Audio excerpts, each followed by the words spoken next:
Good morning, everybody, and welcome to the Sunshine Coast Regional District Finance Committee Round 1 budget meeting for Monday, November 25th, 2024. It's 9:31, and I'd like to call the meeting to order and acknowledge that the Sunshine Coast Regional District is located on the traditional territories of the Shishel and Squamish Nations. Before we get started today, directors, is there anything to add or change on the agenda? If not, I'll look for a motion to adopt the agenda as presented. Moved, seconded. All those in favor? Thank you. And can I have a motion to receive all reports and delegation materials? Moved, seconded. All those in favor? Thank you. And with that, we will move straight into item 3.1, which is 2025 Round 1 Budget Overview, and turn it over to the CAO. Thank you, Chair. So just sharing my screen here, just want to put up the presentation. Okay, so today we're just going to go over a little bit of what we're going to cover today. So essentially we're going to start the agenda off with our community partners and their funding request. Several requests were approved and incorporated into the budget for pre-budget. We're also going to touch on our updated corporate work plan and resource planning and just giving an overview as to what changed between round 1 and pre-budget. We also have our 2024 carry forwards, and we have a couple of projects that are suggested to not be moved into the financial plan, and essentially just go over the 2025 budget proposals. So again, the board strategic plan guides most of our decision-making here at the regional district. And essentially, for our community partners, for the budget requests, we had 15 requests be approved and incorporated. We have 6 requests that were being moved today for presentation, and they're here to present to us today. So thank you, everyone.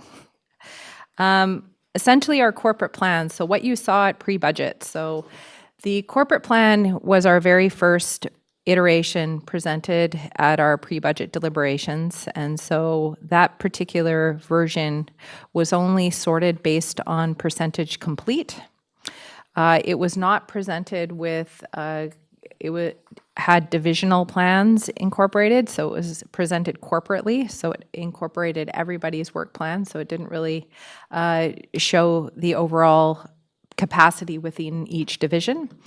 It also did not incorporate divisional plans and or operational plans, and it did not include the board directives, which is now incorporated in this version.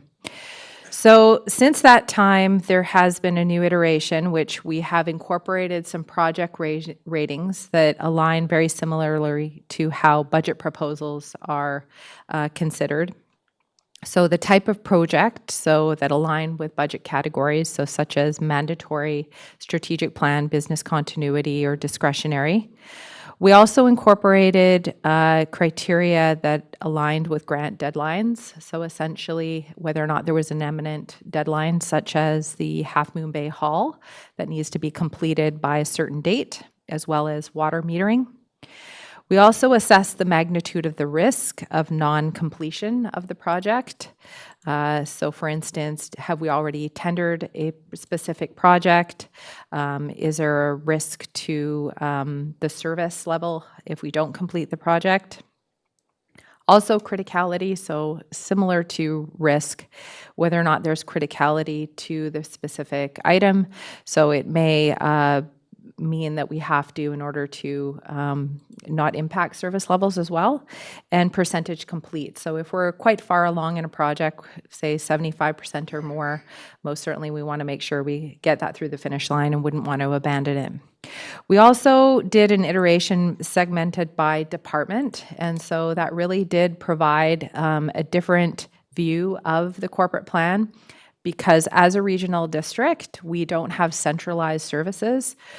We have segmented services, and so we wanted to align the type of resources within the departments with the type of projects that we had.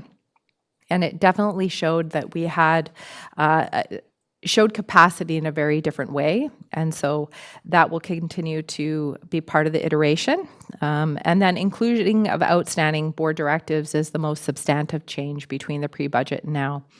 So when we started this work in the summertime, we found that we had about 600 or so board directives that we needed to sort through. And so we narrowed it down to a little over 100.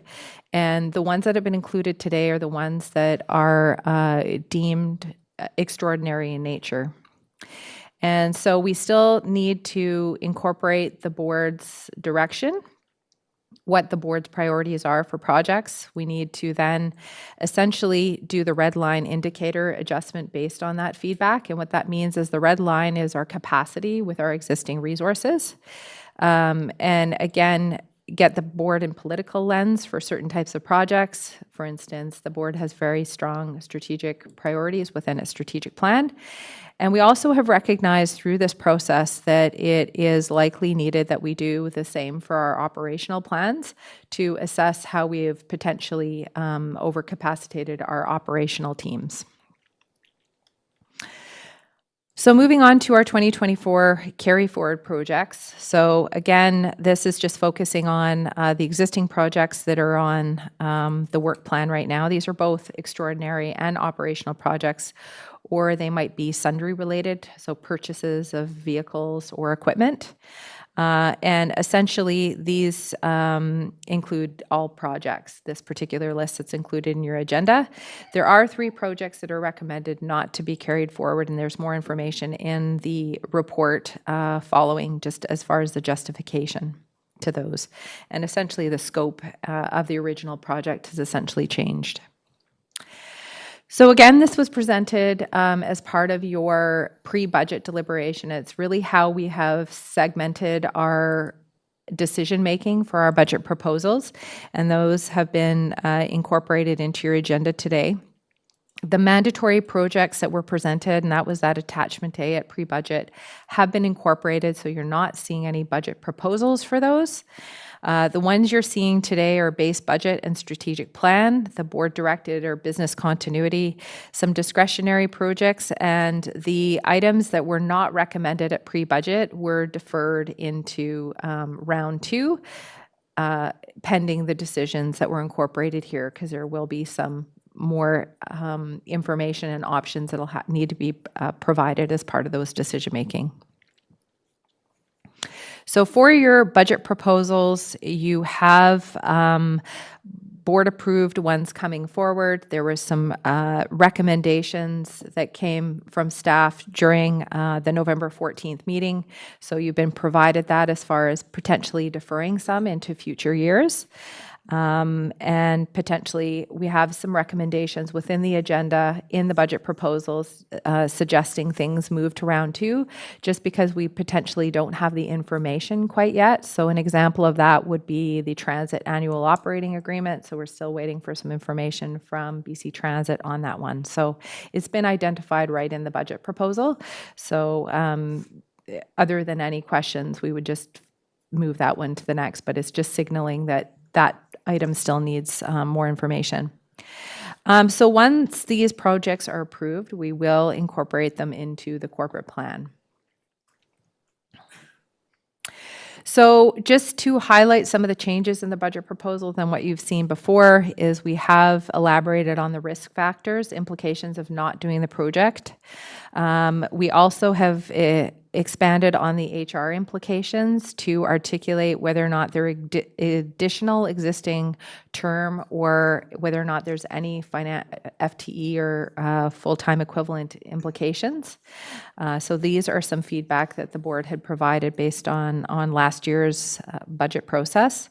We've also expanded the asset management implications, and this is to align with the roadmap and the board's asset management policy. And so that information has been provided to you as well as the climate action goals. And so those match to the corporate climate action plan. We've also provided a updated what-if scenario, And so this has changed from your pre-budget just because, again, you've made some decisions. There's shifting and emerging items. So we'll continue to update this through as we go through the budget. And we'll also provide an updated version of the tax implications once we complete round one. Just to give you an idea of where you stand. So this particular illustration is to show if everything that's included in your package today was approved based on the recommendations you made at pre-budget. So they have slightly changed then based on the decisions you made at pre-budget. We also have provided here what a 1% tax implication would be on your area based on some of the decisions that you're making. And essentially this is, oops, I don't know why that's changing, but this just shows that, for instance, a 1% increase for Area B would be about $55,000. We've also provided an updated full-time equivalent update. So this is your current state of your approved staffing complement. And included in the package today are some resourcing implications. And so that has been provided there as well as to if everything was approved in your package, what the implication would be. You also see some declining amounts into future years, and that's because we already have some term approved positions. So we also have several emerging items that still need to be dealt with. And so we have operational or tendering projects that we're noticing a trend that essentially some projects that we've approved in the past are coming in higher than what we estimated. So we actually have some coming to this Thursday that will have some budget implications that are not articulated into these figures. So we wanted to make sure. We also have some 2024 deficits and year-end results that we haven't contemplated in these particular figures. We also have several grant approvals out and submitted, and so the status of those may or may not be known for our final financial plan bylaw. I also mentioned the Transit Annual Operating Agreement, and we also have some contractual or funding decisions for the fire compensation, which you're going to find out some more information, as well as some MRDT and housing funding that we actually haven't addressed either. We also typically see some changes with our pension plan and our benefits. And so because wages and benefits are one of our largest expenses in the regional district, this may have a slight impact positively in some areas and maybe increases in other. And so we'll provide an update at round 2 as far as where we stand with those. We also are engaging in our budget communication plan, and so we have initiated our updated our Let's Talk page, several media, so the typical type of updates that we do to the community for them to be able to outreach to us. We also have several community presentations led by our directors this year, and we are also going to be looking for an intergovernmental budget presentation, and that's new for this year. And so that is something that actually Metro Vancouver tried this year. And so when seeing this, we thought, this would be a very interesting concept for the regional district to try this year. And that's, again, going to be open to the public, and we're going to invite all of our local governments to discuss what emerging items they have with their budget. Typically, the regional district goes first with its budget, and we go to the member municipalities and we present, but this is envisioned as more of a two-way dialogue. And in this case, it's going to be a four-way dialogue because we're going to have our 3 member municipalities as well as the regional district participating. And so the vision is where we have small presentations by each of the entity or local government, and we can share what are emerging issues, if there's some commonalities, if there's areas, opportunities to collaborate.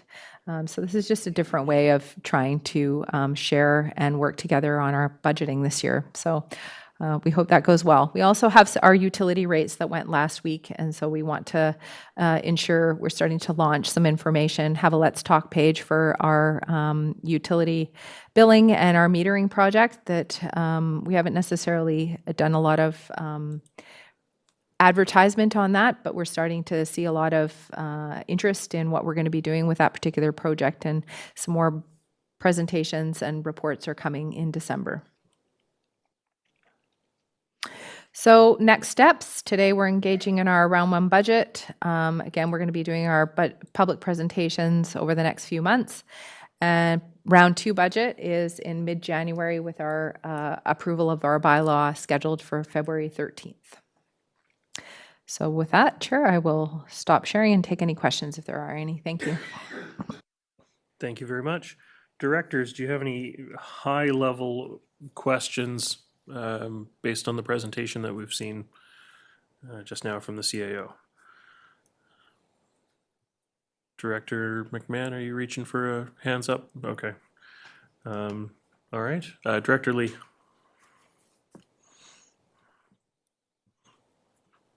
Thank you, Chair. One of the presentations said still required was concurrent operational plans need to be developed. What does that mean? That we have some things that operations are doing, but we haven't fully listed them? Do I have that right? Yeah. I think we are evolving in the way we report specific projects and how we articulate them. So we have our budget project status report, and that's going to be presented at this Thursday's meeting. That is a combination of operational and capital and equipment, all sorts of type of projects that the board has actually approved through budget. We also have several projects that the board doesn't necessarily approve, but they might be quite substantive in nature. Those are articulated in our service plans. And so I think through the evolution of the corporate plan, where it just focuses on extraordinary projects, so things that really match with the board's and the service levels, board strategic plan or strategic focus areas.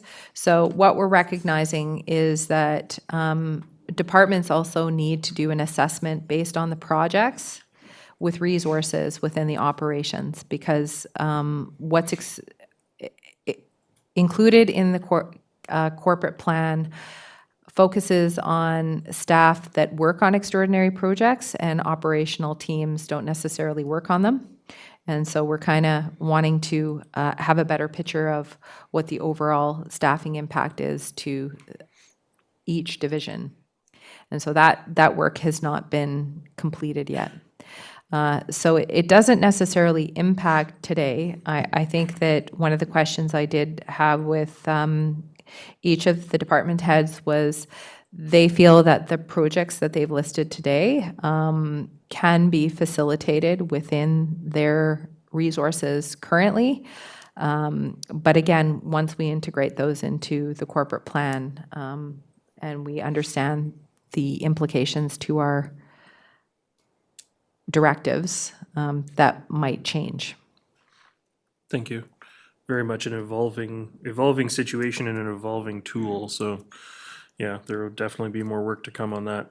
Any other questions from directors? I don't see any hands up. So I think with that, we're going to move to 3.2, which is the Gibsons and District Public Library.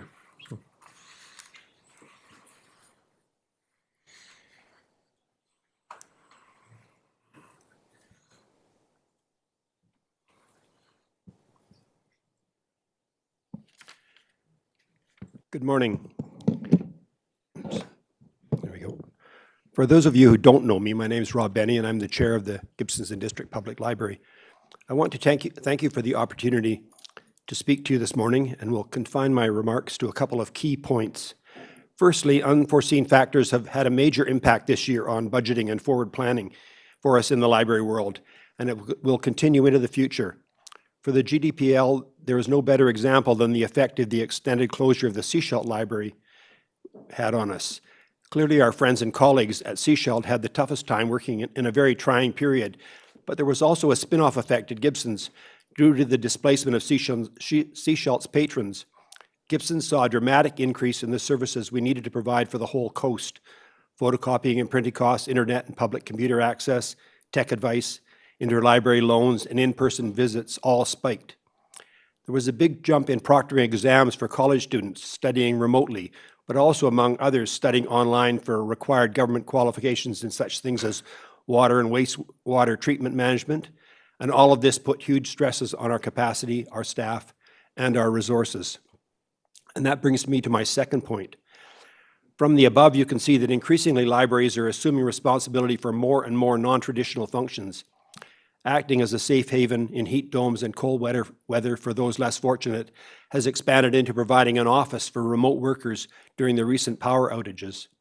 Helping seniors who have difficulty navigating the online world of government forms has become a large time commitment for our staff as more government procedures move online. And each year we fill the gap for one more government service that is moved online or discontinued locally. However, offloading government services at the local level is only part of the picture. Changes in government regulations and procedures are also making forward planning increasingly onerous.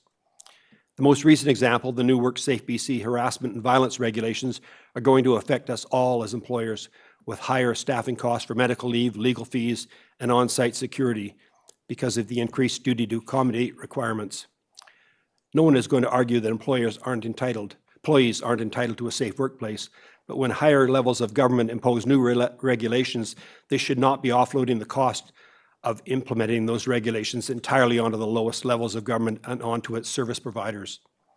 We know that local taxpayers can't face continual large annual tax increases, but the province needs to understand the role libraries are playing and compensate us properly for all the extra services we are providing on their behalf, with regular, long-term funding instead of one-time grants. With that in mind, both Heather and I took on the roles of vice presidents of our respective provincial organizations, the Association of BC Public Library Directors and the BC Library Trustees Association, and have been actively lobbying the provincial government through our partnership organization, as well as in person at the last UBCM, where we were both presenters and panelists on this topic. We encourage you as our elected representatives and as our main funder to add your voice to ours at the provincial level and make that lobbying a success. And today we urge your support for our fiscally responsible budget ask for 2025. Thank you very much. Thanks, Rob. I'll be brief. I know you have a hefty workload today. Thank you for your time. With 8,251 active patrons, 64% of our service population, we are one of the most highly used libraries per capita in BC. A community engagement survey that we conducted this year had 98% of respondents saying they highly value the library's services and resources.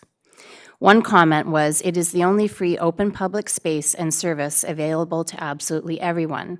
No one has to pay to use these. It is a foundation for education, maintaining democracy, and sharing information to make our community strong." From our growing library of things and STEAM kits to our brand new youth space, to tech support and digital access, to exam proctoring, advancing truth and reconciliation, and supporting newcomers, we work to bring people the resources they need to better their lives. People who are unhoused or without adequate housing use our space as a respite, as does the entire community in times of extreme weather, both hot and cold. During the recent power outages, as Rob mentioned, the library was filled with people accessing our Wi-Fi to be able to continue their days working and studying. We are asking for $38,671 additional dollars from our 2024 budget. Please know that our staffing levels and our hours of service, which have been 47.5 for the past 10 years, have remained constant, though the demand on our resources has risen. The additional funds being requested are primarily to cover the increased cost of materials and to cover appropriate wages and benefits for our staff. We understand you have many priorities to manage, and we want to thank you for your support. Please feel confident that every dollar invested in our services translates to potent positive outcomes for our communities. Taxpayers highly value, enjoy, and rely on our services, and we hope we can continue to meet their needs with your support. Thank you very much, and happy to take any questions you might have. Excellent. Thank you for your presentation. Directors, any questions for the delegation? Director White. I'd like to ask first about the status of the provincial funding. I mean, I really appreciate that the local library is doing a lot of provincial advocacy on this, and we recognize that. and we'd like to partner on that. Just an update on, I'm just interested in an update on, there was one-time funding awarded a couple years ago that I think went to a few years. When does that run out? And are there any indications that it might actually be turned into operational funding? Yeah, thanks, Director White. So the status of that funding is it ends at the end of this year, and it was one-time enhancement funding. So that's not, as we all know, what we want. What we want is ongoing annual operating grants to be increased, and as you know, there's been a freeze on those for the last 11 years. So that's been our main job. As Rob mentioned, he's the vice chair of the BCLTA. I'm the vice chair of the Library Directors Association, and we're working with our library partners on a strategic initiatives fund to advocate for the provincial government to make this increase. So we're currently in the midst of that advocacy work, and we're hoping that we'll find out something new in 2025. So those, and just so you know too, we did have a meeting, my chair met with David Eby a couple weeks before the election and was able to really clarify that one-time enhancement grants doesn't give us that annual stability that we're looking for. So I do feel like we are making headway in terms of our advocacy efforts. Yeah. Thank you for that. Director McMahon. Yes, following up on that same topic, with a little bit of a shuffle in the cabinet positions in the ministries, are libraries going to stay in the same place, or are they going to get moved around again? So we are with the Ministry of Municipal Affairs and Housing. That was confirmed. So we will still live there. Thank you. Director White again. A different question. I just want to ask, now when usership of any library goes up, that's exciting. That's what we all want, right? So I mean, if I were walking in as a user looking for a quiet place to work, maybe it wouldn't be as exciting, but certainly as a mayor, when I walk in and I see the library busy, I love it. It's really great to see. It's really great to see people making use of the service and enjoying it. So I'm wondering, just with the spike in use this last year, I mean, I heard the photocopier costs. I mean, that's something that's kind of tangible, that's going to be a greater cost. What are some of the other tangible costs that are caused by greater use? Because I'm not necessarily sure if it's like there's a sudden need for more staffing, or if it's you have to call out more staffing or anything like that. So I'm just wondering. No, what of those course, costs there's are. costs, and when as you all know, when your staff are beyond their capacity, there's costs because people ultimately take more time off because they're stressed and their health starts to suffer. So that's a cost that definitely happens. And then with higher circulation levels in a library, there's higher costs because there's higher processing costs, just moving materials back and forth. Not happening right now with Canada Post being asleep, but there are those costs in terms of every time we move a book from A to B, there's a cost there. So when our circulation levels spike and our in-person visits spike, there are tangible costs in that as well. Thank you. Director McMahon. Sure. I just wanted to ask about your rebound since COVID. Are you back? Well, hopefully, I don't have it here in my I hope you saw our little data snapshot. I try to keep it as simple as possible, knowing how many pages of numbers you have to look through. But we're really very fortunate at our library that we have rebounded quickly. Our board was really great about keeping us going through the pandemic, and our staff were maintained. We opened our doors. We were one of the first libraries to open. And so we're really back on track, which is not something every library in BC can say. And I think that you brought up a really good point, Director White, around, funding for libraries has historically been per capita. And that's how the province formula has worked. And we're, that's tricky because when you're a busy library like ours is and others, you don't necessarily get more funds because you're being more used. So that's something to consider. Thank you. Director White. And my third question was around the budget projections for 2026 and 27. I haven't done the math. I've just tried to fit it in here, but what are we, I mean, I know. I can jump to that because, Yeah. to be completely honest with you, we were not putting a lot of time and effort into being accurate with those projections because there's so many balls in the air, especially with the work we're doing with the province, that we just focused on giving you a really accurate number for 2025.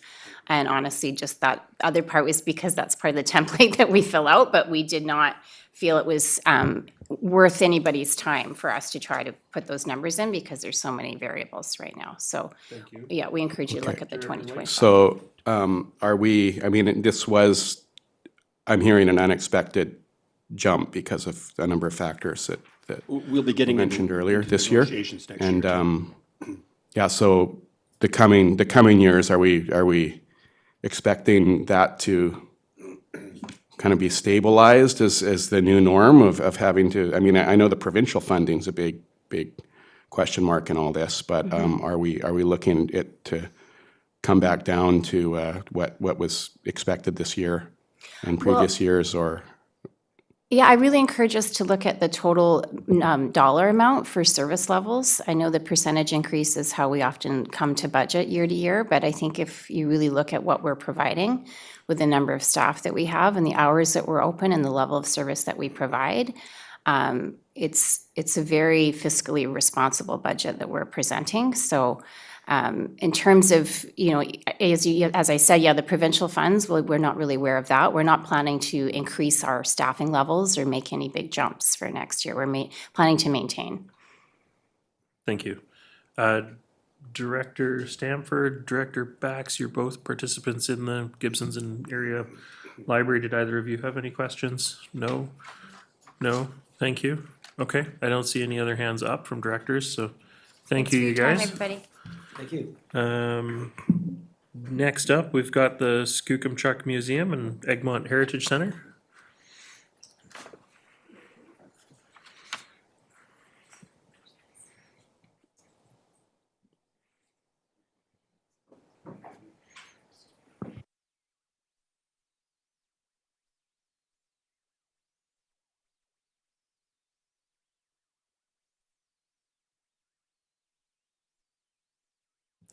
Hello, thank you for having me here today. My name is Renee, and I'm coming from the Egmont Heritage Center. There's a little extra highlight there in my presentation from one platform to platform, I guess. And thank you for having me today. I am currently the new curator and office manager, and so, yeah, okay. There we go. So a little bit about myself. I live in Old Egmont, which is across the water from Egmont, and this is my dog Ruby. I come from the film industry and I run a couple of businesses. I am Medicine Woman Inc. and Survival Chicks, essentially. I come from a holistic medicine background, and I have a couple of plans to do with the museum this year. So as I wasn't here last year, this is all brand new. Yes, I am asking for a little bit more money than was given to us last year, partly because, if you'll notice in that lineup right there, I've got the staffing outlined, and I also have my projection of what my salary is going to be. I'm currently in negotiations with the board with that, so it says my hopeful wages. And that is the total there for the wages for the year. And also maintenance. So maintenance is almost like wages because we pay people to do stuff. And if you will notice, this is the picture of the outside. This was taken a really long time ago. And the groundworks have not been looked after. And so there's a lot of actually like maintenance that needs to be done outside. There's a lot of cleanup. It kind of looks like it's been left for some time. So I'd like to spruce it up a little bit, and hence the maintenance costs down here. So I've put in $4,000 or $5,000. So at the end, we're looking at roughly $54,000 that I will be spending just on this. Partially why I'm asking for a little more as well is because prior to my arrival, there was a huge purchase that was made last year. And so the funds, or the kitty, I have to say, have been greatly depleted. So we are hoping for your assistance until we can bring that back up. A little bit about where we are. This was how it looked like in the last few months. And this is a little bit of what it looks like today. It's all new, all local artists and artisans have been displayed in the gift shop.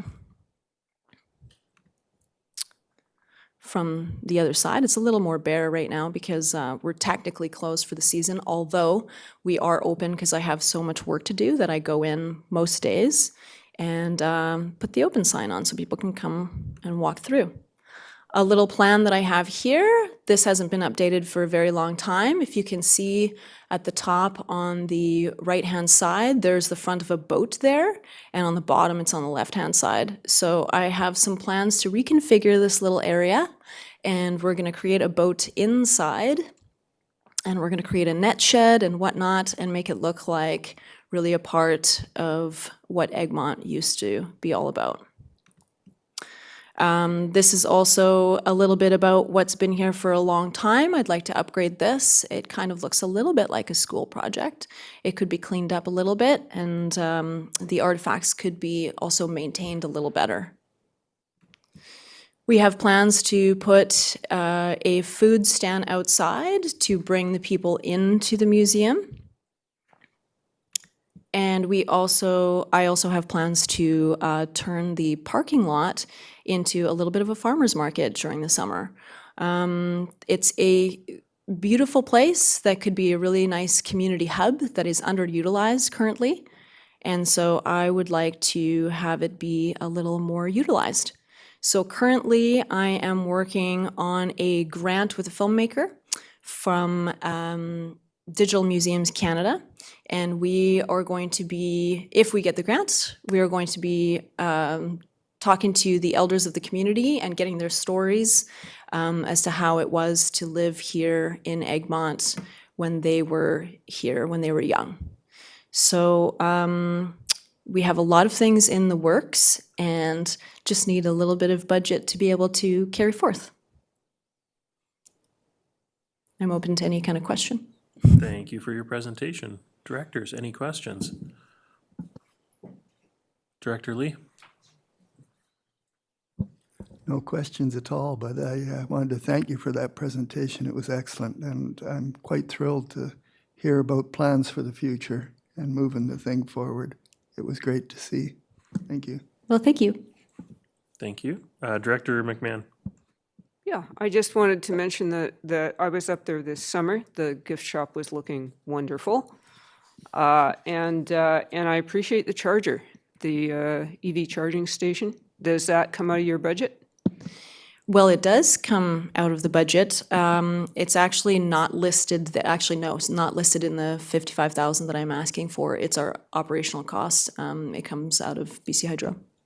That's additional to that. Thank you. Thank you. I don't see any other hands up from directors. I guess I've got one question in that you showed that you do have some fairly decent collection for the size of the community up there. What partnerships do you undertake with the Sunshine Coast Museum and Archives or other organizations to help with curation and outside resources? That's a good question. I did attend a meeting with them not very long ago, so I know that they are a resource, and I will be reaching out to them more. As of right now, like, I'm super new to the whole thing, so I'm just learning who's who and what more it is I can do and take part of.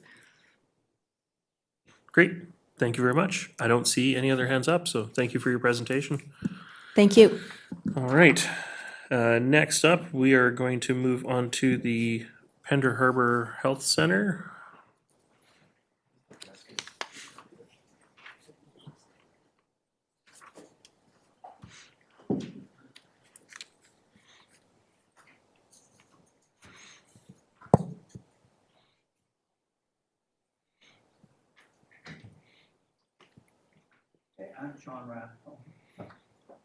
I'm John Rathbone, Finance Manager, and this is Nick Gaston, our Executive Director.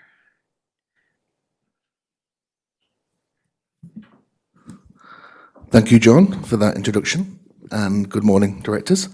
Thank you for hosting us here today. I've got a short presentation. I say short because those of you that know me know that I like to speak. So I'll try and keep this short and concise for the group here today. So as John mentioned, my name is Nick Gaskin. I'm the Executive Director of the Penn Harbour Health Centre. I've been in this role since January of this year. And John is our trusted and experienced Finance and Administration Manager, and he'll be here today to support me with some of the more finance-related questions. A little bit of background. The Penn Harbour Health Centre has been in operation for 48 years, and we're the Sunshine Coast community's only community health centre.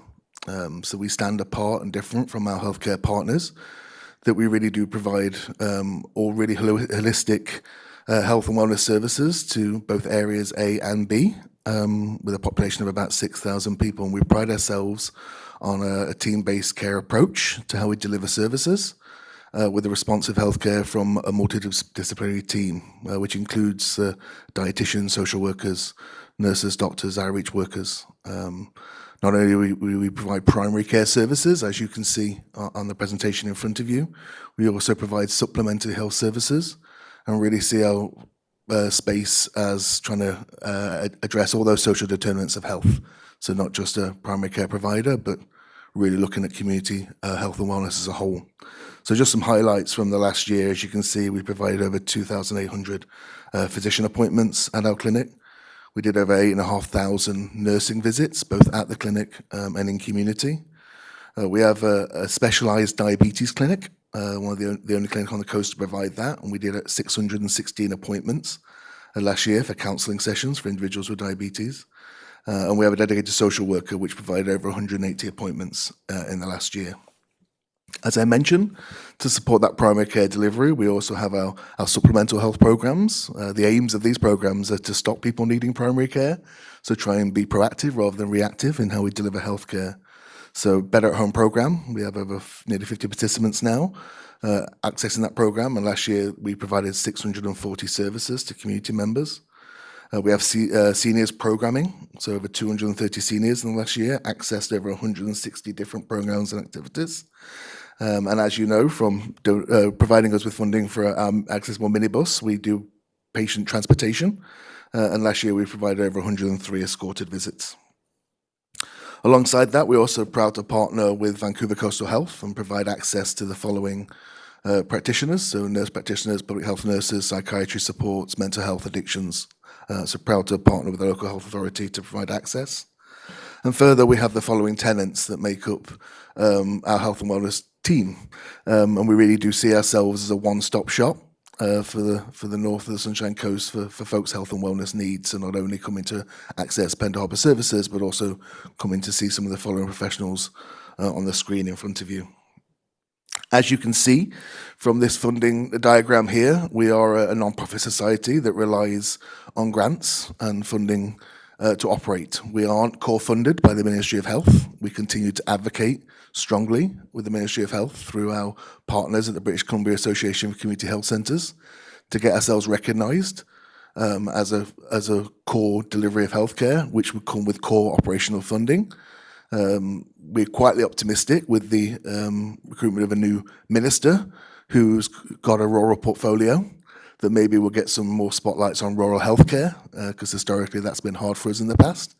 So we hope that appointment will change. But as you can see, about 50% of our funding is from you, the SCRD, and from our partners at VCH. And then the rest of the funding is made up by donations, grants that we apply for, both provincial, federal, and community grants as well. So as you can see, for the budget request, this year we get $175,040, which is an increase of $10,000 from last year. Due to some costs occurred this year, we expect our deficit to be about $32,000, with our repair and maintenance budget being about $3,000 over budget due to roof repair, some landscaping, concrete work. We also conducted an air quality assessment of the facility this year with a company from Vancouver at a cost of about $5,000. So as you see, we're coming to you today for an increase of $10,000 again for our core operational funding for the upcoming budget. As always, we'll continue to look at ways to lower our costs and reduce our deficit. And we are working with some funding partners right now to look at a renovation, a substantial renovation of our physician wing, which will include improvements to air efficiency and air quality, which should help reduce some utility costs and expenses. So some planned increases for next year. Obviously, we need to make some more upgrades to our concrete work outside the building. It was looking in a state of disrepair this year and was actually highlighted as a health and safety concern. So we spent $9,600 this year on upgrading the concrete outside the front of the health centre, including the paramedic access. But there's still a little bit more work that needs to get done next year.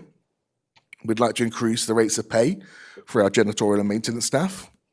These two employees are vital to the operations of the health centre, especially the janitorial staff who provides a healthcare level cleaning to the facility each evening to ensure that we're a safe place. And obviously, with cost of living, the rising living wage, and other factors, we would like to increase our wages for these staff. They're due increases.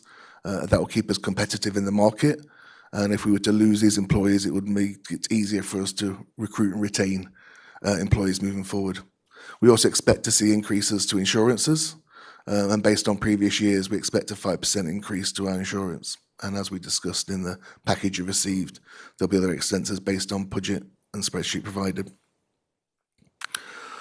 One of the big requests that came to you was for $92,250 for a roof replacement for the health centre. So this is an estimated cost based on a previous quote that we received. The metal roof that we currently have is showing signs of wear and tear, including minor leaks that have been appearing inside the health centre. Our maintenance team have been hard working to replace skylights, reseal them, replace the screws in the roof to try and address these leaks. We've also done some tree maintenance outside the health centre to remove branches that were hanging over the roof and debris from the roof to try and prolong its life. And just to speak to this, in previous years, the SCRD has made appreciative contributions to our capital upgrades. Some of these include $20,000 you committed towards a generator that we got installed, $15,000 towards the HVAC upgrades, $20,000 towards our accessible minibus storage, and $37,000 most recently, a couple of years ago, for our new laminate flooring to help with infection control. Final thing to say is that the Pendle Health Centre and our patients, board and staff would like to acknowledge the SCRD and your contributions to the operations of the health centre, and we really couldn't provide the services that we do to community without the funding that you provide to help us with those operational expenses. All of these contributions you make help create jobs, assist with the operations of our programs, and support the operational costs of the health centre. All of these increase access and provide better health and wellness to the communities of Pendle Harbour and surrounding areas. Thanks for your time, and me and John will be happy to field any questions. Thank you. Thank you very much for that presentation. Directors, any questions? Director Lee. Yes, I have a couple questions, actually. The wheelchair accessible van, you've got a United Way grant to provide transit service for 2 to 3 days. Does that include compensation for the drivers, or is that grant just for the fuel and oil and stuff like that for the vehicle? Thanks for that question, Director Lee. So excited to announce that we're imminently about to launch that program in December. We've just hired the driver. We got a $50,000 grant from United Way, which covers the wages for that driver. It covers the fuel, the maintenance costs, promotion, PPE, and some administrative fees for our staff to help coordinate that program. So we've been collaborating with many community partners over the last few months to finalize the schedule and the locations for pick up and drop off. And we're about next week, we're going to orientate the driver and do a soft launch for December with a big, strong launch in January the 1st. And we're excited to provide transportation from Egmont down to Sechelt 3 days a week using the Pendle Harbour accessible minibus with a paid driver from our Better at Home program. Yes, and is that for a year, or is there any commitment to multiple years? So this was a one-time only funding option that we got, but I'm quietly confident based on conversations we've had with United Way that this will be repeat funding, especially given the fact that it's taken us some time to get it off the ground and we're only going to have about 3 or 4 months left of the fiscal year. The words that I'm hearing from United Way is that this will be refunded for another year. And obviously we'll have some carryover funds as well that we haven't spent this year. We're going to have to figure out how to get some money for asset management, but anyways, Thank you. Thank you, that's Dr. what Lee. happened to the last community bus. Hey, we had it until it was too old, and then that was the end of it. Just to speak to that quickly, I think that we are a partner of the Sunshine Coast Transportation Working Group, and through that working group, we're always looking for other funding options, other ways to make sustainable transportation solutions. So just recently, we got connected with the seniors advocate, Dan Levitt, who's really passionate about rural seniors transportation, and we're really promising that those conversations will take us down the line with more funding. Follow up, Director Lee. Talk them into giving you an electric bus. Electric bus would be amazing. We just need to find the capital expense to purchase it. Thank you. Director Bax. Yeah, just for some clarity on a couple of issues. So the bus, this transit system that you're talking about, is this open to the public? It's open to the citizens of Pender Harbour? Yes, we secured this funding as part of the Sunshine Coast Healthy Aging Community Collaborative, which is a group of organizations, the Resource Centre, the Seashot Senior Centre, the Gibson's Senior Society, us at Pendle Bell Centre, and we applied for this grant as part of that collaborative. So the mandate's pretty clear that it's for any eligible coast senior over 60. So it's going to be a free service for any senior 60 and over in Egmont all the way down to Seashot who'd like to jump on this bus and get a ride to the next stop. Right, and so it's for seniors only. Seniors only, unfortunately. Okay, and one other thing is, I was wondering what Vancouver Coastal Health and the provincial government, are they going to be increasing your budget this year, increasing their contributions this year? So to speak to that, the funding that we get from VCH is for a service agreement for our nursing contract. So all the money that we get in from VCH goes to funding our clinic and our home care nursing and palliative care. None of that funding goes to operational costs. I am in discussions with VCH because they do get money from the federal government and the provincial government for transportation solutions, but most of that money seems to go to communities up north right now. I know that Island Health fund transportation options such as what we've got over on Vancouver Island, and so I'm trying to explore those options with VCH to see if there's any funding locally to support these transportation solutions. Because as we know, we live in a transportation desert up in Bend Harbour, and for folks to get down to hospital or specialist appointments in seashells is challenging. They rely on goodwill of friends and neighbours or our volunteer drivers to do that work, and so we're looking to the health authority to hopefully partner with us to bring those costs down and make healthcare more accessible. Thank you. I'm actually just going to sort of follow on that, in that when you're looking at something extensive like a roof replacement project, is there any ability to get VCH to the table for any contributions towards that work? To be honest with you, those discussions haven't happened with VCH around operational costs for the facility. Like I said, the third group we have is solely for nursing. As you know, there's been a new leader locally at VCH, and we're excited to open conversations about that service agreement and maybe other options for funding. But historically, for the last 13 years, VCH has just funded us for our nursing contract, which is why we look to the SCRD to assist us with the operations. Thank you. It's interesting that they'll fund a position, but not somewhere for that person to work out of. So, Director Bax. Yeah, I just want to say I think that the Pender Harbour community has a fantastic service through your. I don't know what the citizens of Pender Harbour would do up there without this service. Is there? I wonder if gaming grants is a thing that they've probably. I'm sure you guys have beaten the bush for every penny you can. That's a question for another day, and not really relevant to our funding decisions today. So, any other questions from directors for the delegation? Oh, Director Lee. I was following the presentation, and you said you were asking for 12,000 for additional maintenance, and I was wondering where it showed up in the budget. 10,000, maybe John can speak to this. 10,000? And when I look at the 25-26 fiscal year, I see an 8,000 increase in repair? There's an increase in janitorial and maintenance. Okay, so it's spread over both. Cover the 10,000. Okay, good. Thank you. All right, I don't see any other hands up, so thank you for the presentation. Thank you for your time.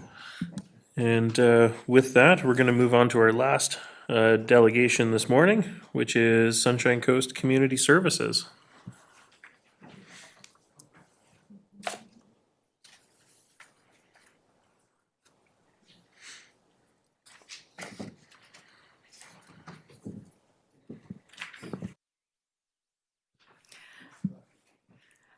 Good morning. My name is Denise Woodley, and I'm the Director of Program and Staff Development at Sunshine Coast Community Services. And with me today is Shane Forster, who's our lead of youth services.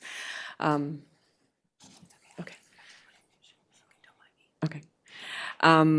We're here to ask for a 7% increase for our youth outreach program.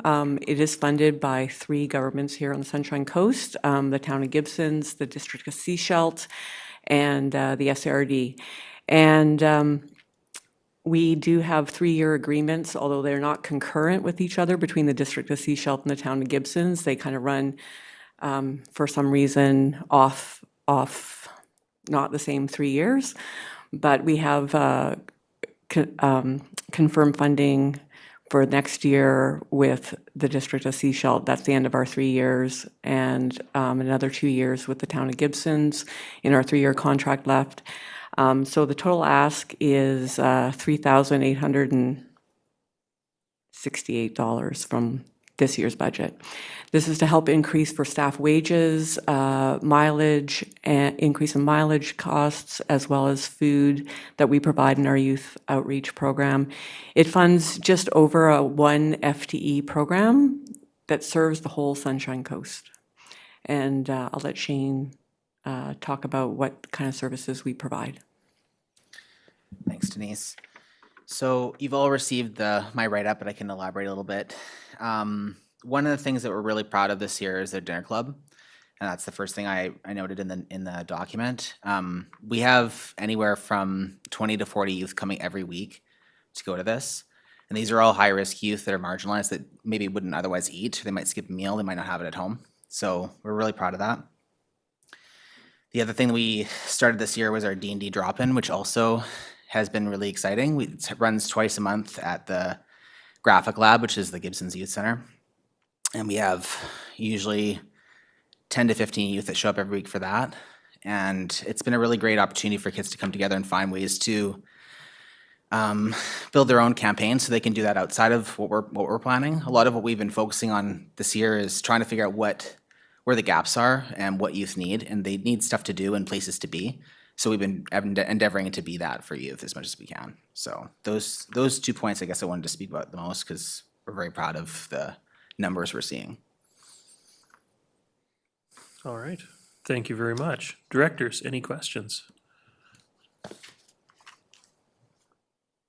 Director McMahon. Yeah, just a question for staff, because we went to a multi-year funding agreement for the Sechelt Library, and I'm wondering if we had considered multi-year funding agreements for any of the other programs that we fund.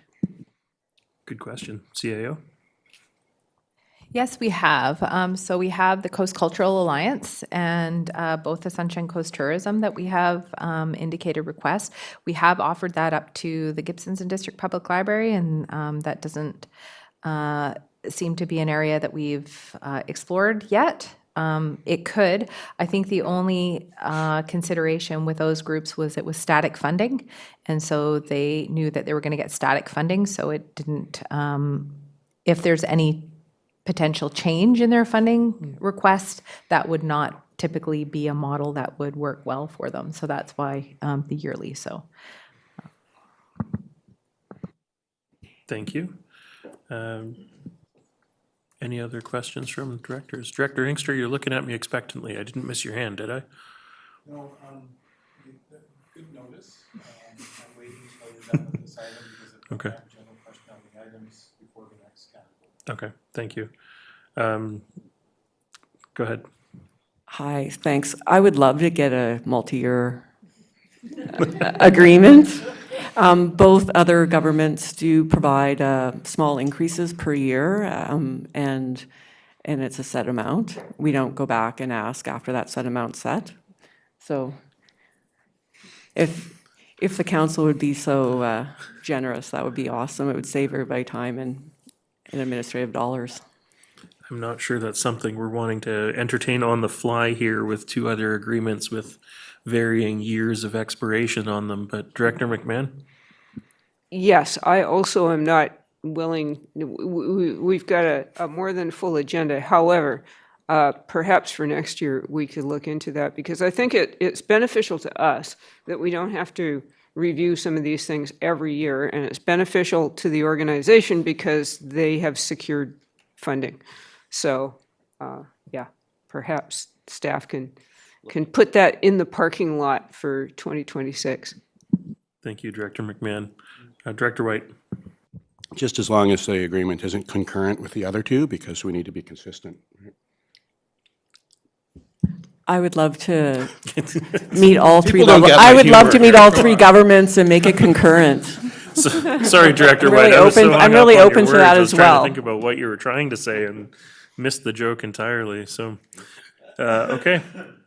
I don't see any other hands up. So thank you for your presentation and thank you for being here today. Thank you so much for your consideration. Okay. Thank you. Directors, do we wish to go to 4.1 now, or do we want to just take a 5-minute break to refresh and, Director Inkster, you've got a question, then we'll take a quick break. Yeah, I'd love to see us do the regional rural directors decide on that previous item on a multi-year, so we can all be together on it. They don't have to keep coming to us. But I'm looking at the items that are all here and the voting. I'm just for clarity on some of the voting.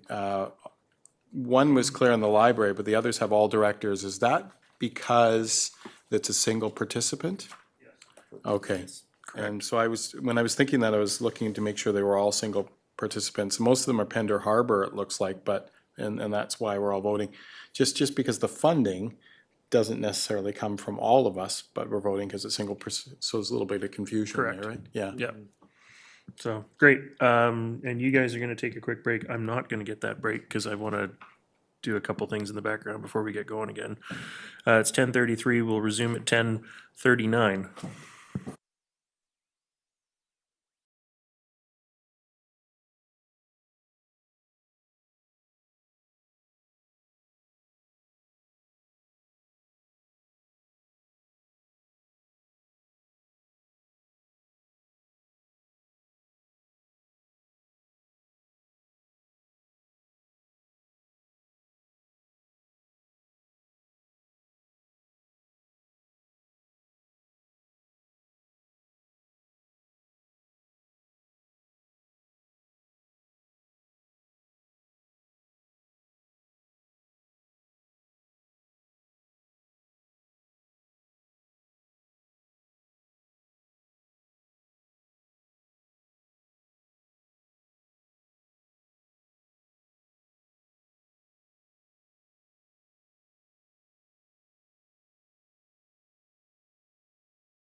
Good morning and welcome back to the Finance Committee Round 1 budget for Monday, November 25th. We are done with our delegations, so we're going to move into our reports. Starting on page 66, item 4.1, Community Partners 2025 budget requests. We've heard from staff as an overview at the beginning of the session. We've heard from the community partners. Directors, we do have a number of recommendations here. If you look at your printed handouts that we received this morning, there are sample recommendations here. I ask for the folks that follow along at home that you don't just say, option 1, option 2, that we actually read out the recommendations. And we will take these. I will look for recommendations from directors on each of the items individually because the voting is the same but different on all of them. It's all directors, but they're all different functions, and we'll just take each of those bullet points separately. So with that, the first one up is Skookumchuck Museum Egmont Heritage Center. 55,000 funded from 648 Museum Service. Director Lee. I'd like to make a motion that the Skookumchuck Museum Egmont Heritage Center 2025 budget request of 55,000 from 648 be approved and included into the 2025 budget. Thank you, and I've got seconders for that. Bear with me, I'm having some technical difficulties of my own. There we go. Okay, and Director McMahon, I see your hand up. Yeah, and I'm actually going to speak against this one. That they're a worthy organization, and I appreciate that, but 10% is a very significant budget increase, and I didn't feel that their arguments were that compelling. So I personally would go for a lower increase, but there it is. Thank you, Director McMahon. Would anybody else like to speak to the motion that's on the floor? Director Lee. In previous years, there was a benefactor that would cover all of the shortages, but he's no longer with us. So this is in response to that. I don't believe it will be that much in coming years. Thank you, Director Lee. Director Bax. I personally was impressed by the delegation, and I think that this increase will help to create the vision that was presented to us, and I think this kind of excitement around the heritage is something that the whole community will benefit from. So I vote in favor of this. Thank you, Director Bax. Director McMahon. Yeah, and just to comment that I could not, for the life of me, remember what our funding has been to them for the last 5 years. So that makes it difficult. And if it has previously been 0%, then I would be okay with that, but I could not remember, and it wasn't in the package. Thank you. I believe it basically has been 0% in previous years. It actually went down one year, and I asked them to bring it back up to the current year, and they said no, the previous year. Thank you. Director Inkster? Yeah, thanks. Just to make sure, once again, that we're supporting this and we vote for this, but I'll speak anyway. It's a museum, much like libraries. It generally has my full support. I'll be supporting it. One thing, though, Chair, is that I spoke to Director Lee about this. Maybe one day they'll pave their parking lot. Okay. Yeah. Maybe. Yeah. Maybe they'll come to the regional district looking for funding for that. They might. They might. I'm just throwing it out there. Thank you, Director Inkster. I don't see any other hands up. I will call the question. This is voting all directors. All those in favor? And those opposed? Director McMahon opposed. The motion is carried, or the component of the motion is carried. Pender Harbor Health Center, request of 185,040 with a capital roof project request of 92,250. Director Lee.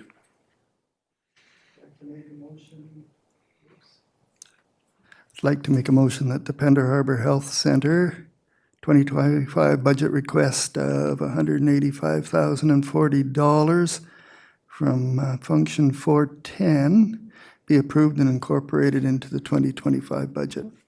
Thank you, Director Lee, for picking up on the recommendation sheet, which says that a separate decision is required for the capital funding for the roof replacement project. So I did see a seconder for that. Director McMahon? And just to remind us all that 410 is paid for only by Area A, is that correct? That's correct. Yeah, but it is voting all directors because it's a single participant service. Director Lee, I see your hand up. Is that residual? Yes. Okay, then I will call the question. All those in favor? And that is carried. Director Lee, would you also like to make a motion on the capital roof project request?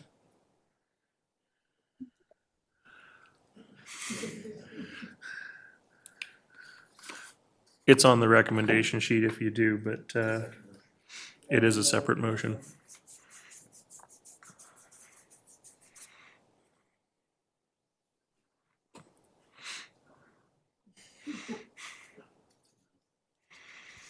I'd like to ask the question of our CFO this time. That 92,500 is included in the percentage that you give us in the presentation? Just before I go to the CFO, I do see that it's proposed to be funded from capital reserves. So it's not coming from a direct taxation amount, but CAO, CFO? Thank you, Chair. I would like to propose that we revisit that a little bit later, because I have to verify whether or not they have sufficient funds in their reserve. I don't believe they do. And so we would probably have to fund a significant component through taxation, probably about 75% of it, based on my information here. So can we come back to that one? Director Lee, we can either come back to it later in the meeting, or you can just refer it to round 2 so that staff aren't trying to scramble to get the answer for that. I'll leave that up to the CFO if it would be onerous to get that to us today. It is not onerous. So essentially, the Pender Harbor Health Clinic, as of 2024, has only about 24,000 of uncommitted capital reserves. And so the remainder would have to come through taxation. Okay, there's the answer.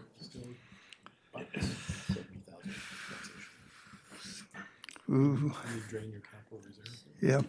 You I was afraid of that. My memory isn't that bad, I guess. you could at this point just refer it to round 2 if you wanted to. I think I will do that. Move it to round 2. Motion to refer this item to round 2, and I've got seconders for that. Thank you very much. I don't see any other hands up. I will call the question. All those in favor? And that's carried. Okay, thank you. Next up, we have Sunshine Coast Community Services Society, Youth Outreach Worker, 59,127 funded, 50% population, 50% assessment for each electoral area grant and aid. It's individual grant and aid functions, but because they're individual functions, it will be voting all directors. Director Gabius. Yes, always happy to see see us care about the youth. We don't see them in the boardroom much. They're busy doing other things, but we need to remember that they are our constituents.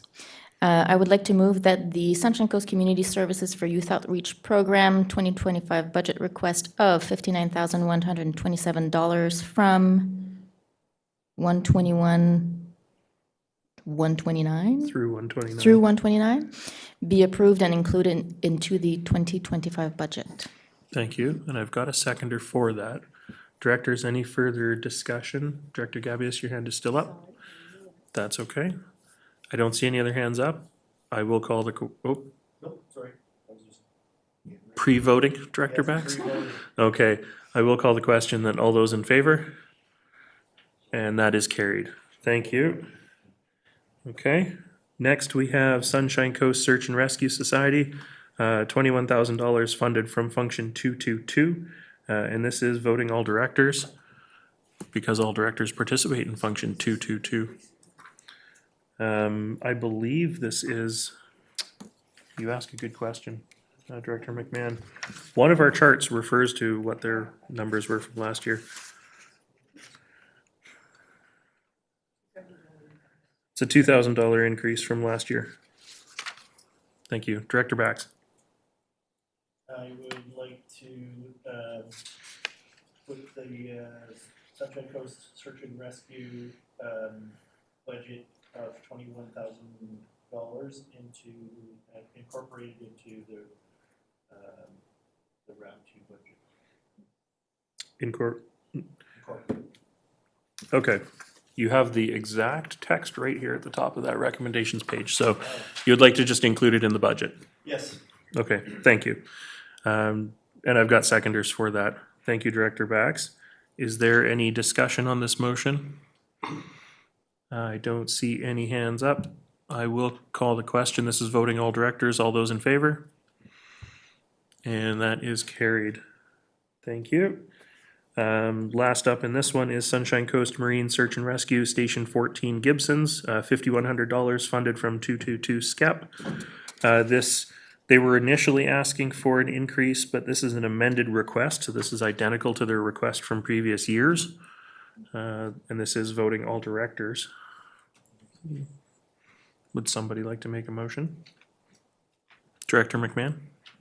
Yes, I would like to move that the Sunshine Coast Marine Search and Rescue Station 14 Gibson's budget request of $5,100 from 222 be approved and included in the 2025 budget. Thank you. And I have a seconder for that. Thank you, Director Lee.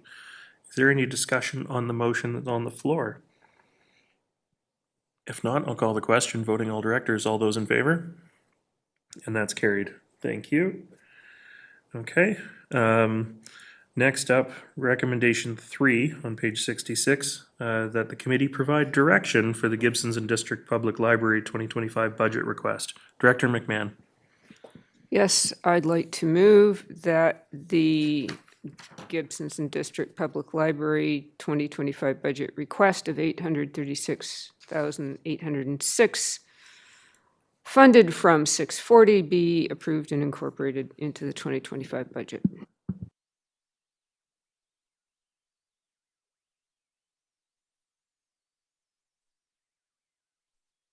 This is EF and Town of Gibsons on this one because this is function 640. I've got a seconder. Thank you, Director Stamford. Is there any discussion on this motion? If not, I'll call the question. All those in favor, EF and Gibsons? That's carried. Thank you. And next up, we have electoral area D provide direction for the Gibsons and District Public Library contribution to function 640. Director Bax. All right.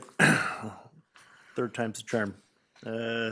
I move that the Gibsons and District Public Library 2025 budget request of $92,259 from the Roberts Creek Library Service 646 be approved and included into the 2025 budget.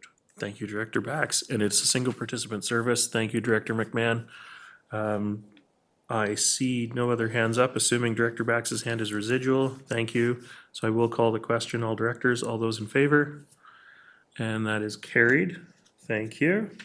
And can I have somebody move recommendations 5 and 6 on the page? Moved, seconded. I assume there's no discussion about these. All those in favor? That's carried. Excellent. Thank you, directors. I believe that actually takes us to the end of 4.1. So we're moving on in our agenda to 4.2, page 69, the draft corporate work plan update. The CAO introduced the update as part of her opening comments. It's just here for information for us. If we have any questions, we're not really looking to do any work to this particular document today. There will be workshops and opportunities for us to do that. But did directors have any questions on this report? The primary purpose is to surface this for public information. And I see no hands up from directors. Last chance. Speak now or forever hold your peace. Director McMahon?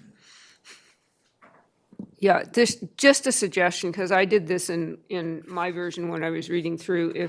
If we could get a highlight on everything that's due to be finished in 2024, that would be just nice. Because the, I went through with a little highlighter pen on all the 2024 dates. Or maybe by the time we see it again, they'll all be finished and they'll have disappeared from the spreadsheet. Thank you very much. CAO, did you want to comment on that? Yeah, thank you, Chair. And so we have the budget project status report that's being presented on this Thursday's agenda. There's multiple projects. This particular iteration of the corporate plan is contemplated for up to the end of October. And so we'll aim to get an updated version for January based on the status of the projects. Excellent news. Thank you very much. Directors, I don't see any other hands. Oh, Director Bax, just in the nick of time. I do have a question about the corporate work plan when it comes to the extraordinary projects. On page 75, 76, 74, 75, 70, no, 73, 74, 75, 76. And there's no red line in this. And so I was wondering what is, so these extraordinary projects are all above the red line. Is that the fact? CAO. So one of the, as highlighted earlier, we have not done a deep dive, so that's going to be part of the workshop that's going to be in December, just about essentially where the red line needs to be based on capacity and when projects are being funded. So I think there needs to be a revisit on what red line is. The other part that we had talked about was vacancies. So even these are a best case scenario type of illustration. And so we had talked about there are some vacancies within some of those areas that if they were fully filled, we could accommodate them, but we don't. So we need to just contemplate what that means in these particular red line entities. Thank you. Thank you very much. Did you have a follow-up, Director Bax? No, I have a totally different question. Okay, go ahead. Yeah. So when we're looking at the board directives, there are a number of entries that are deemed no longer relevant. My question is, why are they still on this list if they're no longer relevant? Is this just for our information? Give us a last chance to make them relevant again? It's just for information. There will be an opportunity to discuss the board directives at that workshop, I believe, at the beginning of December.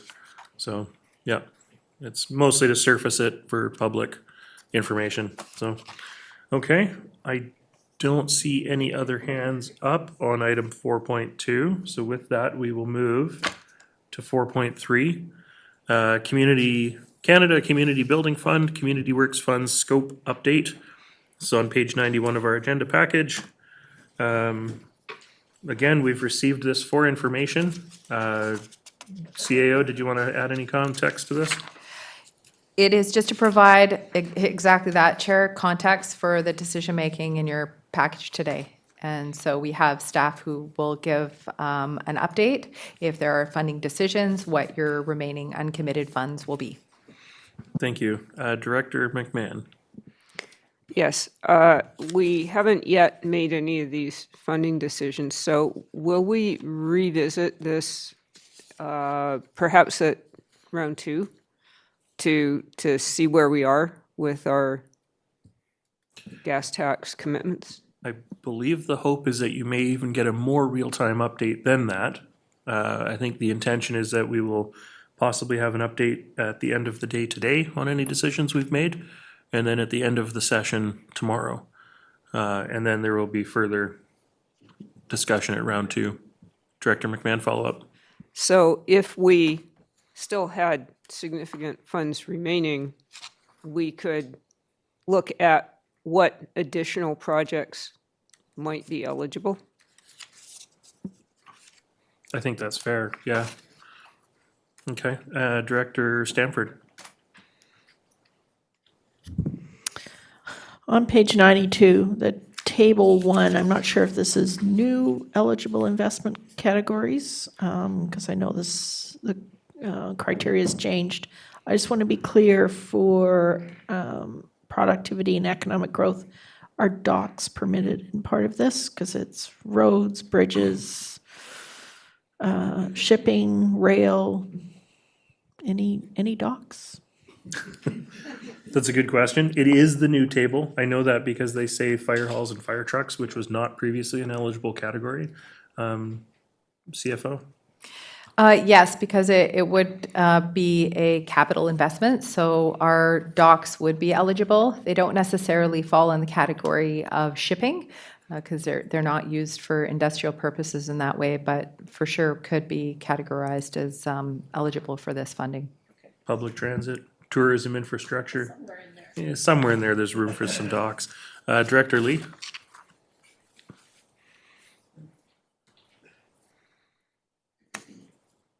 Wasn't quite ready. You were too fast for me. In the discussion, I noted that I'm actually on page 91. In the discussion, I noticed that privately owned tangible capital assets that's primarily available for public use qualifies for gas tax.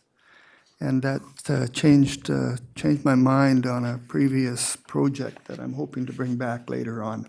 But I just wanted to point out that the Living Heritage was asking for a grant under parks for a heat pump. But in fact, I could have proposed to use gas tax for this. So I'm going to ask to bring that back later under that category. Okay. Thank you, Director Lee. Director Bax? Thank you. Thank you to staff for the way that this has been put together for the eligible, table 1 eligible investment categories. And I'm hoping to work with staff in the near future to discuss how I have particular projects in the heart of the creek that I want to apply funding to, and I'm hoping that we can find a way forward through tourism infrastructure or even recreation infrastructure, active transportation. There's lots of different categories. Thank you. Thank you very much. Is there any other questions or discussion on this particular report? Director Gabius? Yeah, thanks, Chair. I'm just looking at that table on page 92, and under capacity building, I guess that's not something that I've been thinking about Community Works Fund for in the past. Have we ever used, I'm just looking for concrete examples of, have we ever used Community Works Fund for any of these capacity building categories? This is a new category, I think. Yeah, previously it had to result in a tangible physical asset. Right, But yeah. I believe, I'm getting a head nod over there that this is an added category. Okay, Because interesting. governments recognize that planning is tangible, even if it's not a physical asset that we can hold. Okay. Director McMahon, or did you have a follow-up? I'm sorry. Okay, Director McMahon? Well, following up on that, as an example, would the fire flow plan, action plan, be something that might be eligible? Because that's infrastructure planning. Good question. CEO? What I would recommend is that we solicit the feedback from UBCM, since it's a new category and we haven't expanded, what they would contemplate it as. What we have proposed in the plan is really declining based on the board's strategic priorities. and some of the direction. I would also add, Chair, is the criteria for third-party investments with assets that are not the regional district. There has to be 3 categories that are satisfied. And in the case of some of the projects that you're talking about, we couldn't satisfy that for UBCM. So things like, are they in our long-range plan? How do we integrate it? Are they in our planning documents? But so there's additional criteria. It's not just unrestricted funding. Okay, thank you very much. I know that this is a topic of hot conversation among the rural directors, and as a municipal director, I kind of envy you guys that you get to have these conversations, because we just throw ours into paving projects every year, so, and it's still not enough. So I don't see any other hands up, though, so I'm gonna move on in our agenda to item 4.4, which is the Growing Communities Fund update on page 97 in our agenda package. And again, this is here for information. If directors have specific questions about it that they would like to discuss. Director White. Yeah, I must ask about kind of rationale of defining what a regional project is, because the province has said regional projects. The province also talks about the different roles of regional districts and how they're regional projects that everybody is involved in. And then there are sub-regional projects that not everybody's involved in. As you all know, Gibson's is not involved in water, not in the water function. Area A is not in the transit or the recreation function. Like, we're all, there are many large functions here where we're not all in. And solid waste is one that we all are in. And emergency infrastructure is listed here, great. I feel like, you know, regardless of prioritizing projects, what this really represents is a way that we can all offer our taxpayers some relief. When it comes to allocating this fund. And actually, when we're all in a function, we all have less proportions to pay too. So it's even better for everybody if we pick solid waste or something that is truly regional. And we did do that last year. So I'm just wondering if that was part of the rationale, considering equity for everybody in recommending water projects, because Gibson's is on the outs here, and we're not pleased with it. I also, a second part of that question is,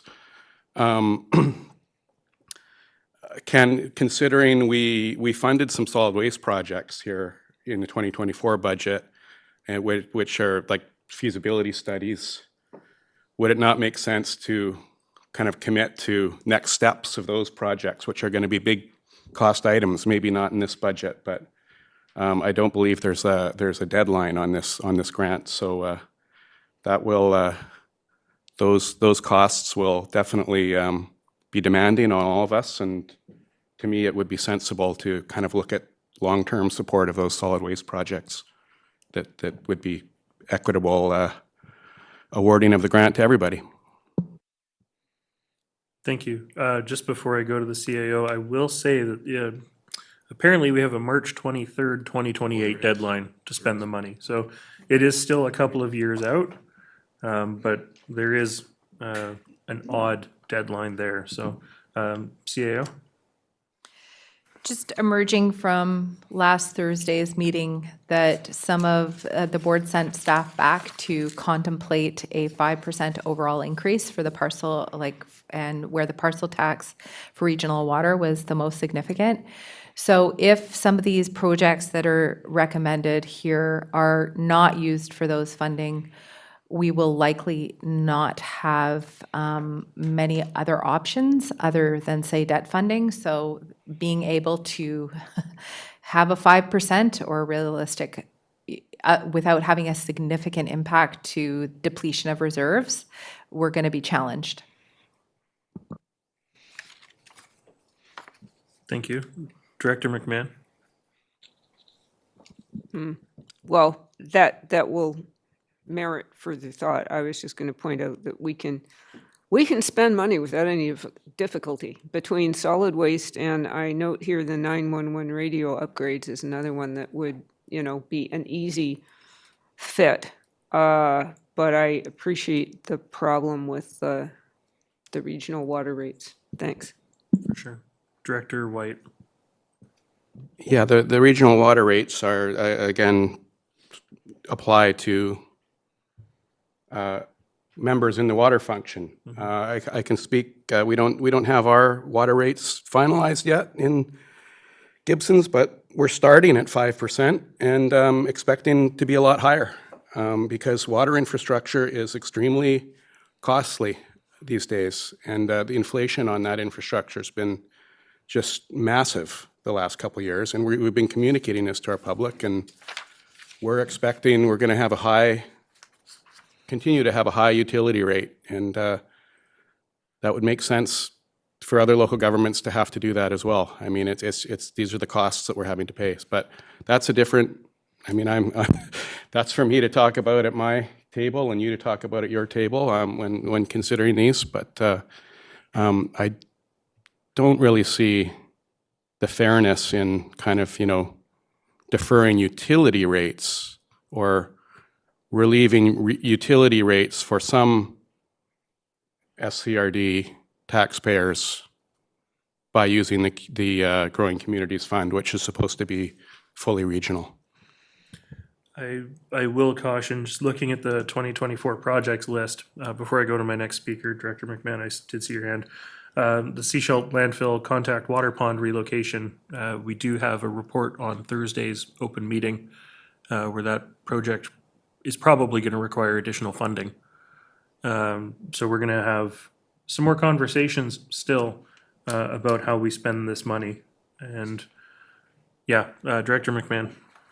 Yeah, I'm just going to point out that thanks to the province's unfair allocation, both the municipalities got a great deal more money than the SCRD did and had no obligation to spend it regionally. So while I am willing to revisit the priorities list, I'm not going to lose sleep over this. Thank you, Director McMahon.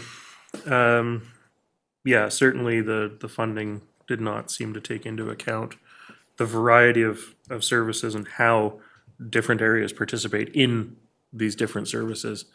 Some regional districts don't do water, they don't do recreation, they don't do transit, they're literally garbage and emergency planning. And for them, that's an easy spend for them because they don't really have any services that leave others out out.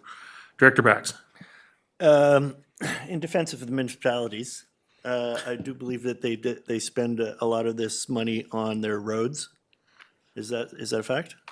And it's something that we don't, as a regional district, we don't have to spend our money on roads. I mean, the Growing Communities funds were provided with the intention of providing increased capacity for communities based on growth. So it's not like we can just repave an existing road with it. At least in Seashell, we've been looking at, parks in like enhancements. We've been looking at some roadway and parking enhancements. So we are at least in Seashell looking at how we can expand something using this money. But which of course creates a problem for us, 30 years from now, but we have to look at that as well when we make these decisions. Right. Did you have a follow-up, Director Bax? Yeah, as part of, there are a lot of things that are regional, I think, that fall under the purview of the rural areas that I think if I don't know how to go about asking the municipalities to kick in any money for any regional projects and how we do that. There have been requests in the past made to the municipalities for contribution funding for a shared project, right? So it is something that the board can do and has done in the past. But for the moment, I've run out of speakers on my speakers list. This is just an update. So with that, we're gonna move to item 4.5 on page 102 in our agenda package. And directors, do you have any questions about the 2024 carry forwards?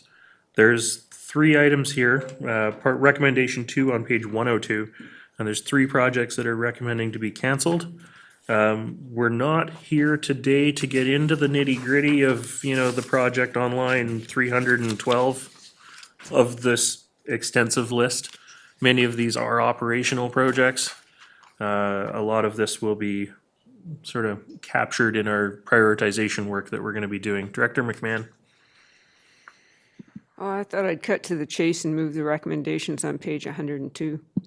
Thank you very much, Director McMahon. I've got seconders for all that. However, there is a complication here. The recommendation that pertains to the lower road retaining wall has a correction that needs to be made to it. So it should read lower road retaining wall 665, $525,341, with $15,247 being returned to operating reserves and $510,094 to community works funds. So it's a small adjustment, but it is an adjustment to the recommendations as they were in our agenda. So I'm assuming you meant to move them as amended or as reworded there. Thank you very much. And I see a seconder for that. Director Bax. Does that change the item 6 on this list? No. The $16,677. No, it does not. Okay, thank you. Thank you. Director Lee, I saw your hand. Oh, okay. Thank you. Thank you. I don't see any other hands up. This is voting all directors. All those in favor? And any opposed? The motion's carried. Okay. Anything else on that particular document before we move on? Director McMahon?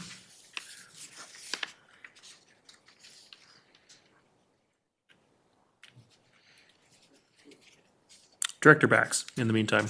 Yeah, I was wondering if I'm looking at the attachment A, project non-staffing. There are some things that I don't know if are still pertinent. We've got item number 114, or sorry, function 114, COVID-19 space planning. I know we've expended $4,276 on it, and there's a remaining budget of almost $30,000.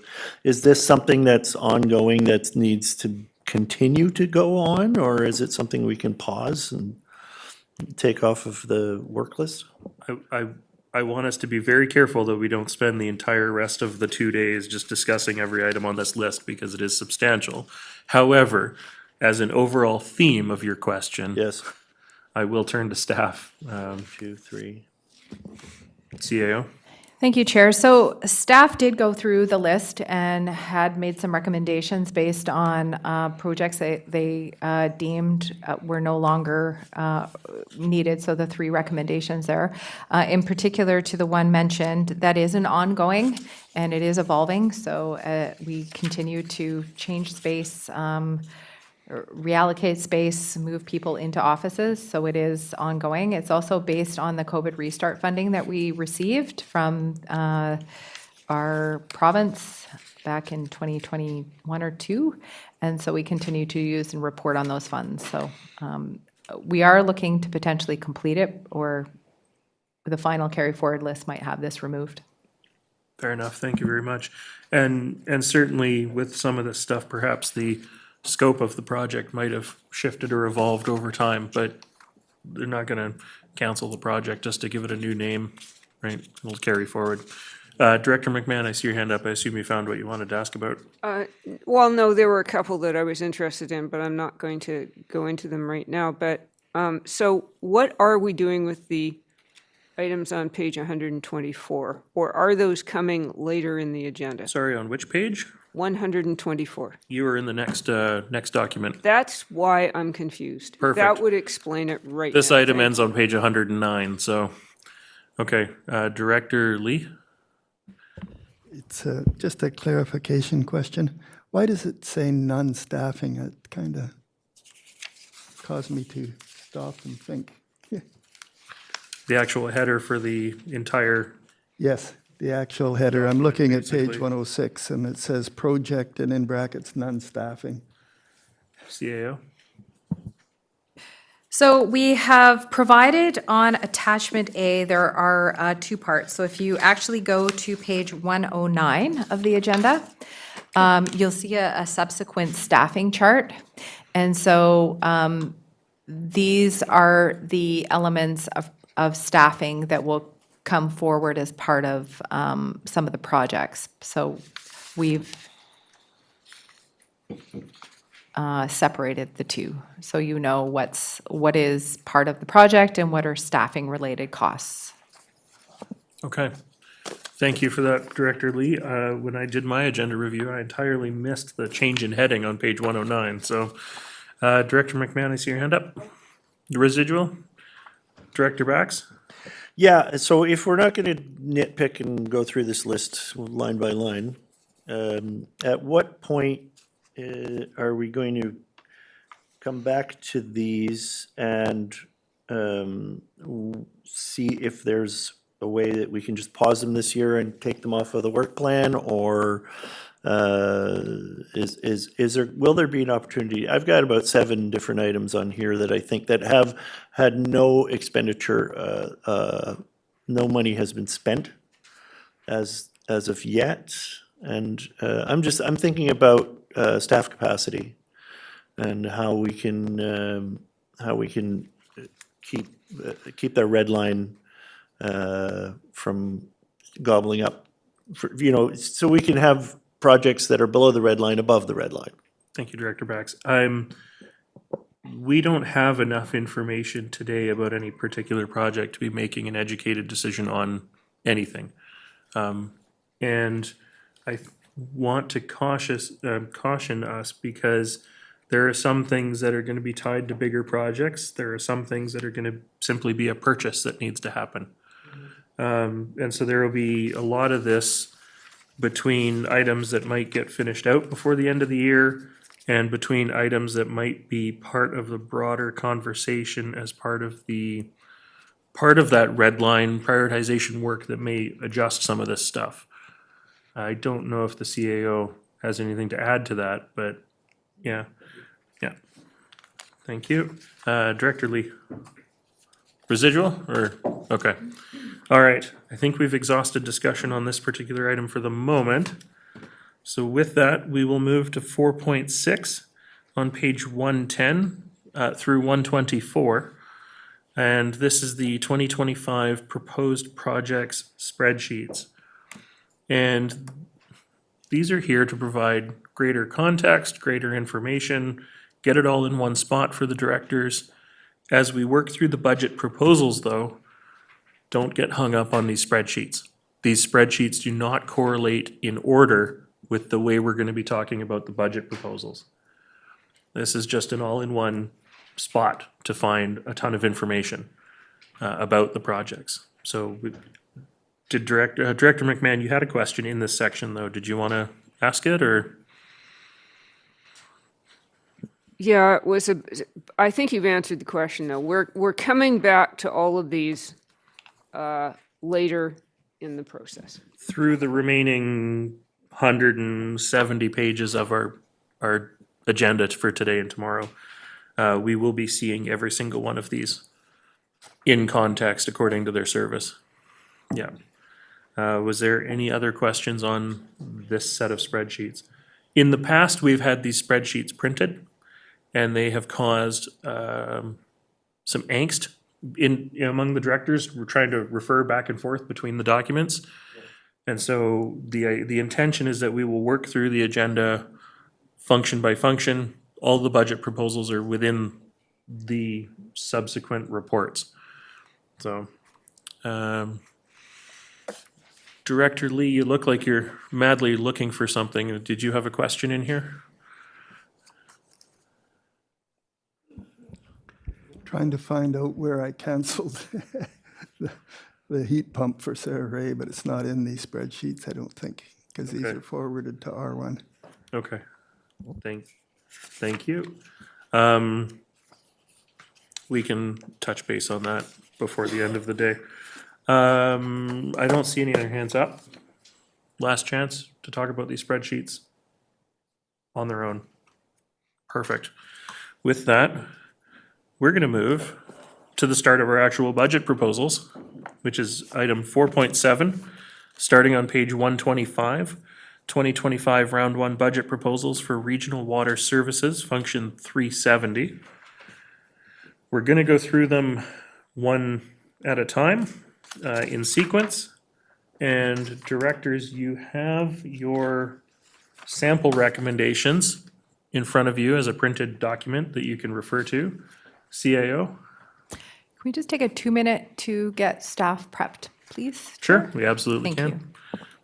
So we're going to take a brief recess.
And welcome back to the Finance Committee Round 1 Budget for November 25th and 26th. It's 11:36. We're going to move on in our agenda. We're on item 4.7, which is Round 1 Budget Proposals for Regional Water Services, Function 370, starting on page 125 in our agenda package. So right out of the gate, on page 125, we have budget proposal number 1, which is Regional Water Service Base Budget Increase. $110,000 proposed to be funded from user fees. Director McMahon. Yeah, I'm just gonna, before we get into each item, and, base budget increase is fine. But at some point, perhaps at the beginning of round 2, I would really appreciate it if we could look at all of our water projects, all of our significant water projects together. Because we keep approving things individually, and I'm concerned that we are trying to do too much all at the same time, and we're not going to get there. And we know we're not going to get there, but we're funding these projects, and then they keep falling behind. And I need to understand better how they all fit together. And that includes, we're already doing meters and volumetric billing. We've got Langdale hanging out there. We've got Gray Creek. We've got Lower Crown, Site B, the wells in Seashell, all of those affect water supply. And then there's 2 other kind of wild cards, which are the Hopkins Waterworks and the fire flow.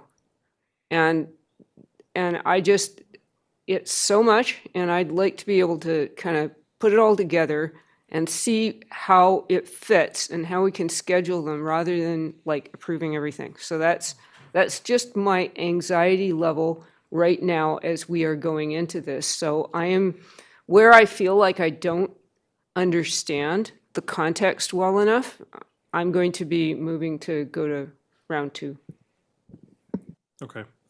Thank you for those comments. Director Bax. What I think Director McMahon is asking for is a lunch and learn with charts and maps to explain to us. Is that not what you're looking for? Something that can bring all the different parts together into one spot where we can see how the work plan of the utilities department is working on the water projects. It would be interesting to see that. Well, interesting is a different problem than I think what Director McMahon is talking about. And I'll follow up with this later, but what I'd like to see is how much water we get out of each one, what the cost is, and how long it'll take to complete. And then I know there's interdependencies between them, but yeah, it's kind of feeling like we're throwing everything against the wall and seeing what sticks.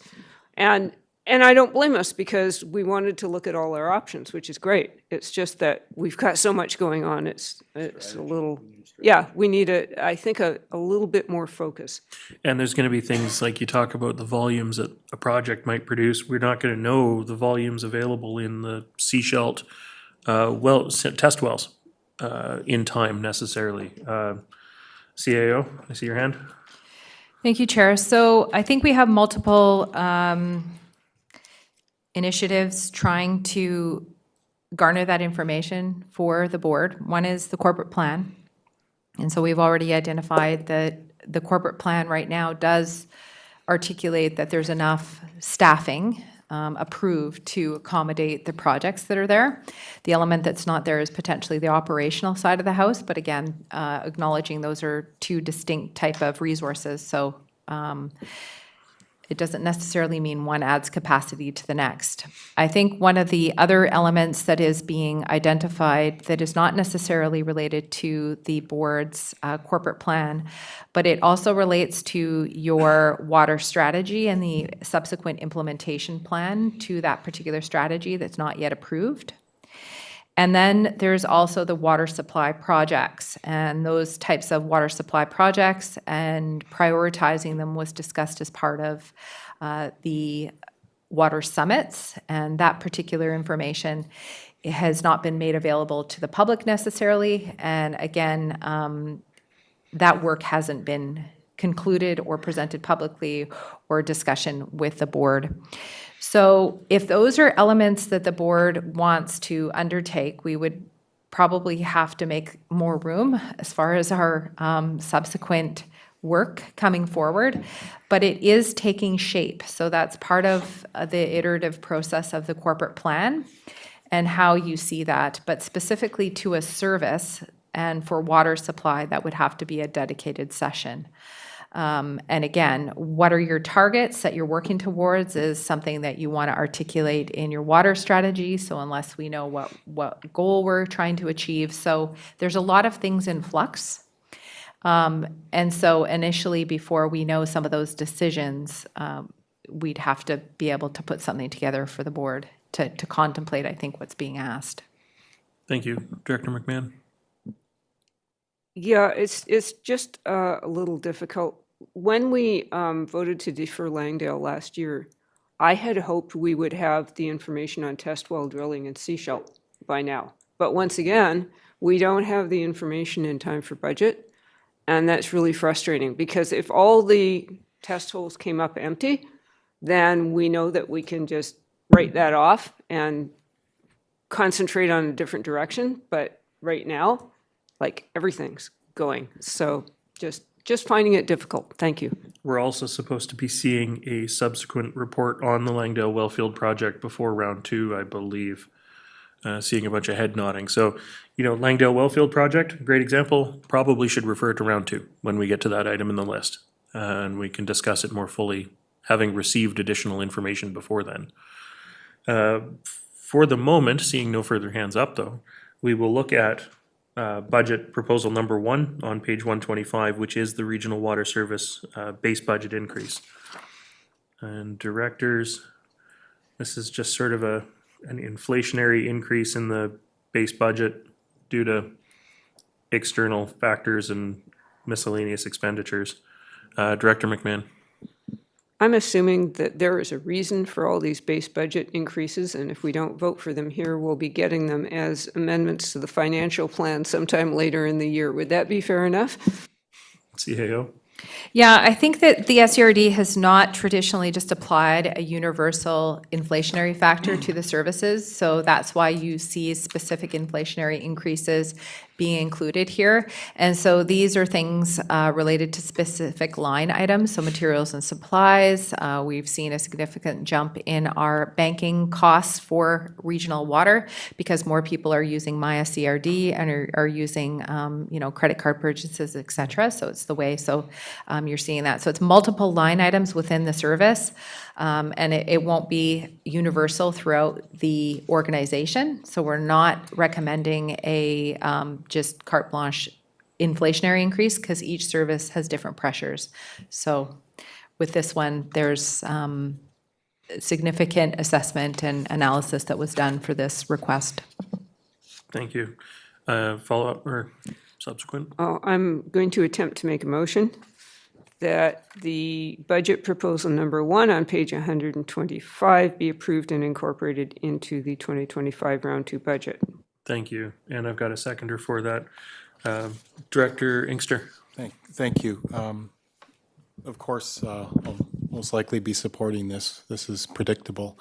But in reference to the annual increases that we could put in place in order to defray larger costs all at once, have we ever discussed that then? To do an inflationary rider or anything like that on a number of our rates in order to not have the sticker shocks that can occur? Or is that something that perhaps is missing from our policies? I think because we don't know or have a very, especially for a regional and north and south Pender, we don't really have a static operational plan. And so that's part of the service review as well. So what preventative maintenance programs do we need to have in there? What type of staffing and programs do we need to do? And what I mean by programs is preventive maintenance programs and/or regulatory programs. So you have some budget proposals in here. I would just say for utility services, we're not quite there yet. We don't have enough information to be able to make some recommendations. So that's why you have some irregularity right now. We're working towards that. So that's the goal. Follow up, go ahead, yeah. I'm glad to hear the staff recognize that that probably is our future in order to deal with the jump that we can see. And you and I know that what we have to do in Seashell with the 3% annual, it starts on a budget. So that's another example of that, which is dealing with annual. And that's an infrastructure cost, but that speaks to the cost of providing a service and its inflationary. Thank you. I don't see any other hands up. Director McMahon did move this for me, thank you.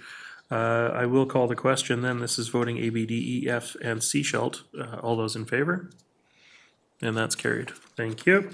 Moving on to item number 2, Grey Creek Intake and Treatment Design Engineering Phase 1 on page 126. Director McMahon. This is one of the water projects that I was talking about that there's going to be more information coming forward on. So I would like to move that item number 2 on page 126 be referred to round 2 budget. Thank you. And I've got a seconder for that, couple seconders for that. Any discussion on that motion, Director Bax? Yeah, one of the things I'm interested in finding out is there's no estimate as to what phase 2 is going to cost, is there? And I'm wondering, you know, what the final cost per liter is going to be on this project. I know these are questions that can't be answered in the foreseeable future. Don't know the construction cost until we do the design and engineering, which is phase 1 that's being asked of us today. And I think Do we know we're what still the waiting, sorry, capacity? did you want to go first? Okay. That is coming to us in a subsequent report as well, I believe, about the long-term viability of Grey Creek as a water supply and the volumes of water that might be available to us. I don't know if staff would want to give us a sneak peek or speculate on what those numbers might look like, but yeah, okay. Director Lee. I appreciate your comments, Chair, and I believe that they're really good ones. My question is, will this be happening, will we be getting that information prior to round 2 or prior to finalization? Because we kind of need that. Thank you. Manager Waldorf. Yeah, through the chair. Unfortunately, the analysis by NHC of the Grey Creek as a water source and what the sustainable yield of that will be long-term isn't coming until March. So it's unlikely we will have even preliminary data in time for round 2. But that's going to be the basis for setting the capacity for the design that's noted as phase 2 of this. I think staff's intention was not to miss out on a chance of getting the potential design and permitting end of this project approved for this year's budget, obviously contingent on the receipt of that report and its confirmation on the viability of the source. So we wouldn't expend the design fees for this if it wasn't deemed a suitable source. Thank you. Director McMahon. Just as I said before, I'd like to have all these major projects in one agenda so that we can grapple with them at one time. Thank you. Director Gabius. Thank you, Chair. I agree that we did need a bit more information on that, so happy to see this go into round 2. My question is about the funding sources. So there's a suggestion to use the growing community funds, and I heard what Director White said earlier. So I'm wondering, would a project like this, would community works funds be applicable to this project? That's a good question. I think we've got a number of projects that are already being proposed to be funded from Community Works. So like Langdale, for example, so the balancing act of Community Works funds. Yeah, I don't know that we're in a place to speak to that just yet. I mean, the project should be eligible. Okay. If the question is just about eligibility, yes, the project should be eligible, I believe. And looking over at the CAO. I think this is one where we would probably consult with UBCM because it's not necessarily, we hope that it will materialize into a capital asset. It's not necessarily capacity funding, so it would be a little bit of it would be a clarification question because we have, if it doesn't materialize into a capital asset, we may be faced with having to return the funds. Okay, thank you. I don't see any other hands up on the motion to refer this to round 2. So I will call the question. All those in favor? And that is carried. Thank you. Next up, we have proposal number 3 on page 128, which is the Langdale Wellfield construction, which will be updated pending staff report prior to round 2 budget. So I'm hoping that somebody has a quick and simple motion here. Director McMahon? Funny you should mention that. Yes, I'd like to move that project 3 on page 128 be moved to round 2 budget. And I've got a seconder for that, several seconders for that. Thank you. Okay, I don't see any other hands up. I will call the question. All those in favor? And that's carried. Moving on to proposal number 4, which is permit requirements, siphon systems, Chapman Lake and Edwards Lake on page 129. This is $235,000 funded from operating reserves. And directors, any questions? Director McMahon. We need our siphons. I'm going to try moving that project number 4 on page 129 be approved and incorporated into the round 2 budget. And I've got seconders for that. Thank you. I guess the question that I have is if the siphons are not a long-term option for the regional district, is there any ability to repurpose this infrastructure, this work that we're going to be doing long-term for the organization? Or is this a one-time cost that's going to support something that might be redundant in just a couple of years? And I don't know if staff can speak to that. Manager Waukee? I'll take a stab at it. I think any information we receive on Chapman Creek will be beneficial for the future use of Chapman Lake itself.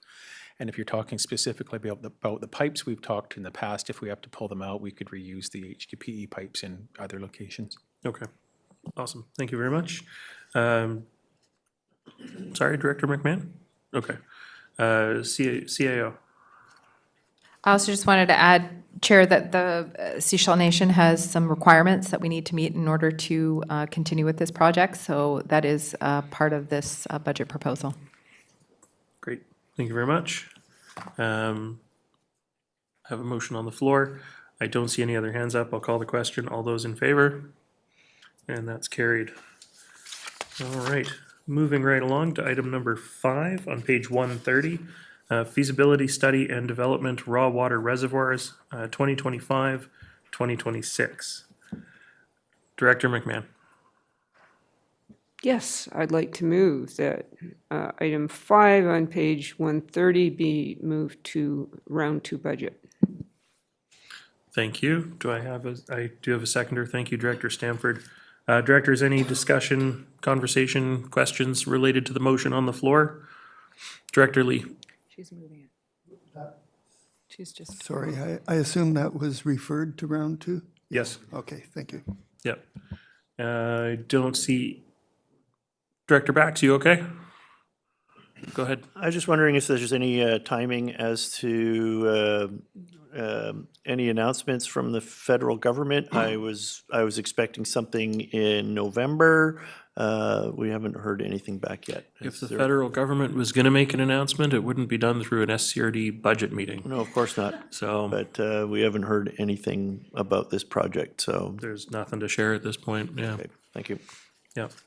In that case, seeing no other hands, I will call the question. All those in favor? And that's carried. Thank you. Item number 6, pressure release valves for advanced optimization use Church Road Wellfield on page 131. This is $315,000. This is one of those projects that's being proposed to be funded from Growing Communities funds. Director McMahon? That was what I was going to ask about. We're given two options here. Would the Canada Works Fund, Community Works Fund, whatever it is, gas tax, would that be eligible for this also, or no? Good question. CAO? Yes, it would. Okay, thank you. Director White? Yeah, I don't want to rail away on every single item that has the Growing Communities Fund, so I didn't on the last two because I had just recently, but I'm going to again here because I have to at some point. I just have to reiterate that I'm just really concerned about, this is a really big picture issue about why we're all here, about the purpose of regional districts and coming together to partner regionally. And both the town of Gibsons and the Shishell Nation are not in the water function. So the taxpayers everywhere else do benefit, and I appreciate they benefit, and I appreciate all taxpayers on the Sunshine Coast are under a lot of pressures right now. Property tax is not sufficient to fund municipal infrastructure. We all know this. And that's why these funds exist. But I just really want to say again, I wish I get no vote in this too. This is, unfortunately, the way this works is the voters in this function can say, we're going to take this money from a fund that was intended regionally. And I just get to sit here and watch. And it does raise some really big picture concerns. It kind of reminds me of the time 2 years into my last board when we were under a lot of pressure and challenges in Gibsons to fund a hot tub, and a very expensive hot tub. And the rest of the board came to Gibsons saying, we want you to pay for this twice. We want you to, you're not only in the function, in the recreation function, but we want you to contribute funds from your budget to this as well, because this is in Gibsons. And I remember saying, like, I thought this is like the complete contradiction of the intent of a regional district where we all come together to partner in an equitable way. And I'm seeing this happening again here, and that did not go well years ago. I think that the SCRD ended up at a point a couple of years after that where one of its biggest priorities was to repair relationships with municipalities. There's a big reason for that. So I just, I understand all the pressures on water taxpayers. We're under those pressures in Gibsons too. So I understand them very strongly. But I just urge my fellow directors here to really consider whether there are other options here than to use the Growing Communities Fund to benefit some of us, but not the entire region. Thank you. Director McMahon? We obviously need to fund the pressure release valves.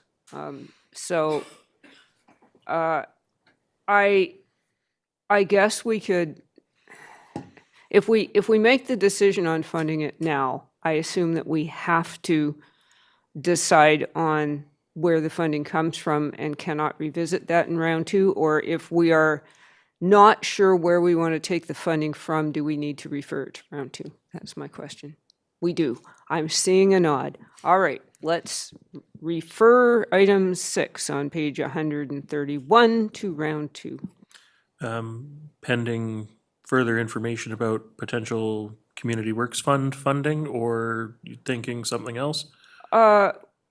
Yes, we could do that, but I would, at the end of this round, we'll have a better idea where we stand with all of our allocations of funding, so that we can look at that again fresh in round 2. Okay. CAO? We're going to be challenged to produce that report for Thursday. If some of these decisions are deferred to round 2, and if we're looking to not use the source of funding, the 2 alternatives will likely be debt funding. Community Works funds is an option, but again, those are typically allocated to rural areas, and so very different model, and those are based on board policy decisions. A policy decision on growing community funds hasn't happened, so again, board decision. But again, if you're wanting us to look at parcel tax by Thursday to adopt that bylaw by the end of the year, and you're deferring these to January, we're going to have to make some decisions related to that. Otherwise, I'm not sure how we're going to produce that report for Thursday.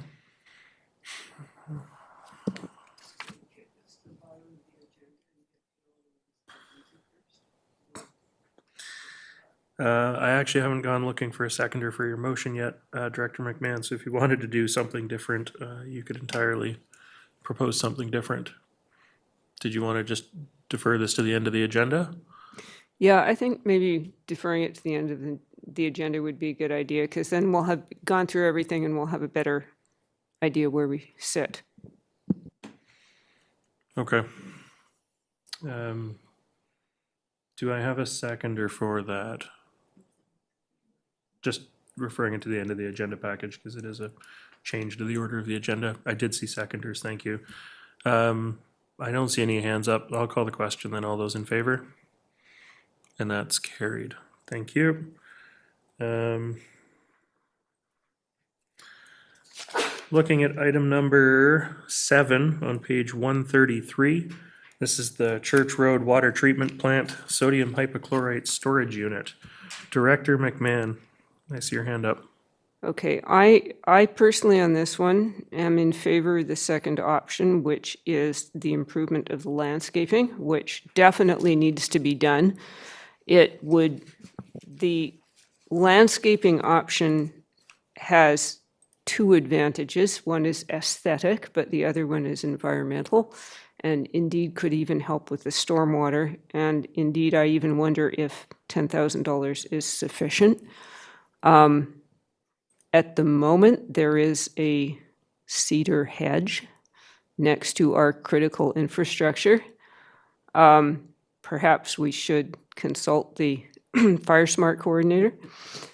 But I would certainly be willing to not only move the landscaping costs of $10,000, but I would be willing to move that it is taken from areas E's gas tax fund. It's, well, yeah, I know it's a bit generous, but it's Elphinstone Avenue. I feel a certain close affinity. Okay, so you would be looking at that the budget proposal be approved, that option 2 of the budget proposal be approved and incorporated into the round 2 budget, funded from Area E gas tax for $10,000. Okay. Do I have a seconder for that? I do have a seconder for that. Director Stanford, I thought you might. Did you want to speak to it as well? Thank you, Chair. I'm wondering if staff could just provide a little bit more background into how they're coming to this, these options, and just a bit more detail, because I think this has come up several times as to the, what's happening with this. Why did we even look at the $100,000 new build, things like that? Thanks. Just a reminder. Go ahead. Yeah, Chair. So staff received a substantial amount of community feedback originally with just regards to the existing container that's in use right now. And we provided a substantial amount of information to community around public safety issues that were, public safety concerns that were brought up, all of which have been addressed through proper information. The remaining feedback from community was that the shipping container presents an aesthetic issue for several members down there. And to rectify that with a building that would match or blend in with the structure that's down there now, that's where staff came up with the budget for the $100,000 unit. Unfortunately, it needs to meet all of the regular building code requirements, et cetera, which makes it a costly endeavor. So just to follow up, can we just clarify that the shipping container there now is a safe option and potentially the safest option for storage on that site at this time? Yeah, the container that's currently on site meets all of the required safety precautions, and as a metal structure is pretty much fireproof, and it's engineered to safely contain the materials in question. So it is definitely a viable option. Thank you. Manager Waukee? I'll just add a few things to that. It has spill containment. It's specifically built for that purpose. It's not, we didn't just find a sea can. It's specifically built. And if the sodium hypochlorite were to spill, there's a containment for it. The additional information is that it's 6% sodium hypochlorite. In the past, we've used 12% sodium hypochlorite. 6% sodium hypochlorite isn't considered a dangerous good for transportation. It's similar to household bleach. Thank you. Thank you. And just to add on from I haven't seen this particular container yet, but the district of Seashelt for our wastewater treatment plant, we needed to do something for chemical storage. And our permanently constructed option that we went with is indeed a chemical storage custom shipping container product. We're immediately adjacent to the Seashelt Marsh. And so if you want to talk about, sensitive ecosystems and concerns around spill containment, the units that have been installed in Seashelt have been absolutely flawless. They've been integrated into our SCADA system, so if there's any spills, if there's any issues, there's automatic alarms that get triggered, so staff know that there's an issue. As staff said, it's not like they just went out to the nearest shipping container supply company and bought a box and stuffed some things in it. Director Stanford, I see your hand up still again. Residual. Director McMahon? Yes, I did actually drive by the site yesterday, so I'd like to challenge staff to come up with a really magnificent piece of landscaping, because it would be an addition to the neighborhood, and if it provides habitat for birds too, that would be awfully nice. Thank you. CAO? I don't know if it's been explored, and our corporate officer asked, but it could also be an opportunity for our arts and culture groups where we could definitely use the shipping exterior to be a little more friendly, like BC Hydro and other entities have done, to make it look more like a green space. So I think let's look for some innovative, creative ways to make it look nice. Thank you. I don't see any other hands up. I do have a motion on the floor, which is to fund option 2 to $10,000 using the Area E gas tax. Thank you, Director McMahon. I will call the question. All those in favor? And that's carried. Thank you. Yeah, go ahead, Director Stanford. Just so everyone's aware, is Area F doesn't have very much money left, so that's why I really appreciate Area E pitching in. Thank you, Director Stanford. Next up on page 134, budget proposal 8, which is vehicle replacement times 2, $250,000 being suggested to be funded from MFA loan. Directors, any questions, discussion, recommendations?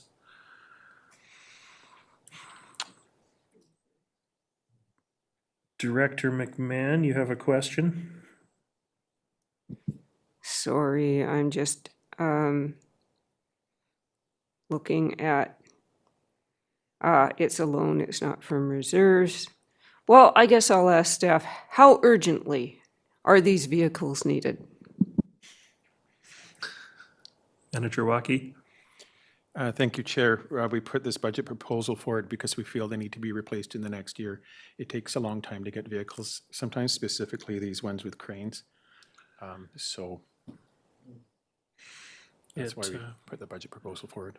Thank you. And I know we've discussed these vehicles previously because there was some questions and concerns about a 5-year-old vehicle that's basically worn out, and hopefully the replacement fleet is better fitted for use. Director McMahon? And perhaps with the extended warranty.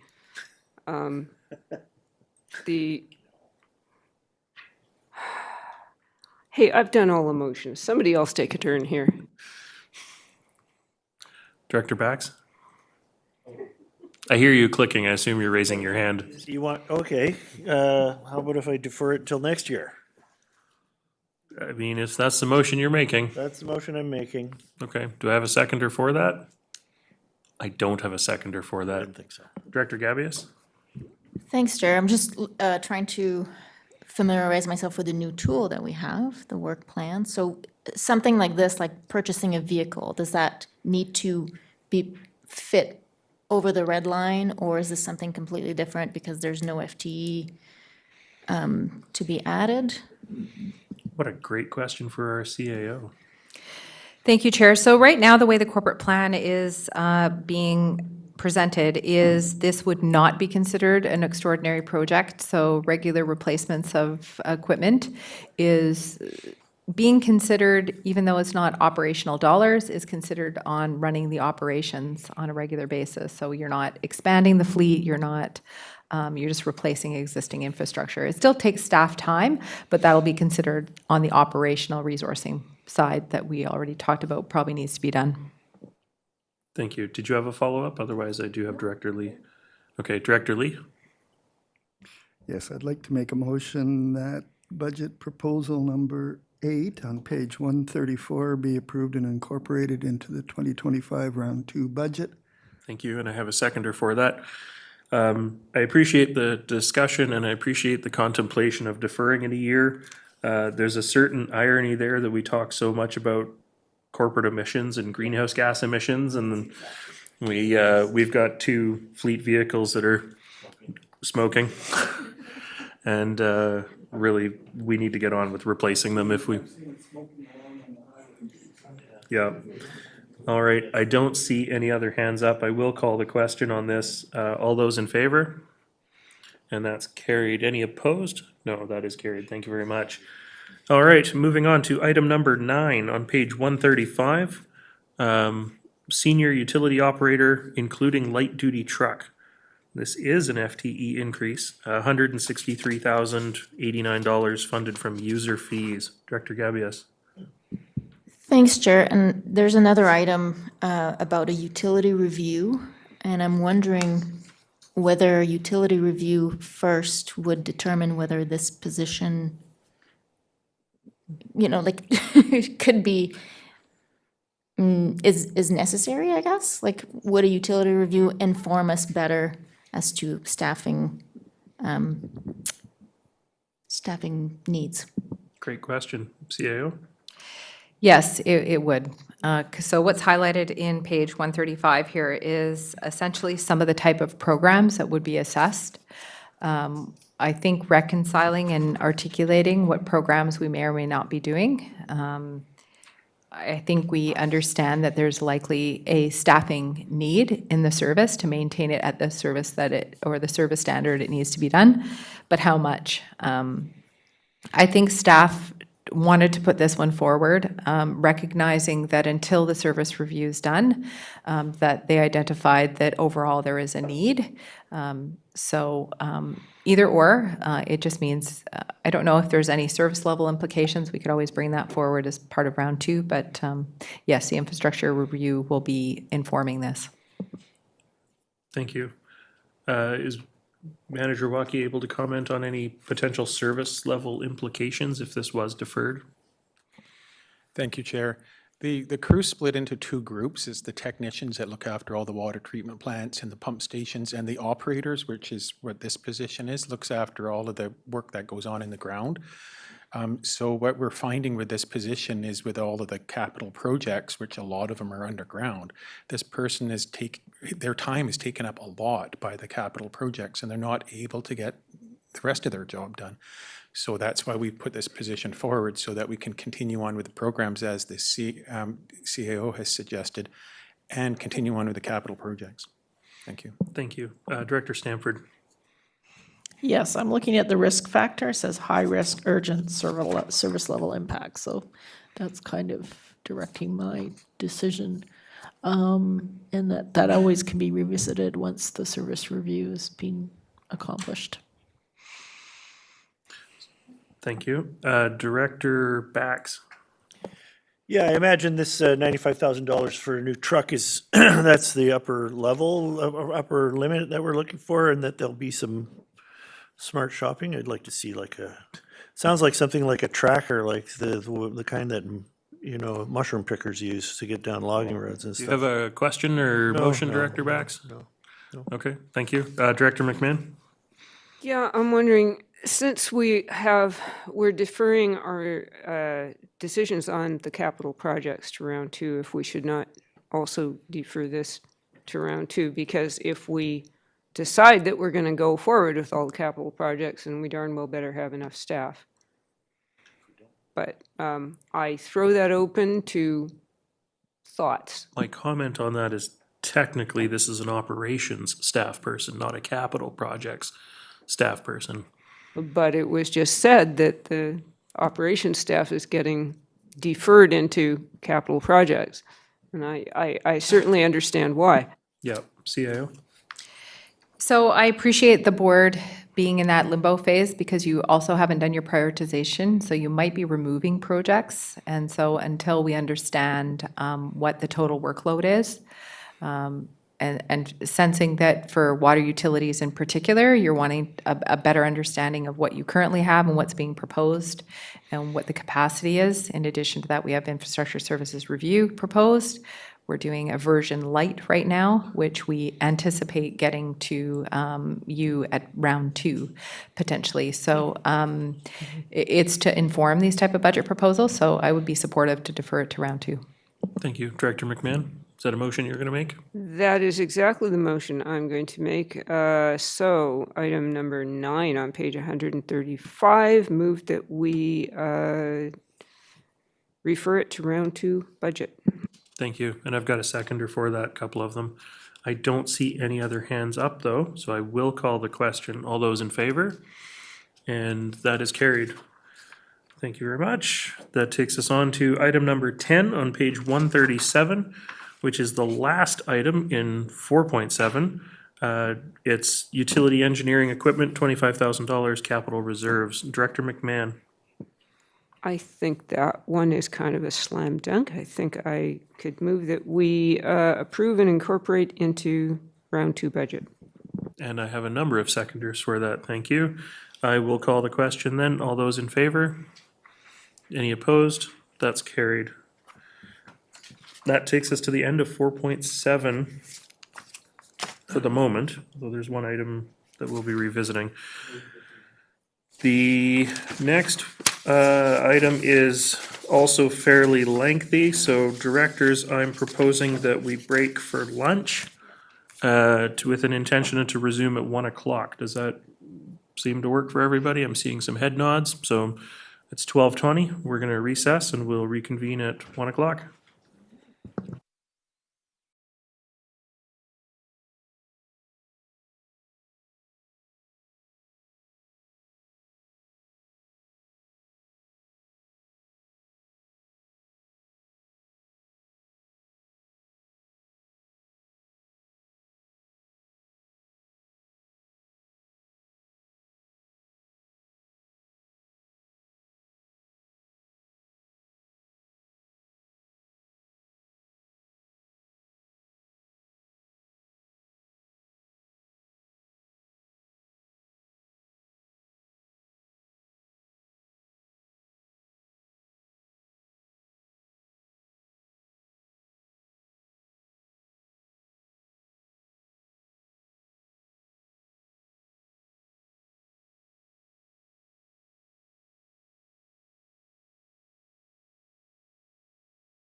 And welcome back to the Finance Committee Round 1 budget for November 25th, 26th, 2024.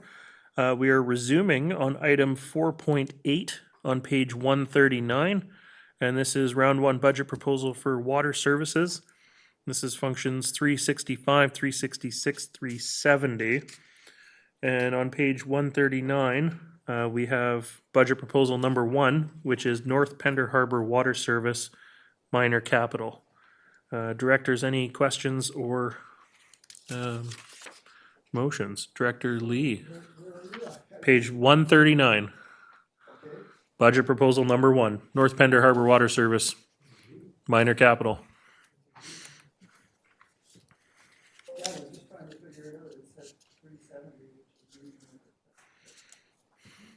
It says 365 North Pender Harbor Water Service. The overall report refers to 3 separate services for water. I'd like to make a motion to accept the recommendations as listed on page 139. Is that what you wanted? No, not yet. Let's go through we're going through the budget proposals. So we're looking at budget proposal number 1.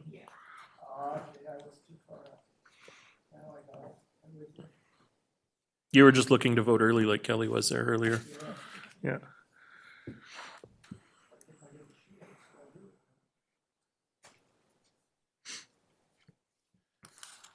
Yes, I'd like to make a motion that proposal number 1 on page 139 be approved and incorporated into the 2025 round 2 budget. Thank you very much. This is going to be voting all because it's a single participant service. And do I have a seconder for that? Thank you, Director McMahon. Any questions, discussion? If not, I'll call the question. All those in favor? And that's carried. Moving on to item number 2 on page 141. This is North Pender Harbor Water Service base budget increase. Function 365.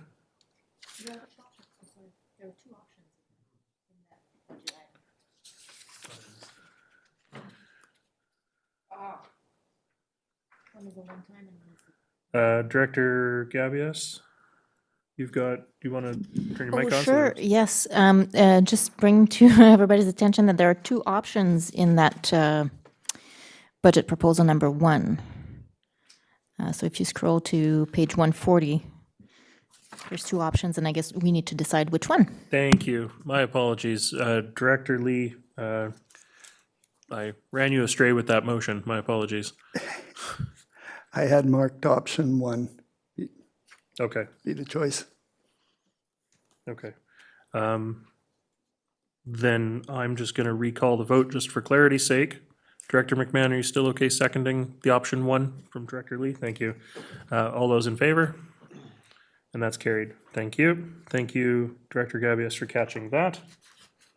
And yeah, moving on to proposal number 2, North Pender Harbor Water Service base budget increase, $30,000 from user fees. Director Lee.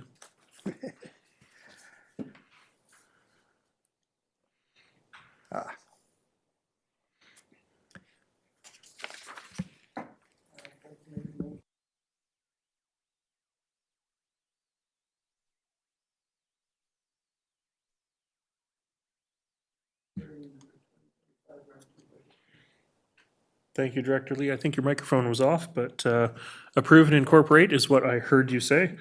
And I do have a seconder for that. Is there any discussion on the motion? All those in favor? And that's carried. Now, moving on to item number 3, on the bottom of page 141, South Pender Harbor Water Service minor capital. And proactively getting ahead of it, there are 2 options listed on page 142. And so, yeah, I turn to Director Lee. I'd like to make a motion that proposal number 3 with option number 1 be approved and incorporated into the 2025 round 2 budget. Thank you, and I've got a seconder from Director McMahon. Is there any discussion or motions, or any discussion on the motion? I will call the question then. All those in favor? And that is carried. My apologies. Manager Walkie? Thank you, Chair. Just, it's okay now, but I just wanted to point out at the top of the page, it said one time. That shouldn't have been there because there was options to choose from. So option 1 is ongoing. And option 1 is the one that Director Lee moved forward. So thank you, Manager Walkie.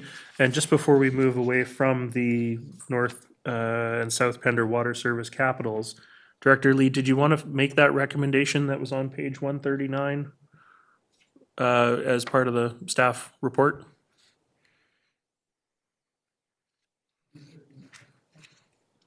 And that 2026. And that it's an ongoing, coupled with option 1. No, up in the top of the staff report, Director Lee, on page 139. Oh, at the very top. That the 2026 budget deliberations, staff developed for a short-term capital work plan to support minor capital for North Pender Harbor Water Service and South Pender Harbor Water Service. So you'd like a motion to approve the recommendations as listed on page 139?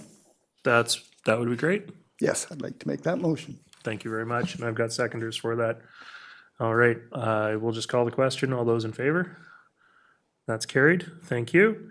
Okay, so moving on to item number 4, a little bit of back and forth there. Sorry, folks. Item number 4 on page 143, South Pender Harbor Water Service base budget increase. $44,000 funded from user fees. I don't see any options listed on anywhere else on the page, so just go ahead. I'd like to make a motion that proposal number 4 on page 143 be approved and incorporated into the 2025 round 2 budget. Thank you. And I've got a seconder for that. All those in favor? And that's carried. Item number 5 on page 144. This is 365, 366, and 370. Water supervisory control, data acquisition upgrades, phase 2. So 362,230 funded from capital reserves. Directors. This affects all of the water services. Director McMahon. Sorry, too much scrolling, wearing up my finger. So I'd like to move that item 5 on page 144 be approved and incorporated into round 2 budget. Thank you, and I've got seconders for that. I did have one question for staff about this. I'm generally supportive, but I was just wondering what impacts might be to the project if it was deferred 1 year, or the rollout was delayed 1 additional year. Thank you, Chair. The system that we have is antiquated. There could be a risk that parts of it fails. Okay. Thank you. Okay, thank you very much. I don't see any other hands. Oh, Director Gabius? Thanks, Chair. I'm just wondering about the FTE count. So 0.09 existing. What is existing means we already have this person. And then and is it additional FTEs? I'm trying to wrap my head around like when do we add staff? CAO? Yeah, so appreciate that Director Gabias wasn't here as part of my initial launch this morning. So that's one of the additions to the budget proposals that we added this year, was to articulate the types of staffing that are going to be working on these particular projects. So identifying if existing staff are working on it. We also want to fund that existing staff through capital means versus just funding through capital or through operating. And then we are showing what incremental additional, so that's that second component. And the third one is essentially whether or not there's any staffing implications or not. So it's just the total staffing impact as well. Thank you. And GM Rosenboom, I see you are online. I saw your hand, unfortunately, after I called on the CAO. Was there anything that you wanted to add to that? No, nothing to add. Thank you, Chair. Great. Thank you very much. Do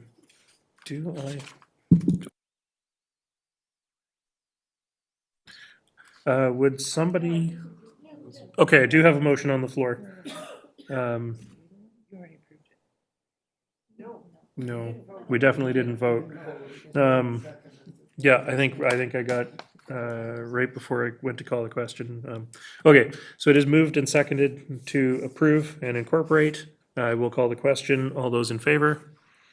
And that's carried. Thank you. Now we voted on it. Item number 6 on page 145, SCRD Water Service Climate Change Resilience Analysis.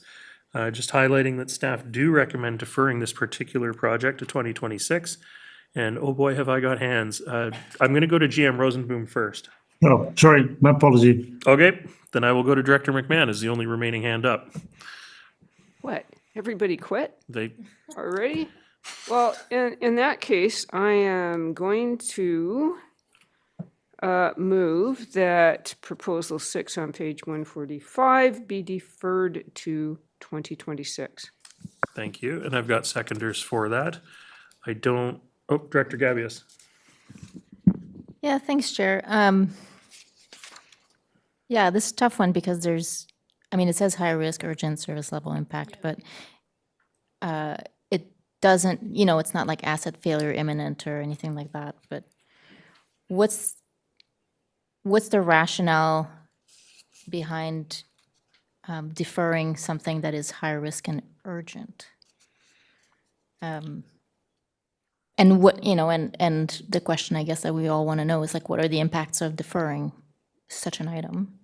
Thank So you. any context would be helpful for me. GM Rosenboom. Thanks very much for the question. We looked at the rationale for deferring was that in the overall context of all the projects we currently have on the books, we looked at projects that, given the workload and other priorities, we looked at projects that could be deferred without having an immediate impact on service levels. This was one of those items. There's one later, a few items down, there's another one. Not to say that there is no need for this budget proposal. It is one of the action items in the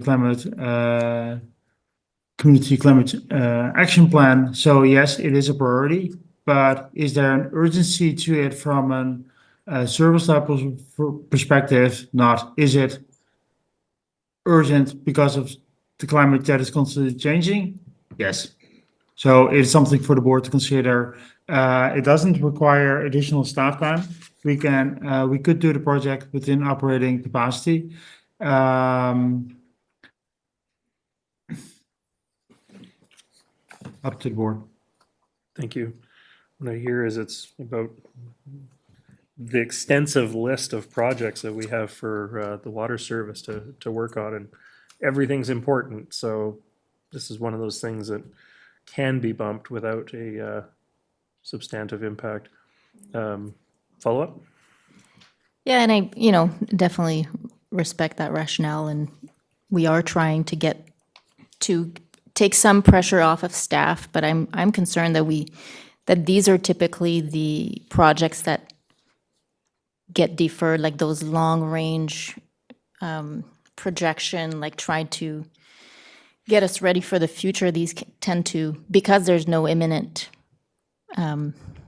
impacts that we can, like tangible impacts. So I'm concerned that they keep getting on the back burner. So I'm kind of torn between staff capacity and the future of the Sunshine Coast, I guess. Okay. Not to be too dramatic.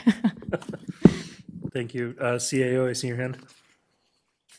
Thank you, Chair, and appreciate the discussion. I think the other thing too, based on the description of the project scope on page 146, a lot of this would be significant undertakings for likely the operational team. And we've heard today that the operational team are already stretched. And because we haven't done that operational assessment, we also have significant things going on that will inform these elements. So we likely be a little bit better positioned next year. Thank you. Director McMahon. That was exactly where I was going to come from. We're still waiting for critical information about several projects. So yes, I think we can defer this 1 year, but I also agree with Director Gabius that we can't keep putting aside some of these projects. We have to get to them. Thanks. Thank you. And I note that, I mean, we're still working on some of this work within the projects themselves. I mean, part of Gray Creek, for example, is determining the sustainable yield of that project into the future, not just what we can draw from it right now. So it's not that we're taking any climate change considerations and pushing them off the table until next year. It's that a specific project is being just slowed down, let's say, until perhaps next year's budget consideration. I don't see any hands up. I do have a motion on the floor to defer it to 2026. I will call the question. All those in favor? Any opposed? That motion's carried.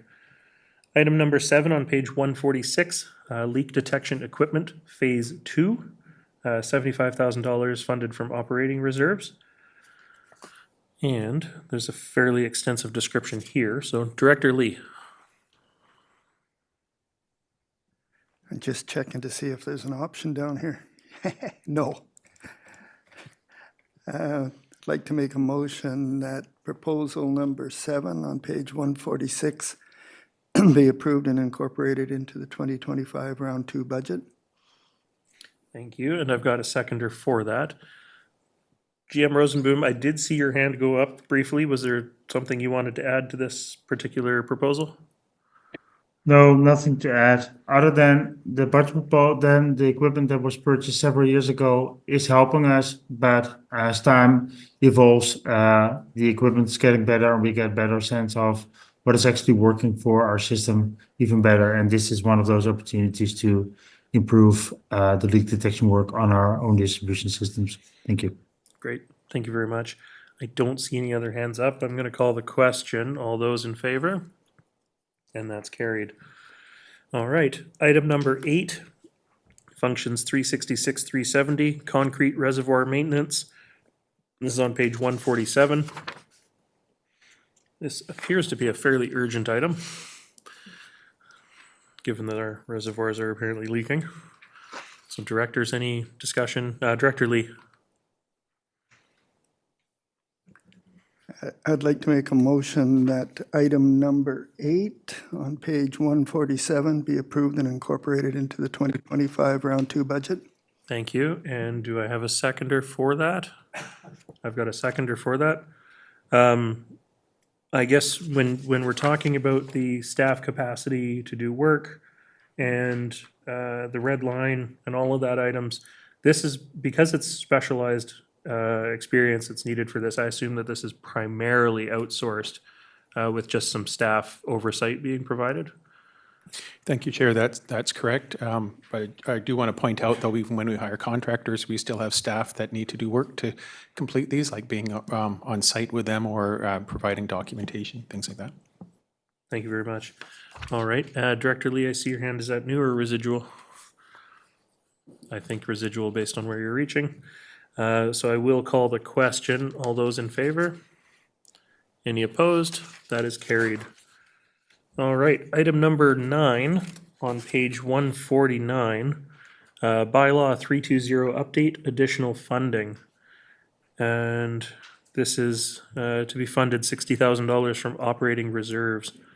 Directors, any questions, recommendations? Director McMahon. Is this the bylaw that includes our DCCs? Getting a head shake from the CAO.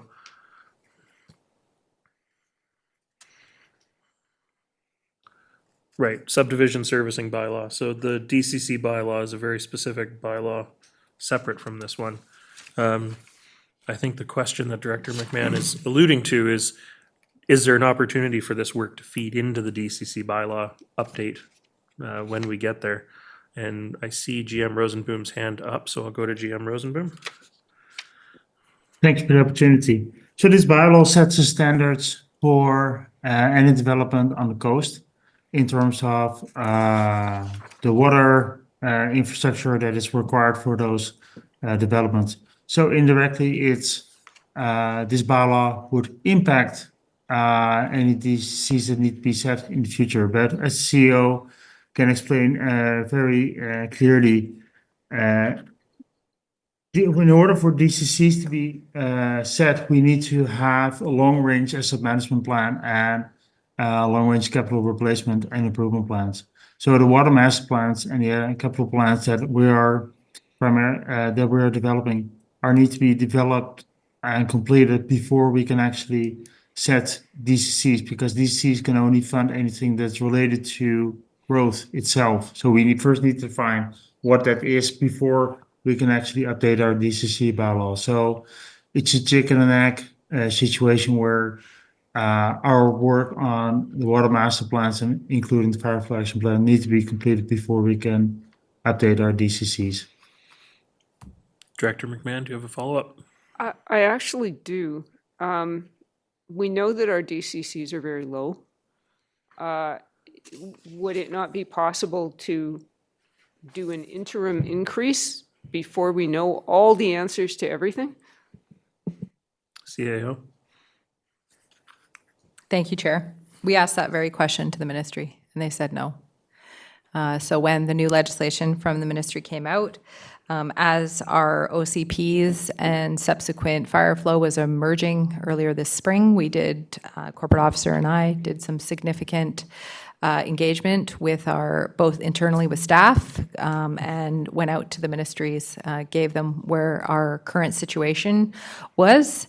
And in short, they said, no, you cannot do an interim. You can't avoid the full public consultation. And at this point, we're not prepared as an organization to do that, which puts us at a disadvantage, especially because I know that Town of Gibson's is well on their way with some work.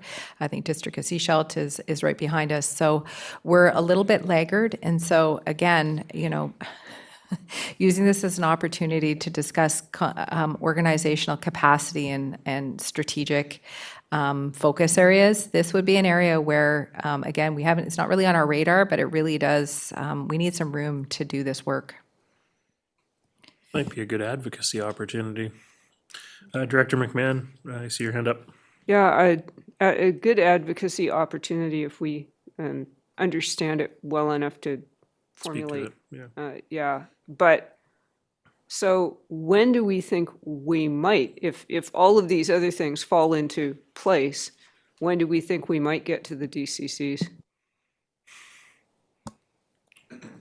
Based on my assessment, I don't think that we would probably get to that till 2027 realistically. Okay. Thank you. Not great news, but understandable with the amount of high urgency plans and items that we need to work on. We've still got fire flow action plan to figure out. Yeah, we have a lot of things that need to be figured out all at once. So, CAO? And your growth plans. You have to understand where you're going to do your projects. And so right now, our DCC bylaw is very prescriptive as to the projects DCCs can be able to be funded, which are no longer, I think, as relevant as they used to be. So there is a need for us to make sure we update that to be able to use those funds. We also don't have a significant amount of DCCs to be material enough to make a big difference, believe it or not. Director Lee? Yes, thank you, Chair. My question is, would this best be done after the OCP update is done? Because can it even be done before the OCP update is done? Good question. It informs. It's one of the pieces of the puzzle. Okay. All right, I don't have a motion yet. I could do that. Director McMahon? I'll try a motion that item 9 on page 149 be approved and incorporated in the 2025 round 2 budget. Thank you. Do I have a seconder for that? I do. Thank you, Director Stamford. I don't see any other hands up. Anybody wanting to speak to this? If not, call the question. All those in favor? That's carried. Any opposed? All right, that's carried. Okay, item number 10 on page 150.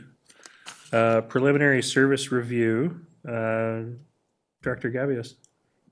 Yeah, thanks, Chair. And as we mentioned earlier, as we talked about this earlier, I think this is really important. And so I'm happy to move that the budget proposal, preliminary service review, utility services be approved and incorporated into the 2025 round 2 budget. Thank you, and I've got seconders for that. I don't see any other hands up. I will call the question. All those in favor? And that's carried. Thank you. On page 151, we have budget proposal number 11, which is commercial food growing farms policy development. Staff are recommending deferring this to 2026. I suspect that's going to be a capacity issue with the number of things that we're already asking of them. Director McMahon? I'm wondering, okay, I'd like to hear more about why to defer it, because this seems to me to be part of the OCP update. Because one of the possible outcomes would be different zoning around food producing farms, rather than using the agriculture zoning that we have now, which is based on the ALR. And if we're going to even look at that, then we need to do the groundwork, which probably means, frankly, hiring a consultant to do it. And we have money. So my question is, why defer? And just before I go to staff, the one thing I do want to add is that, if you're talking about changing your zoning, that doesn't apply to the district of Sechelt, which does also utilize this water and does also have food growing farms. But beyond that, GM Rosenboom, I see your hand up. Thank you very much, Chair. As directed by the board, staff engaged with Farmers Institute, Sunshine Coast Farmers Institute, on the development of this budget proposal.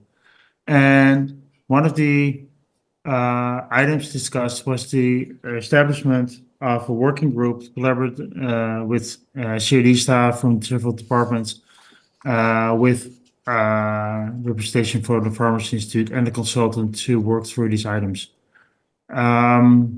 Because of that, that structure, there is an increased staff capacity required to do this work compared to if we would just only hire a consultant, which would be, of course, less time commitment required from staff. So that's the primary reason. So currently, the budget available is around $85,000, and the current proposal would be $35,000 on staff time, and the remainder about $50,000 for a consultant. And we just don't have that amount of staff available at the moment within the existing capacity to undertake that work. If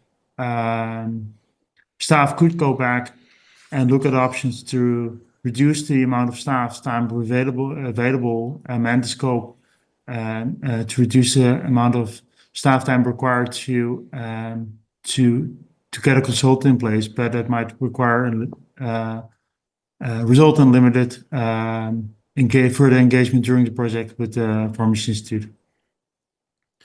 Just before I come back to you, Director McMahon, I did want to emphasize that if we rely too heavily on consultants, they're usually not located on the Sunshine Coast, and we don't always get results that we hope for or expect.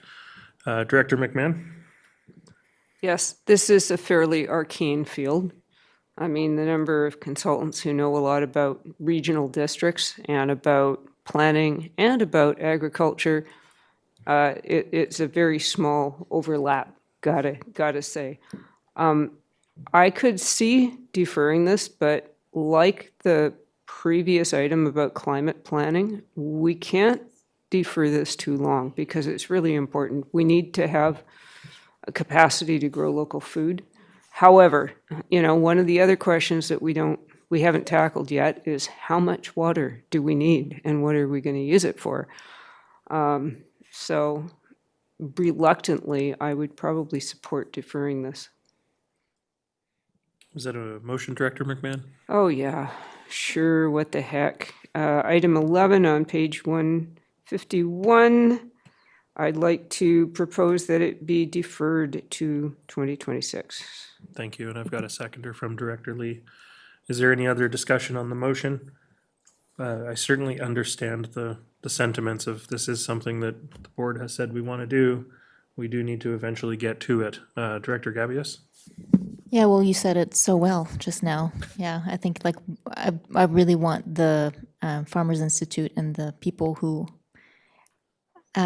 grow food here on the coast locally to not feel like we're not really paying attention to them. We are really focused on helping them, and unfortunately, given the situation with our capacity, we have to defer it, or we're choosing to defer it. But hopefully, OCP work can also inform that future work. So.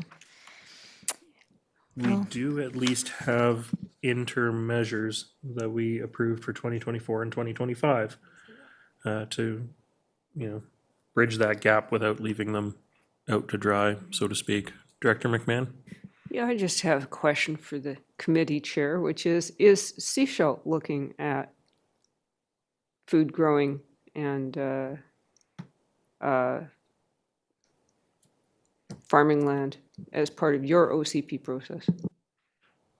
It's a good question. I don't have an answer for that.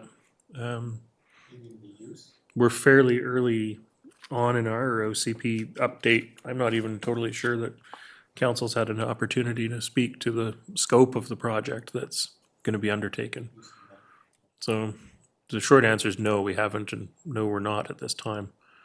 So food security is a region-wide issue, and so it would benefit us to be somewhat consistent in our approach, I think.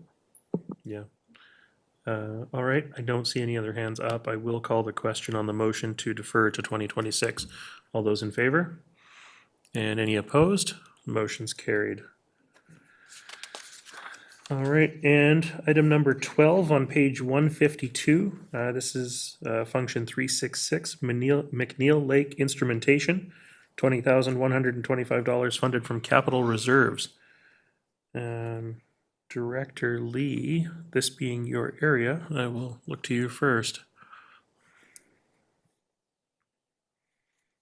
Thank you, Chair.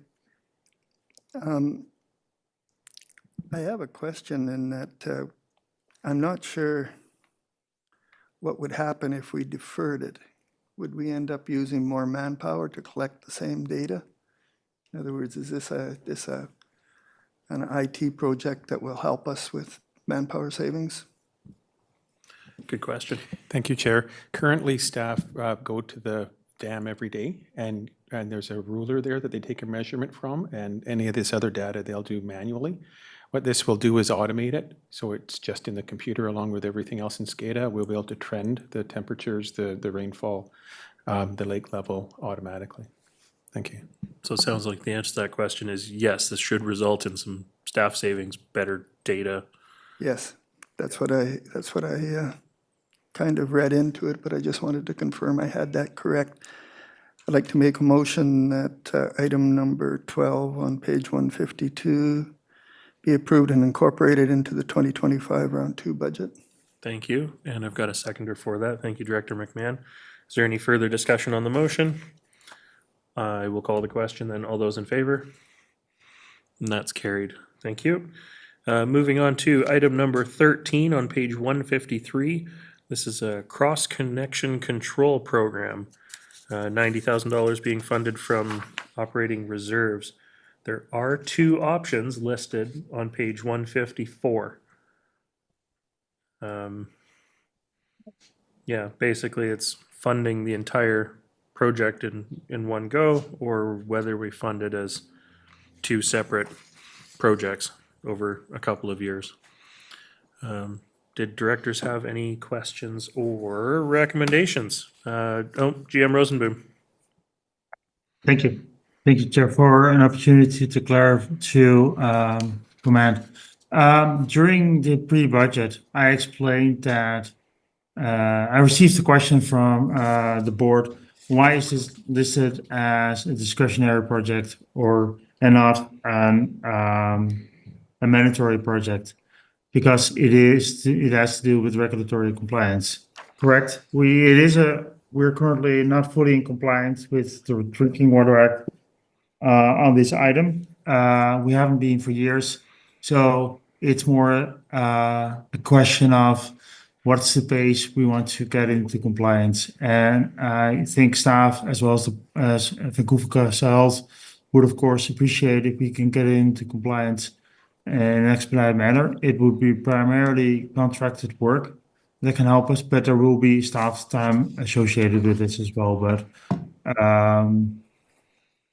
so from a staff perspective, we would like to advance with option one. However, we can also, if the board decides to implement more phased approach in 2 phases, then we can support it as well. I have to say that there might be a need, as in the item indicated at the top of page 16 of the report, there might be a need for phase 3 as well at some point. Thank you. Thank you very much. Director McMahon. If this doesn't require a lot of staff resources, and since it's being funded from reserves, there doesn't seem to be a lot of advantage to phasing it. So, you know, actually, I could go either way, but I see our CFO at the mic.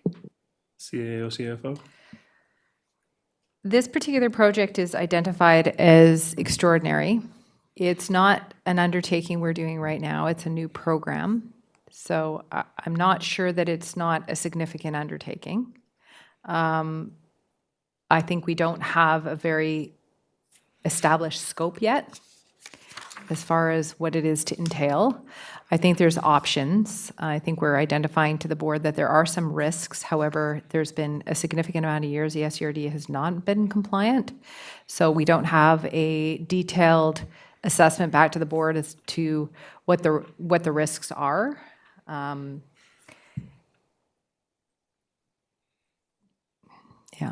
Okay. Thank you. I'm going to go to Director Gabius. I'm going to go to Director Gabius first, and then I'll go to Director Lee. Oh, interesting. I was thinking maybe Director Lee was going to bring up the same point. So we have not been compliant. And so basically we need to decide whether or not we're okay with that and whether or not we want to continue being, say if we defer it, we're basically saying we're okay being non-compliant for another year or 2.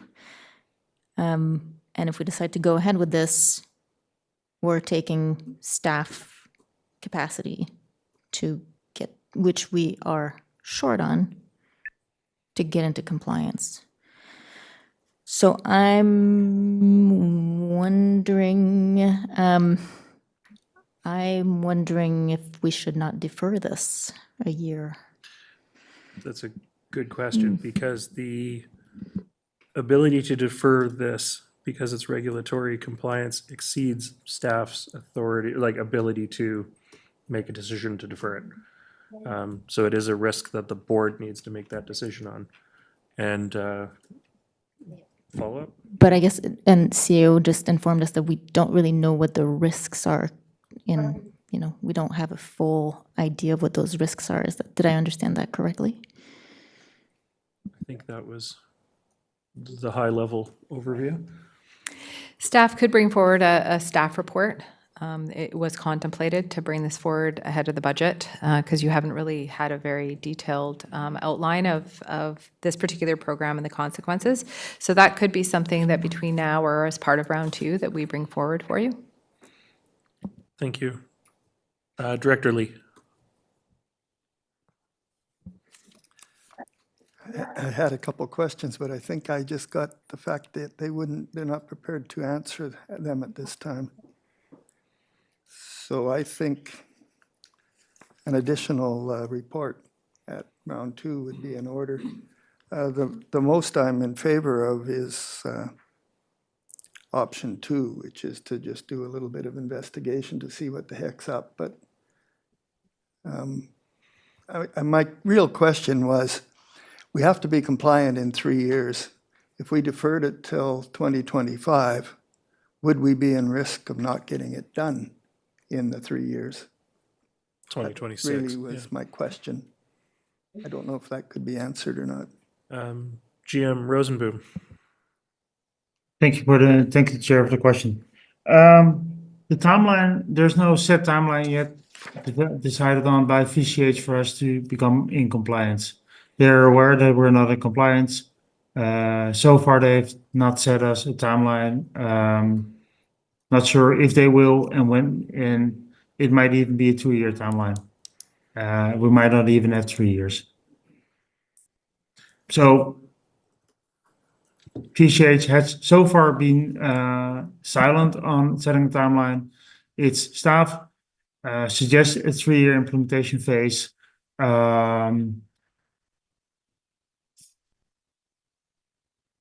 Considering also staff capacity, but also realizing that there is a risk associated with not being in compliance, not only from a regulatory perspective, but also just from a contamination of the water system perspective, so a health risk. And that is something that we have to, that the board would have to balance.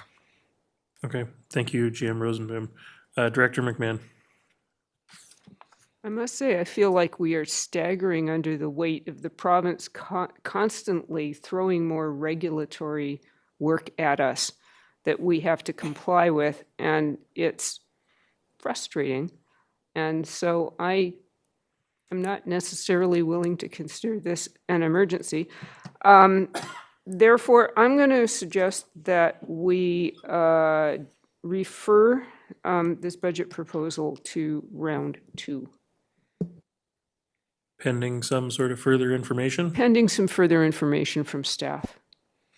Okay, thank you. And I've got a seconder for that. Is there any discussion on the motion? If not, I will call the question. All those in favor? And that's carried. Thank you. And that concludes item 4.8. Excellent. Thank you very much. Next up, we have item 4.9, starting on page 157 and going to 166. And with that, we will start with budget proposal number 1 on page 157. Now, it says that it was addressed, but do we actually, what does that mean from this CAO? There were some recommendations within the staff reports last week that were making recommendations to this within the rates report. So there is a motion to address this in that particular agenda. It was not knowing the outcome of last Thursday that these were placed on the agenda to ensure that we were addressing them. So I believe all of those motions that were passed last week, and there was no deferrals or amendments to them, so. So in this particular case, no decision required because we made it last week? No, because you've already made Okay. you've already have a motion on your books Perfect. addressing it. Thank you very much. Yeah, and going on to number 2 on page 158, same situation. So with that, we go to item number 3 on page 159. Yeah, painted boat wastewater treatment plant base budget increase. Funded from user fees. I feel like we dealt with this last week as well, but it doesn't have the annotation with it. So would the area director like to make a motion? Yes. That proposal number 3 on page 159 be approved and incorporated into the 2025 round 2 budget.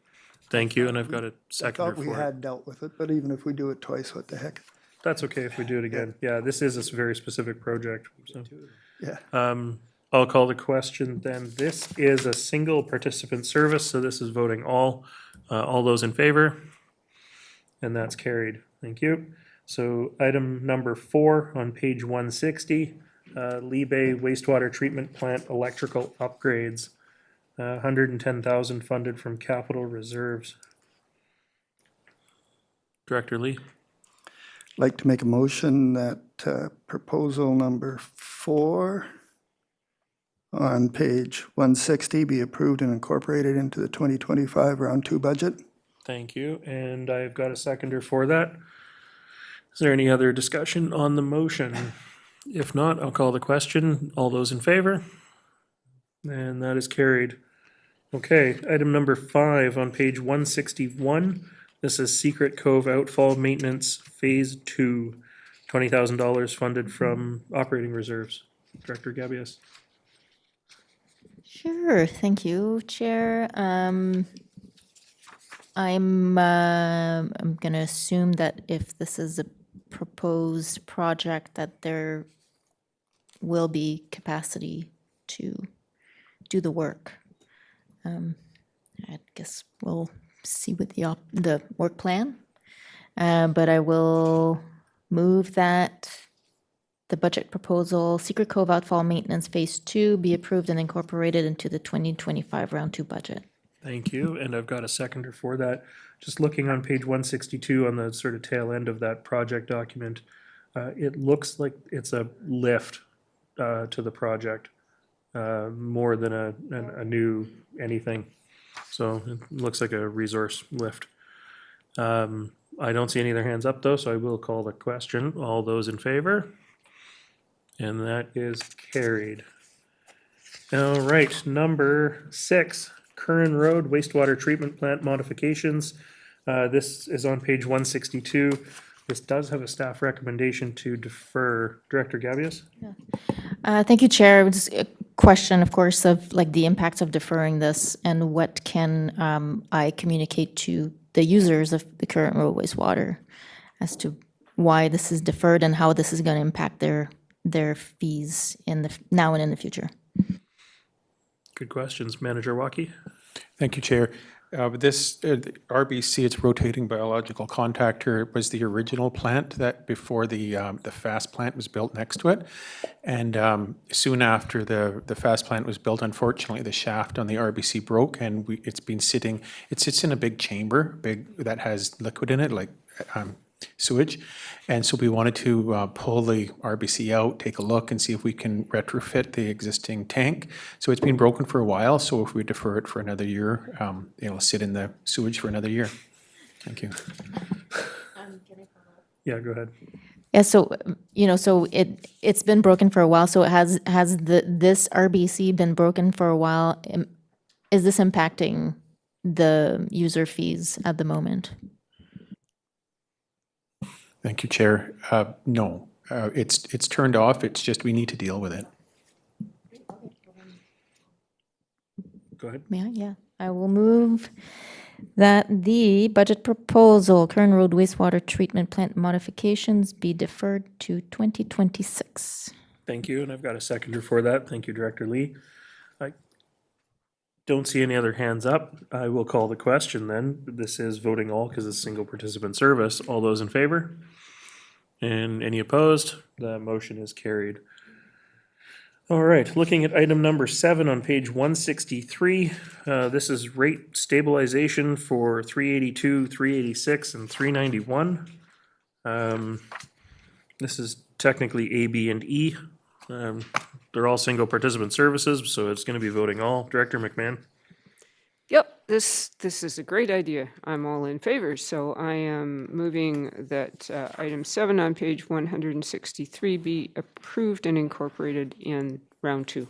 Thank you, and I've got a seconder for that. Don't see any hands. All those in favor? And that's carried. Thank you. That takes us to the end of wastewater, for the moment at least. Moving on to item 410. 2025 Round 1 Budget Proposal for Area A Feasibility Study, starting on page 167 and being, it's a single project. Looking at proposal number 1, feasibility study for Pender Landing Wastewater Treatment Plant Service Establishment.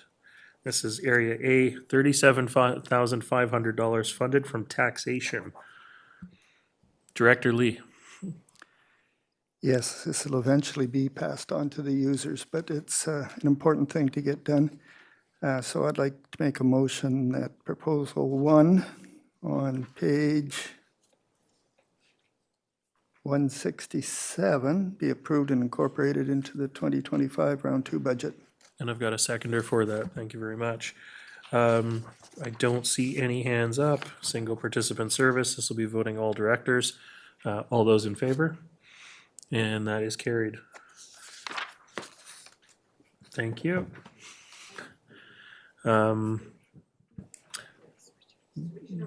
Switching over to solid waste. Oh, Manager Walkie. Can I just ask a clarification question? You were going to move, I believe, Gray Creek to the end? Is that end now or at the end of the meeting? It'll be the end of the meeting sometime tomorrow, probably. Sorry, Manager Walkie. Trying to be at Gray Creek tomorrow. We're doing a staff shuffles. We're just going to take 2 minutes to do that. So we'll be right back.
All right, and welcome back to the Finance Committee Round 1 budget for November 25th, 26th. We are moving into item 4.11, starting on page 169 of the agenda package.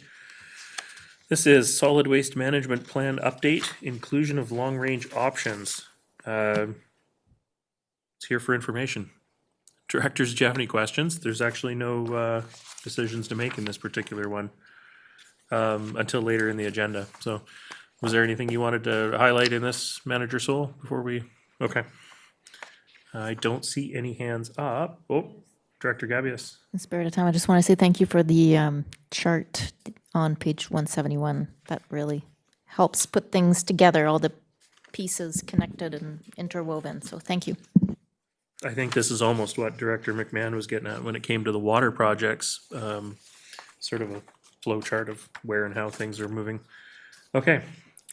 Then we are going to move on to item 4.12, which is Regional Solid Waste, Function 350, starting on page 172 in our agenda package. And that is, Director McMahon, I see your hand up, your camera's off, as is mine. Director McMahon, I see your hand up. Sorry, I was just turning myself back on here. I know I shouldn't probably ask this question, but I'm asking anyway. Staffing at the landfill, we have been adding people, and if we should transition to become a transfer station rather than a landfill, will that change the staffing requirements significantly? Good question. Manager Sol? Thank you for the question, and through the chair. So that is one area that we will figure out through the feasibility study that's underway on waste export. If we were to transition the Seashell landfill to a transfer station and then build another transfer station. Based on my own experience, my answer to that question would be yes, we do expect staffing to change. I think we can expect it to almost increase slightly, because we'll be running 2 transfer stations instead of just one public drop-off area. So I think there's a high likelihood that we may need additional site staff capacity if we are to move to a waste export model. It's interesting, because when you asked the question, Director McMahon, my immediate thoughts went to, well, the compacting and the actual garbage pile operations are a contracted service, so it wouldn't be a really big impact to not have the compacting services going on up there, so. Okay, I don't see any other hands up. I assume your hand is residual, Director McMahon. So moving on, we've got budget proposal number 1 on page 172. Solid waste operations maintenance budget increase. Director McMahon, your hand is up. Is it just technical challenges? Yes, I'm having technical challenges with Zoom, but given that this is, the attendant is funded from tipping fees, which I believe we have already passed, it then makes sense for item number 1 on page 172 to be approved and incorporated in round 2. Thank you. Do I have a seconder for that motion? I do. Thank you, Director Gabius. Is there discussion on this? Directors, I see lots of scrolling, and I just making sure we're all on the same page, which is page 172 of our agenda package. Don't want to leave anybody behind. Give you all opportunities to speak if you want it. Otherwise, I don't see any other hands up. I will call the question. This is voting all directors. Director Lee, just in time. I see it's user fees, but I believe we're using a certain amount of taxation to subsidize certain things. Is there a component of taxation in this, or will it be covered entirely by tipping fees? Thank you for the question, and through the chair. The intent is to have it entirely covered through tipping fees, which is actually how we've been funding the increased expenditure in site staff over the last 2 years, because we have been going over our line item budget for site staff, and that's typically been user fees that have been picking up that shortfall. So we are anticipating to be able to do the same here. Thank you. Thank you. I don't see any other hands up. I will call the question then. All those in favor? And that is carried.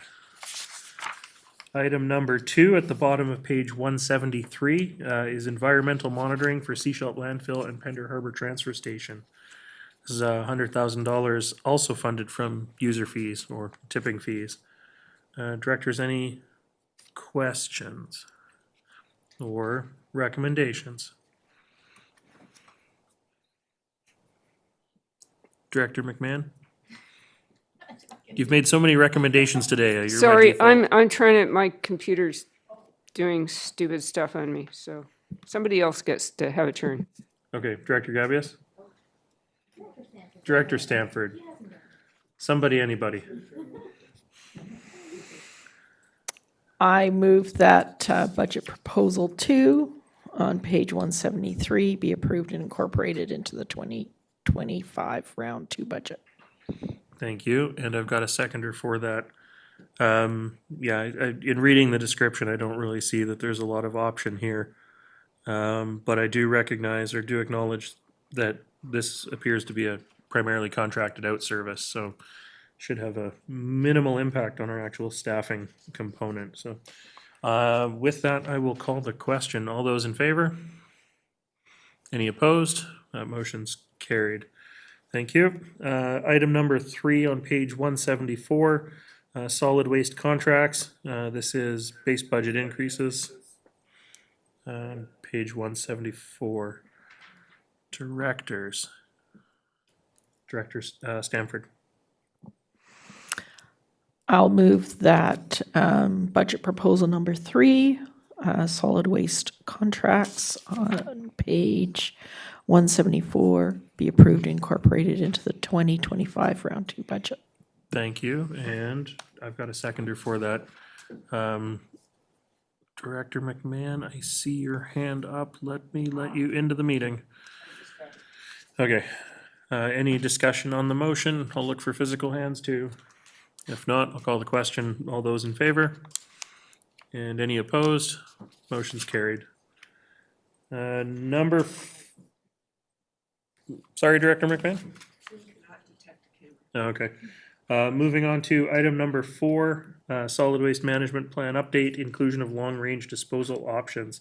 It's on page 175. This is proposed to be funded from the EcoFee operating reserve. Directors, any questions, discussions? Director McMahon. No, we obviously need to know our long-range disposal options. It's really important. So for item number 4 on page 175, I move that the following proposal be approved and incorporated in round 2. Thank you. And I've got a seconder for that. Is there any further discussion on this motion? If not, I will call the question. All those in favor? And any opposed? Motion's carried. Item number 5 on page 176. This is Seashell landfill generator purchase, $80,300 funded from landfill operating reserves. I will hold my question about the hydro connection because that's a couple projects later. So I was going to ask a question about if and when we actually expect to see BC Hydro get to the landfill, but I'll put a pin in that for the moment. Directors, are there any other questions or any discussion on this particular item? Proposals? I will ask the question because I don't see it in here. Is this intended, it's just a sort of run-of-the-mill standard diesel generator, or is it something that we have the ability to look at propane or other energy options? Thank you for the question and through the chair. Yeah, it is a standard diesel generator just designed to meet the power needs that the site sees. In terms of looking at alternative options or alternative power sources, the board may recall that the landfill did have a propane generator system powered by solar, and that system failed. I can see that at the site there's capacity issues with trying to monitor and maintain a more unique power generating system, whereas the diesel generator is pretty straightforward for both site staff and our fleet services to maintain and keep running. And as the next budget proposal outlines, the intent here is to eventually connect to hydro and for this generator to be a backup power source there such that it doesn't require that much maintenance if it's not running all the time. Okay, thank you very much. Directors, any recommendations? Director McMahon. Approve and incorporate in round 2. Thank you. And do I have a seconder? I do. Thank you, Director Lee. Any other discussion on this particular item? If not, I will call the question. All those in favor? And that's carried. All right. Item number 6, solid waste operations, supervisory staff on-site vehicle, $20,750 being proposed to be funded from landfill operating reserves. I do appreciate that staff are looking internally for a vehicle first. which is obviously a lot cheaper option than buying new every time we need a vehicle. And that is indeed the case with this particular item. Are there any questions or discussion, Director Stanford? Go ahead. I move that budget proposal number 6, solid waste operations supervisory staff on-site vehicle, be approved and incorporated into the 2025 round 2 budget. Thank you very much. And do I have a seconder? I do. Thank you, Director Gabius. I don't see any hands. I'll call the question. All those in favor? That's carried. Thank you. Item number 7 on page 178. This is the BC Hydro connection. And I know it's something that we've been looking at in our BPSR for some number of years and working towards for some number of years. Given that we've received a quote from BC Hydro this year, does this mean that we might actually get onto the grid in 2025? Thank you for the question and through the chair. So we may not actually be told our position in the construction queue until we pay the amount to BC Hydro. So they're not quite able to tell us when we might be connected. I can tell from experience at other local governments that even once we are given a position in the queue and an approximate construction timeline, that may still not be accurate, and it could take a fair bit longer as well. So unfortunately, we don't know exactly when we'll be committed, and that's also part of the reason for the generator budget proposal, is that we want to make sure we're kind of covered for the foreseeable future here in case of a delay on this project. Thank you. I will ask a follow-up question because I was really hoping the answer to the question was going to be yes. If we pay our fees to BC Hydro now and it takes them 2 years to get around to doing the connection, are we on the hook for any increases in costs, or are we fixed at that point? Thank you for the question and through the chair. No, we are fixed at that point, other than any pieces that are our responsibility, such as the underground conduit that we have to install. So we would probably move to do that work soon after the budget is approved, if this proposal is approved, such that that work is in place at the cost that we are currently aware of. That's great news. Thank you. Directors, do I have a recommendation from anybody? Director Lee. I'd like to make a motion that proposal number 7 on page 178 be approved and incorporated into the 2025 round 2 budget. Thank you very much. I'll second that because I'm excited to actually see this project moving forward soon, even if it's not in 2025. I'm excited. It does appear that there is an end in sight on this project. So is there any other discussion on this recommendation? If not, I'll call the question. All those in favor? That's carried. Thank you. And that takes us to the end of 4.12. All right. Thank you, Manager Soul. Next up, we are going to be moving into item 4.13, starting on page 181 of the agenda package. This is round 1 budget proposal, general government, and it is one item. So budget proposal 1 on page 181 is corporate work planning, one-time and base budget increase. CAO, did you want to speak to this? Yeah, thank you, Chair. So as we've spoken about today, this is very new territory for the regional district, and we've been using some facilitators to help us. We also are doing some various governance type of work too associated with this. So this is just to continue that work into next year, and then we look to operationalize it. If we get to a point that we've got a well-oiled process, then we would come back and likely withdraw the funds from the budget. So this is just to ensure we can continue on with this good work and operationalize it. Thank you. Great. Thank you very much. Thank you for that introduction. Director McMahon. Yes, I would like to move that this item number 1 on page 181 be approved and incorporated into round 2. Thank you, and I've got a seconder for that from Director Stanford. Is there any other discussion to this particular motion? I think this is work that we have been very well, it's resulted in some good yield for the board, for staff. So I will call the question. This is voting all. All those in favor? And that is carried. Thank you. Moving on to item 4.14 on page 184. This is budget proposal for Field Road building maintenance. And this is 2 budget items. So budget number 1, or budget proposal number 1, is Field Road building maintenance, mandatory repairs, and base budget increase. So $60,000 from support services. CAO, I see your microphone on. Thank you. So the first one is related to just some escalating costs within this particular facility. This Field Road building is now 20 years old, and so things are wearing and tearing.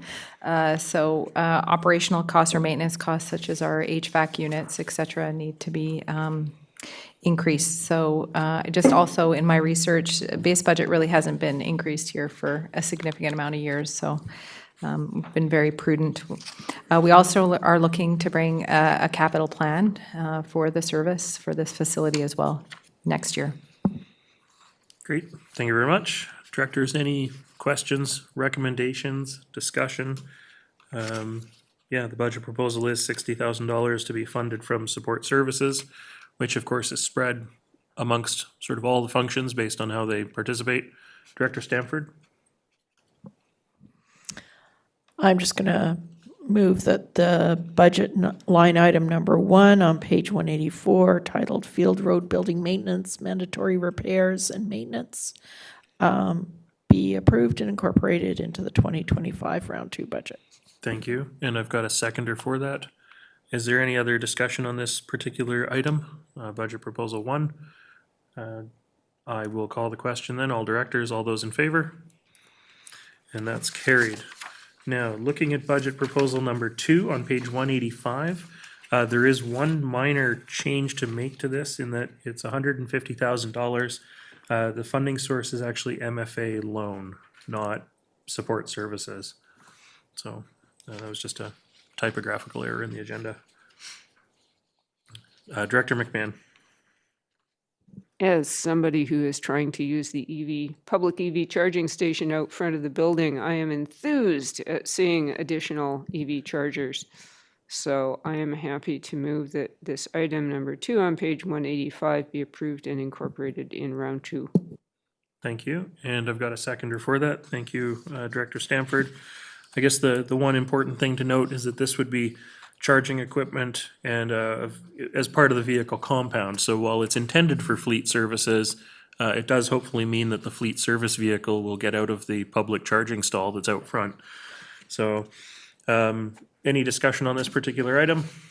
I will call the question then. All those in favor? And that's carried. Thank you. And that takes us to the end of that particular item. So next up, we have 4.15. Starting on page 188, and that is a round 1 budget proposal for human resources. Welcome, Senior Manager Parker. See, there's more staff lined up behind you getting ready for their turn at the queue. So you've got just the one budget proposal in front of us, proposal number 1, but did you want to speak to the HR department at all overall real quick? Thank you, Chair, and just very briefly, this is to reflect that the SCRD recently was certified by BC Municipal Safety Association and WorkSafe BC to receive the certificate of recognition. The improvements to safe working practices are great, but also will end up with a premium reduction to WorkSafe premiums starting in 2025. So this is actually a cost savings overall to the organization. To maintain it, we just need to continue with ensuring we have certified auditors and have an ongoing plan. Thank you. Thank you very much. If I'm reading this correctly, and I just want to clarify, so it looks like the 2025 funding required is $11,000, but it's actually basically saving us $74,000 and change. Okay, I'm seeing a head nod, so that's a good sign. So, directors, budget proposal number 1 is certificate of recognition audit process on page 189. Director Gabias? Well, you made it sound like a great deal. So I'll move that the budget proposal certificate of recognition audit process be approved and incorporated into the 2025 round 2 budget. Thank you very much. And that is all directors. I'll second that.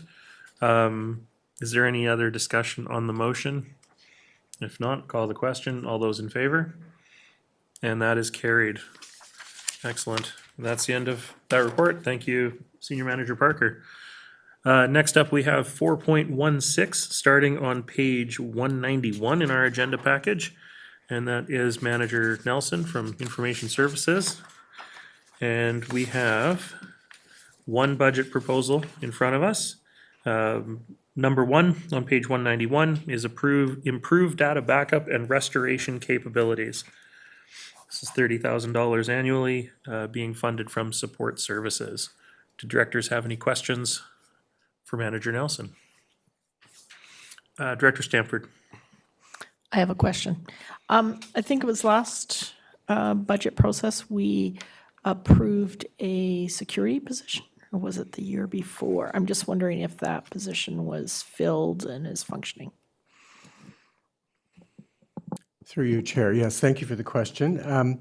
No, that position has not yet been filled. We are hopeful that we're looking to fill it this coming year, and we'll be in a position to move more aggressively on our defense in depth cybersecurity program. Go ahead.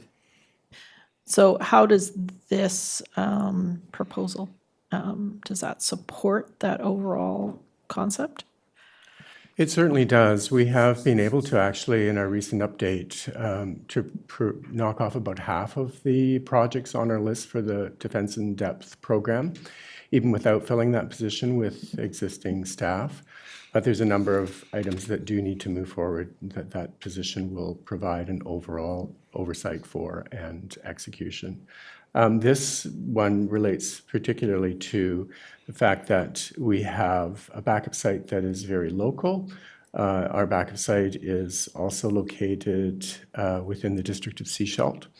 And some of the industry best practices, the 3-2-1 backup strategy, which is widely accepted in the industry, indicates having 3 copies of your data, 1 production copy, and 2 backups, 1 living remotely and also on different media. So we kind of don't have a remote copy of our data at this point. We only have 1. So this project speaks to risk appetite of online data protection, and it's it's aligned with our objectives and the progress of our overall SCRD business continuity program. And so staff recommend that we proceed now with executing better remote data backup. Thank you very much. Any other questions or recommendation from directors? Director Stanford? I move that budget proposal number 1 on page 191, entitled Improved Data Backup and Restoration Capabilities, be approved and incorporated into the 2025 round 2 budget. Thank you, and I've got a seconder for that. Thank you, Director Lee. Is there any other discussion on this particular item? If not, I'll call the question. Voting all directors, all those in favor? And that is carried. Excellent. Thank you, Manager Nelson. Next up, we have 4.17 or 4.17, starting on page 193 of our agenda package, which is corporate fleet rate increase for functions 210, 212, 216, 218, 313, 370, and 650. And that is budget proposal 1 on page 193, $87,300 funded from taxation as well as internal recoveries as well as user fees. It's a complex topic and a complex funding model. GM Gagnon, did you want to just give a really high level? I don't have the service grid in front of me, so just a really high level on who this is touching on. Thank you, Chair. Turn my video. So as the board is aware, our garage, or what we call our corporate fleet, cares for all of the fleet units for the entire corporation. And we recover those through internal recovery, so it's a self-supported type of operation.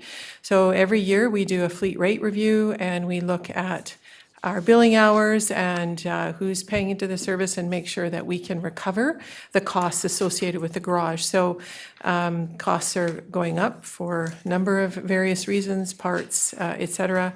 And we have done a rate review and determined that we need to increase our fleet rate in order to recover. So this is a proposal that identifies those areas that actually would run a deficit with this increase and the associated funds for them to be able to pay back into the service without incurring a deficit themselves. Thank you. Thank you very much. And it looks like 210, 212, 216, and 218 are all fire protective services. Just for directors looking at the funding breakdown on the next page. So, directors, any questions, discussion, recommendations? Director Gabius? Yeah, thank you, Chair. I mean, as we keep adding more vehicles, I'm assuming that has an impact on this fleet rate. Would that be correct to assume? GM Gagnon? Thank you, and thank you for the question. What we probably need to do next is take a look at the impact on our garage and the resources that we have within our garage to be able to continue to service and meet the service requirements of all of the vehicles that we have. So as we expand our services, i.e. transit, and we start to add additional vehicles to it, we certainly do need to be cognizant of the workload that puts on our mechanics, because we have mandatory servicing that needs to be required, but that also is related to all the vehicles that come into the fleet, and even the electrification of the fleet has different impacts. So those are all variables that are considered in the fleet rate. Thank you. Thank you. Go ahead. Okay, I will make the motion that the budget proposal, various functions, corporate fleet rate increase be approved and incorporated into the 2025 round 2 budget. Thank you very much. Do I have a seconder? Thank you, Director McMahon. This is voting all directors because it's a variety of services. So don't see any other hands up. I will call the question. All those in favor? And any opposed? Motion's carried. Excellent. Thank you. And with that, we're going to move on to item 4.18, page 195 in our agenda package. And I understand that there is a presentation to go with this, so.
Good afternoon, Board, and yeah, thank you for your time.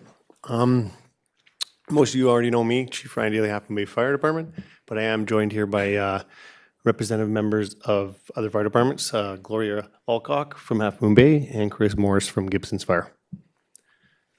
So today, as you see in front of you, we're going to present the Firefighter Compensation Action Plan.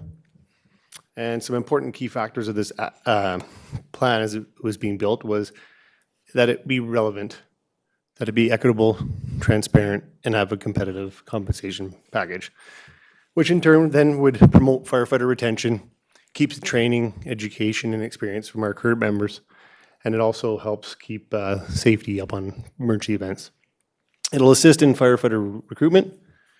It'll continue service continuity in respective areas and locations, and it'll increase firefighter morale.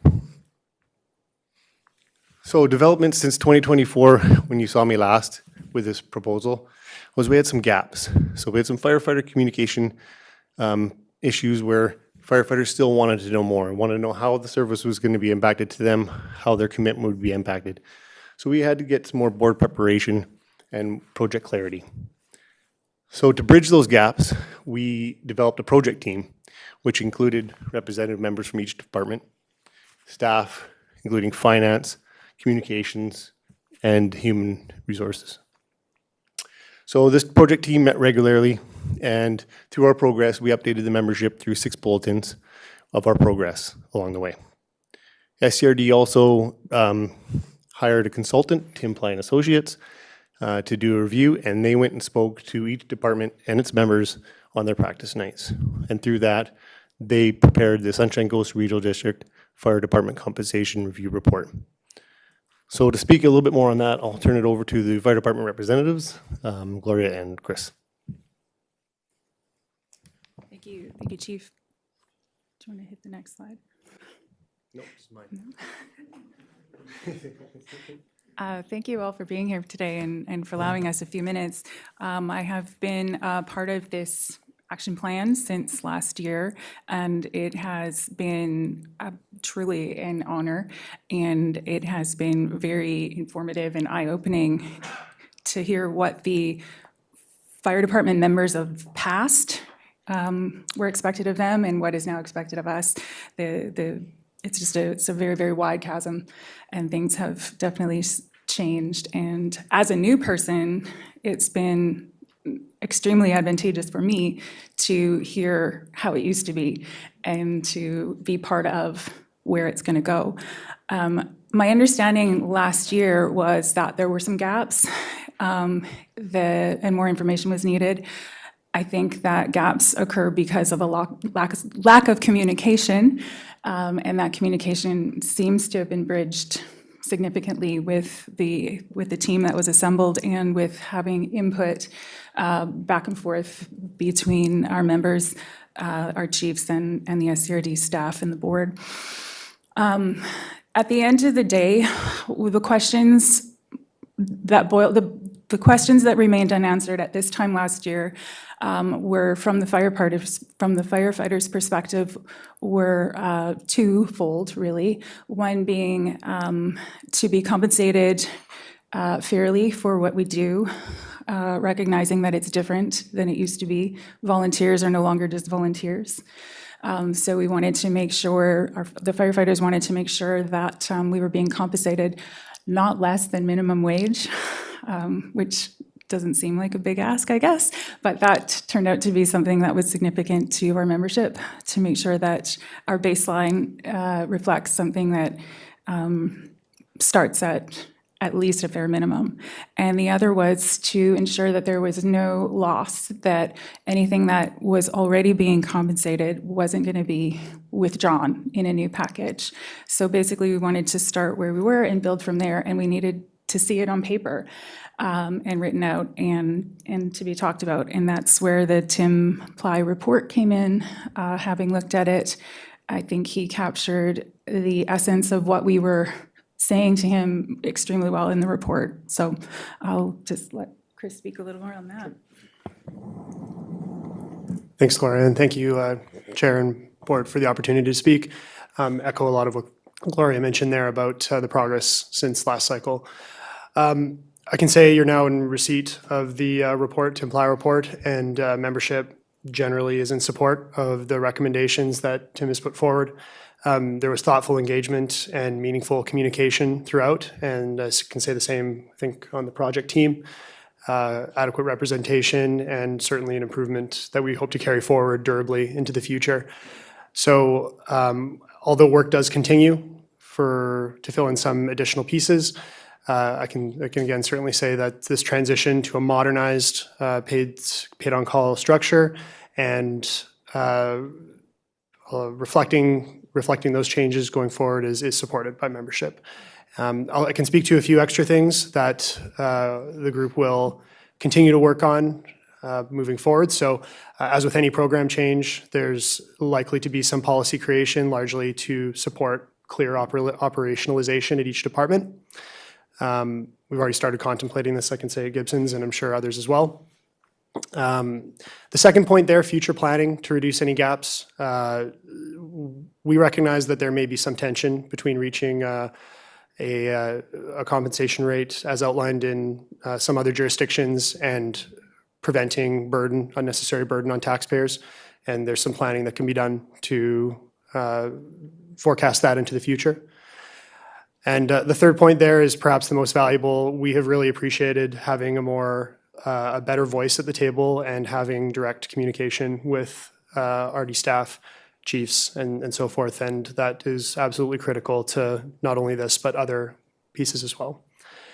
And Gloria alluded to it, we have volunteer recognition programs that are currently in place. These are extremely valuable for morale, upholding tradition, and even though they may take a different form, this is detailed in the report, we're hoping that these can be retained in some way, shape, as they have mutual benefit. So thank you very much for the opportunity.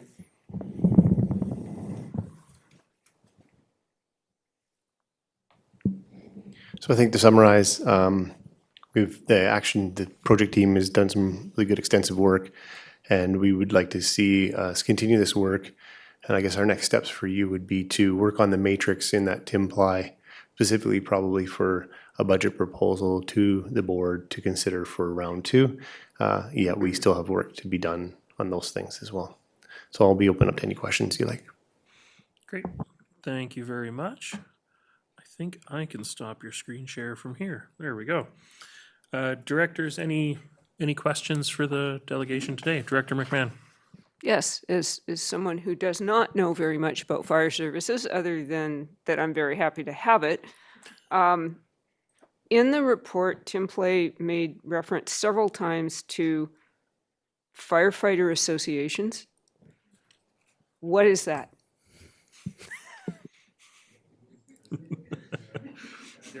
They're going to force me to answer all the questions. No, the fire departments have traditionally had associations associated with the department. Now they're not for operational function; they're for more community and local function. So these associations will raise money for their communities. They will do community builds and build outs, and like we've helped people build stairs for their house. We've helped do all sorts of things, and these associations actually just give back to their community as a whole. Sort of as a fire department team, we do it together, but more is a community involvement. Thank you. Any other, Director White? Yeah, I'd like to key in on just some of the concerns in the report, what we heard section, because it is kind of just rumblings I picked up on in the community confirmed here. And I appreciate, especially hearing directly from a member in Gibson's, I really appreciate that perspective here, that a lot of these concerns have been discussed and kind of ironed out. And I'm just wondering if that can be more specifically elaborated on in some of these pieces here that have been addressed in the report, concerns about, I mean, the model of the volunteerism model and the culture of volunteerism and the impacts on that. I know that is something that really was a cause of concern last year when this came up. You're looking at page 206. Yeah, I'm looking at page 206 of the consultant's report. And concerns of kind of giving up some, I guess maybe some autonomy from the department to I think it even says here, perception of the SCRD kind of taking on more ownership of the department and versus what's happened traditionally, which I appreciate members have touched on here. So I'm wondering if some of the direct members could address those concerns and how those discussions have taken place. No, thank you. I'm happy to take the question.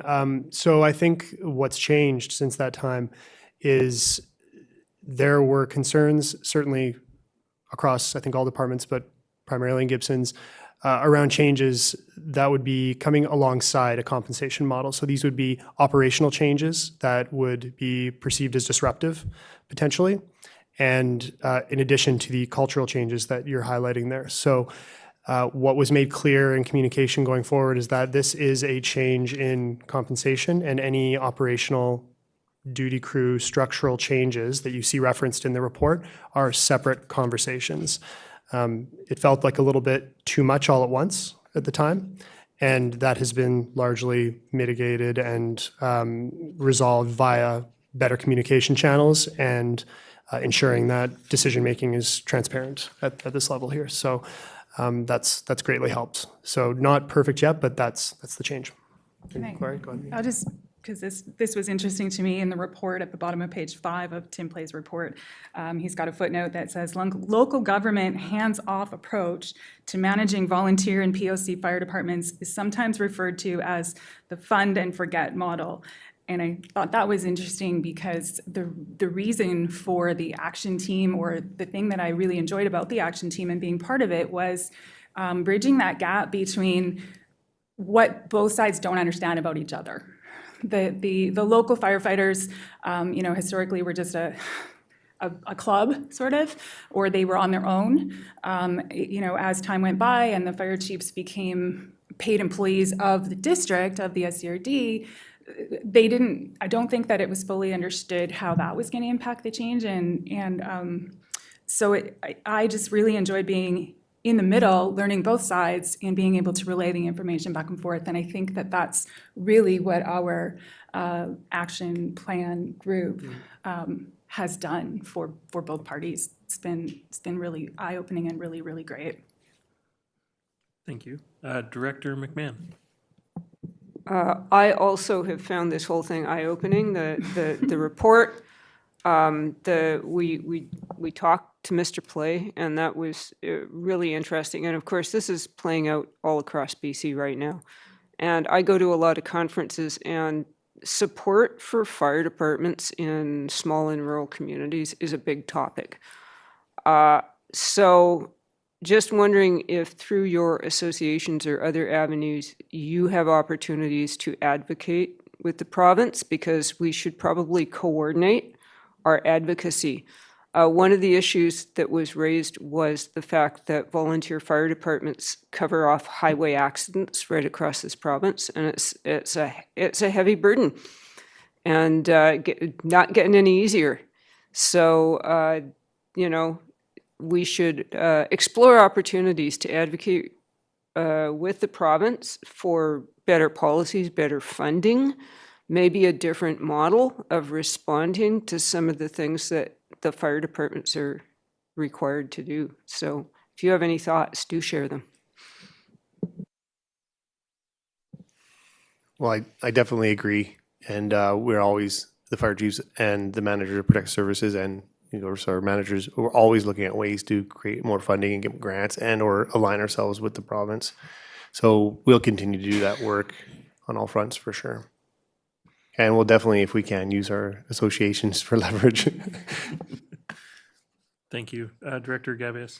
Thank you, Chair. No question, just deep gratitude. And thank you for everybody who was involved in this action team, task force, action team. Yeah, I do agree that it's really eye-opening. I learned lots, and anything we can do to improve communications, to improve our understanding of each other is so positive, and I think that's really going to set us up well for the future. So really, thank you to staff, and thank you for everybody who was part of that. I know it's probably taken a lot of time and patience, and so I'm deeply appreciative.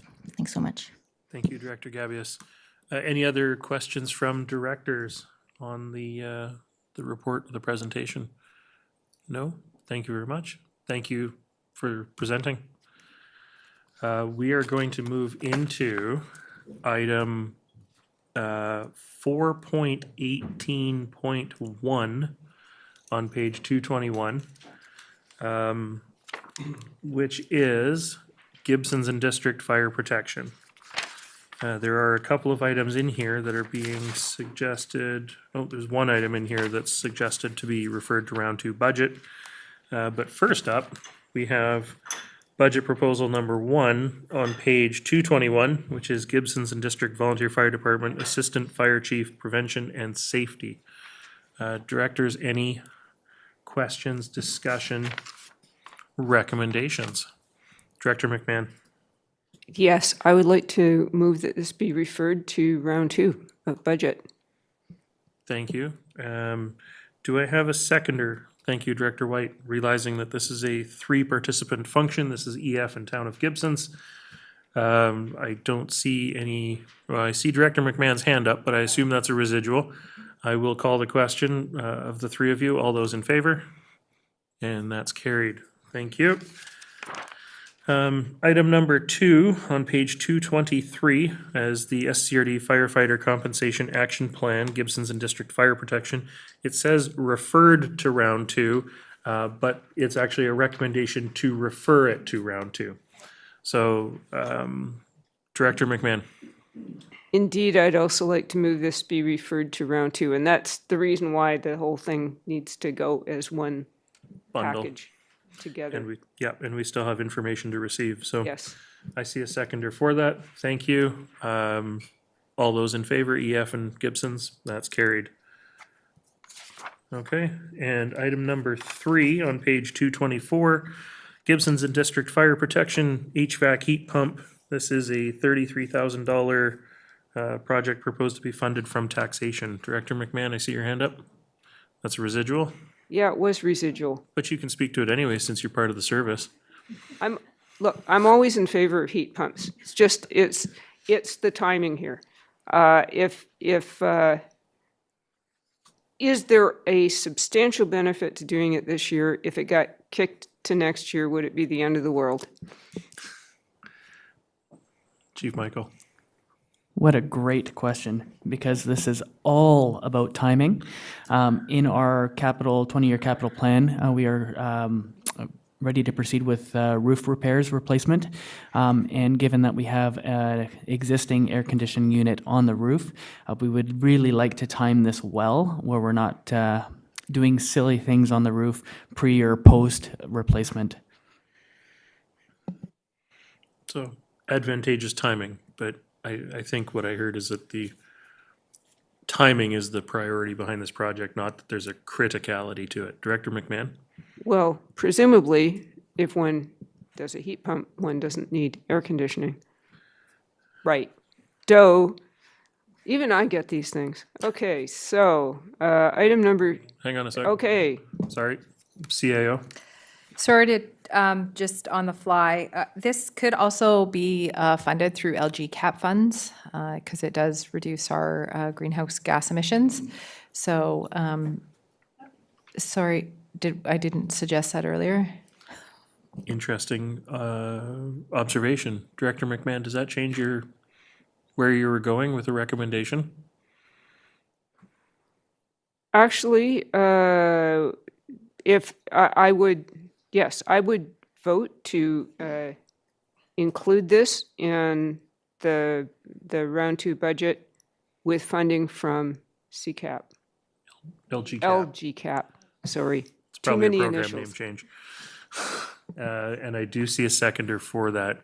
This is EF and Town of Gibson's. Director White, did you want to chime in on this, or? I just didn't want it to be paid for by taxation.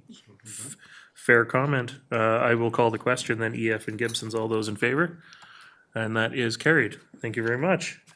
And thank you, Chief Michael. And thank you, CAO, for that last minute option. So next up, we have 4.19, which is Roberts Creek Fire Protection. We don't have the area director here for Roberts Creek. This is going to be all directors anyways, because it's a single participant service. Budget proposal number 1 is Roberts Creek Fire Protection base budget increase on page 226. Directors, I don't know if any of you are comfortable moving anything with the director not here, but Director White? I'm very comfortable because I know how he feels, so, yeah. I'll move it to be integrated, this one to be integrated into the budget. Thank you very Item one, much. Yeah. And I've got seconder for that. Any other discussion on this particular budget item? If not, I'll call the question. All those in favor? And that's carried. Item number 2 on page 227. This is firefighter compensation action plan for Roberts Creek Fire Protection. Again, it says referred to, but the recommendation is actually that we refer it to round 2, again, to look at everything all as one sort of package. Director Inkster, would you like to make a recommendation to refer this to round 2? I will. Yep. Okay, I'll make a motion to refer this to round 2 and incorporate it into the Just refer it to round 2. Yep, great. Thank you very much. And I've got a seconder from Director Gabius. Part of referring this to round 2 is we don't have a dollar figure associated with it yet, so we still have information that we need to receive. So this is voting all again. All those in favor? And that's carried. And next up, we have item number 3 on page 228, Roberts Creek Assistant Chief of Training and Safety, Director McMahon. Yes, as with Gibson's and all the staffing requests, I would like to move this be referred to round 2. Thank you, and I've got a seconder for that. Thank you, Director White. Any discussion on this particular item? If not, I'll call the question. All those in favor? And that's carried. That takes us to the end of Roberts Creek. Somebody will have to fill Director Bax in on all the decisions we made on his fire department while he wasn't here. The next up, we have 4.20, which is Half Moon Bay Fire Protection, starting on page 231. And budget proposal number 1 is Half Moon Bay Deputy Chief, 0.5 FTE increase on the bottom of page 231. Director Gabius. Yeah, thanks, Chair. And to keep with, the previous items, I'm happy to refer this to round 2. Thank you. And I've got a seconder, again, single participant service, so this is voting all. I don't see any other hands up. I'll call the question. All those in favor? And that's carried. Thank you. Looking at item number 2, again, this says referred to round 2, but the request is to refer it to round 2. This would be the Half Moon Bay portion of the SCRD Firefighter Compensation Action Plan. Director Gabius. Well, thank you, Chair, and also happy to refer this to round 2 budget, and again, with big thanks to everybody involved. Thank you. And do I have a seconder for that? Thank you, Director McMahon. It's getting near the end of the day. I know people are starting to lose focus, but we'll get there eventually. I see Director McMahon's hand up, but I assume that's residual. So I will call the question. All those in favor? And any opposed? That motion's carried. And item number 3, Half Moon Bay Fire Protection Kitchen Cabinetry Upgrade. This is $18,000 proposed to be funded from operating reserves. Director Gabius. That's a fun one. Question, who is going to do the work? Is this a kind of a volunteer firefighter association project? Yeah, or is this a bit more complicated than that? Yeah, Chief thank you for Daly. the question and through the chair. The work, the money is for the cabinets and the countertops, and the volunteers have said that they will. We've got several construction members in there who's going to do the assembly and installation, so it saves us quite a substantial amount of money. Thank you. Yes, I figured there'd be 1 or 2 very capable people in that group, so wonderful to hear, and I'm happy to move the budget proposal, Half Moon Bay Fire Protection Kitchen Cabinet Upgrade, be approved and incorporated into the 2025 round 2 budget. Thank you. And I've got seconders for that. I don't see any hands up. So I will call the question. All those in favor? And that's carried. Thank you. That takes us to the end of Half Moon Bay. Thank you, Chief Daly. Next up, we have 4.21, which is Egmont and District Fire Protection, starting on page 236. It is one proposal recommended or suggested to be referred to the round 2 budget. Director Lee. Yes, I'd like to make a motion to refer item number 1 on page 236 to round 2 budget. Thank you. And do I have a seconder for that? Thank you, Director McMahon. Any discussion on the motion, lest we break from tradition? If not, I'll call the question. All those in favor? And that's carried. Thank you. Thanks for coming. Sorry we didn't have any questions for you. Okay. That takes us to the end of fire department items for the moment.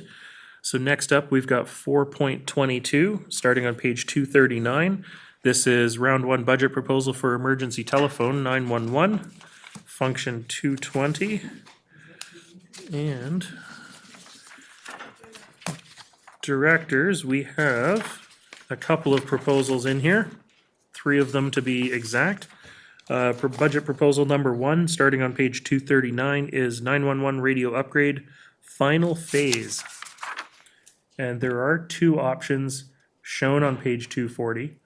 Just so for some clarification, the 2 options together total $1.1 million being proposed to be spent over 2 years, with a combination of equipment financing debt and capital reserves. The 2025 funding required at the top of page 240 is just indicative of the 2025 work that would be undertaken. So, yeah, if we went with option 1. So it is $1.1 million in total over 2 years. Director McMahon. Earlier today, the suggestion arose that this might be funded from gas tax. And I was wondering if I'm in favor of doing this, but we're still trying to figure out what we're funding from what sources at this point in the process. So I'm wondering if maybe we should refer this to round 2 just so that we can sort that out. CFO, got any ideas maybe? Go ahead. Yeah, thank you, Chair. Just if there is a motion to that effect, just say that this budget proposal be to round 2 with options to fund through Community Works or Growing Communities funds. That's exactly what I was moving. I'm pretty sure I heard you say that, Director McMahon. So thank you for that. Director White, are you seconding? I'll second it. Okay, I'll and just, then speak to it? Yeah, I'll just say, look, this looks like a good one for the Growing Communities Fund. This is a fully regional project, and it's a big item that we can all just, have some tax benefit for all of our taxpayers equitably, instead of the debt portion, at least. Yeah. I believe, but that's something that I support looking into that. Thank you very much. Director McMahon, is your hand residual? That's okay. I just wanted to make sure before I dropped it for you. I don't see any other hands up, so that I will call the question. This is voting all directors. All those in favor? No, refer it to round 2 with some information about Growing Communities Fund and gas tax. So that is carried. Thank you. Next up, we have item number 2, or budget proposal 2, on page 241, which is Chapman 911 Tower project budget increase. This is an existing project, needs a little bit more funding. Director McMahon, I see your hand up. Really it wasn't. I think it's popping up with I'm not doing anything. It's wild. Camera won't work, but hand keeps going. All right. So, since you put me on the spot, I see that staff recommend deferring to round 2. So I'm going to move that we defer this to round 2. Okay, thank you very much for catching that, Director McMahon, because I missed it. So, Director Lee, I saw your hand seconding. Is there any discussion on this particular item? If not, I will call the question. All those in favor? Okay. And with that, we move on to item number 3, which is new, 2025 911 ECOM levy, 8,315 funded from taxation. And this looks like one of those things that's a inflationary increase in the service delivery from ECOM. Directors, any questions, recommendations? Director McMahon? Not this time? All right. Director Davies? Thanks, Chair. Sounds pretty straightforward, so I'll move that the following, the budget proposal 2025 911 ecom levy increase be approved and incorporated in the 2025 round 2 budget. Thank you, and I've got a seconder for that. Is there any other discussion on the motion? All those in favor? And that's carried. Thank you. Thank you very much. That takes us to the end of emergency services, I believe, and the end of 4.22. So thank you, GM Hall, and thank you to your team. And next up, we have 4.23. Directors, do you want to keep going, or do you need to take 5 minutes to get up and stretch? I'm seeing everybody's not moving, so we're going to keep going. 4.23, round 1 budget proposal for public transit, starting on page 244 of our agenda.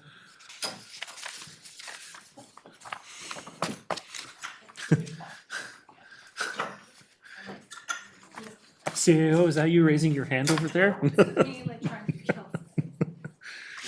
Okay, so directors, starting on page 244, we do have budget proposal number 1, which is being recommended to refer to round 2, mostly because we don't have enough information on the annual operating agreement. Director McMahon? Oh, Director Stanford, thank you.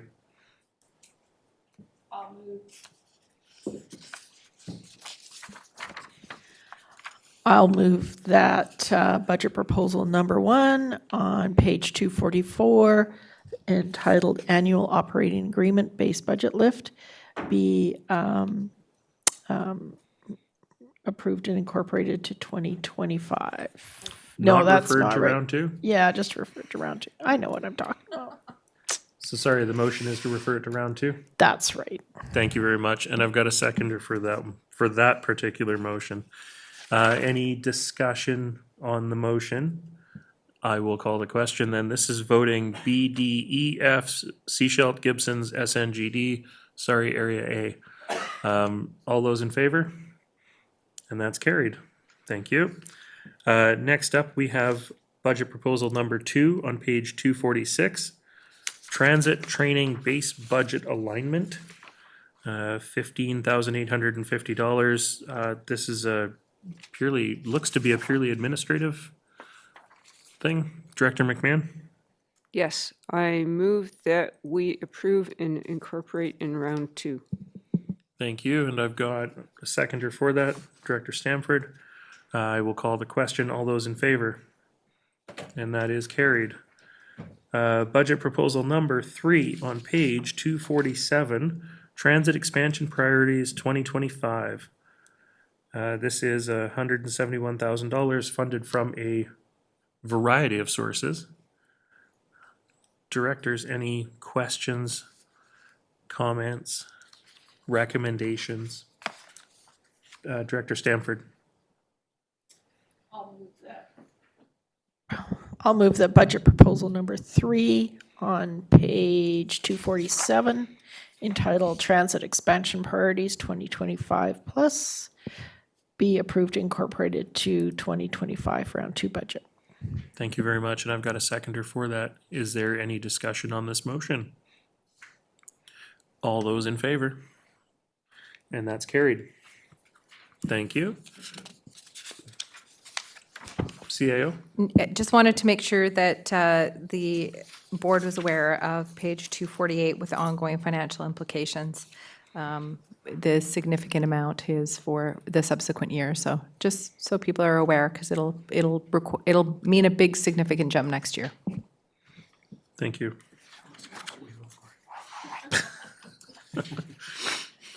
We can always revisit it later if anybody changes their mind. But indeed, transit has been a high priority item for the board, and sometimes you gotta put your money where your mouth is. So, okay, that takes us to the end of transit, end of 4.23. So now we're on to 4.24, which is public transit and fleet maintenance facility. Starting on page 250 in the agenda package, There is one budget proposal in this item on page 250, transit and fleet maintenance, facility required maintenance and space optimization, phase 1. And that is $85,000 one-time funded from capital reserves and operating reserves. Director McMahon, I see your hand. Right, so this is just the transit and fleet part of Mason Road? Is that the case? GM Gagnon. Thank you, Chair. It is related specifically to the transit and fleet building. Yeah, the phase 1 renovation listed on page 251 is renovation of the dispatch and driver area for workstations and more effective use of space, as well as the lunchroom and photocopy area for more effective use of space, larger lunchroom, new flooring, new painting, generally a facelift. Director White? Yeah, I'll move that this item be integrated into the 2025 budget. Thank you. And do I have a seconder? Thank you, Director McMahon. Any discussion on the motion? All those in favor? Thank you, that's carried. And that's the end of 4.24. Thank you, Manager Kidwai. Moving on to 4.25, starting on page 253, round 1 budget proposal for building maintenance. And this is a single budget proposal in here as well, which is a covered salt storage bin at Mason Yards for snow and ice control. $17,600 funded from operating reserves. Director Gabius. Thanks, Chair. I'm just wondering if there's any environmental impacts of this salt draining into, I don't know, the road? I mean, we use salt on our roads, so. But like in a larger quantity. For sure. Manager Van Velzen. Not that I'm aware of. It's the same that all the District of Seashell, Town of Gibson's, they all use the same product. Thank you. Director Gabius? Oh, sorry, what? No? Okay. You looked ready to speak, so you got your hand on the microphone. I thought maybe you'd make a recommendation for us.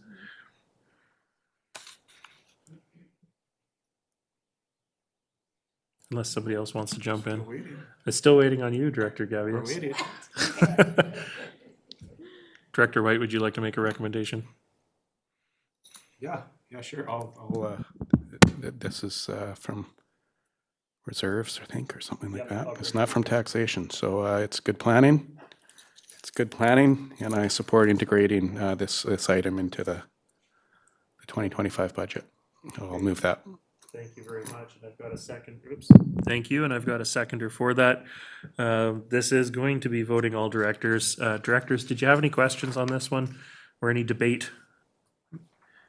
It took a while to get to a recommendation, which makes me think people want to talk about it some more. So, Director Inkster. Yeah, I mean, yeah, we some people do say it's not from taxation, but it did start there. Yeah.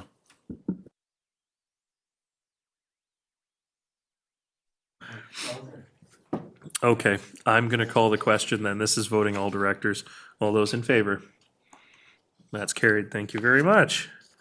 Okay, moving on. We're running out of agenda, you guys. Moving on to item 4.25. Nope, sorry, we just finished 4.25. 4.26, Mason Road Yards. Starting on page 255 of our agenda package. And I do want to make one observation. Budget Proposal 1, Mason Road Yards Infrastructure Upgrades Phase 1, supporting Phase 2 of the electric vehicle project, is suggested to be funded from MFA loan, not internal recoveries. So that's just a small correction in the agenda package. Directors, any questions or discussion or recommendations on Budget Proposal number 1?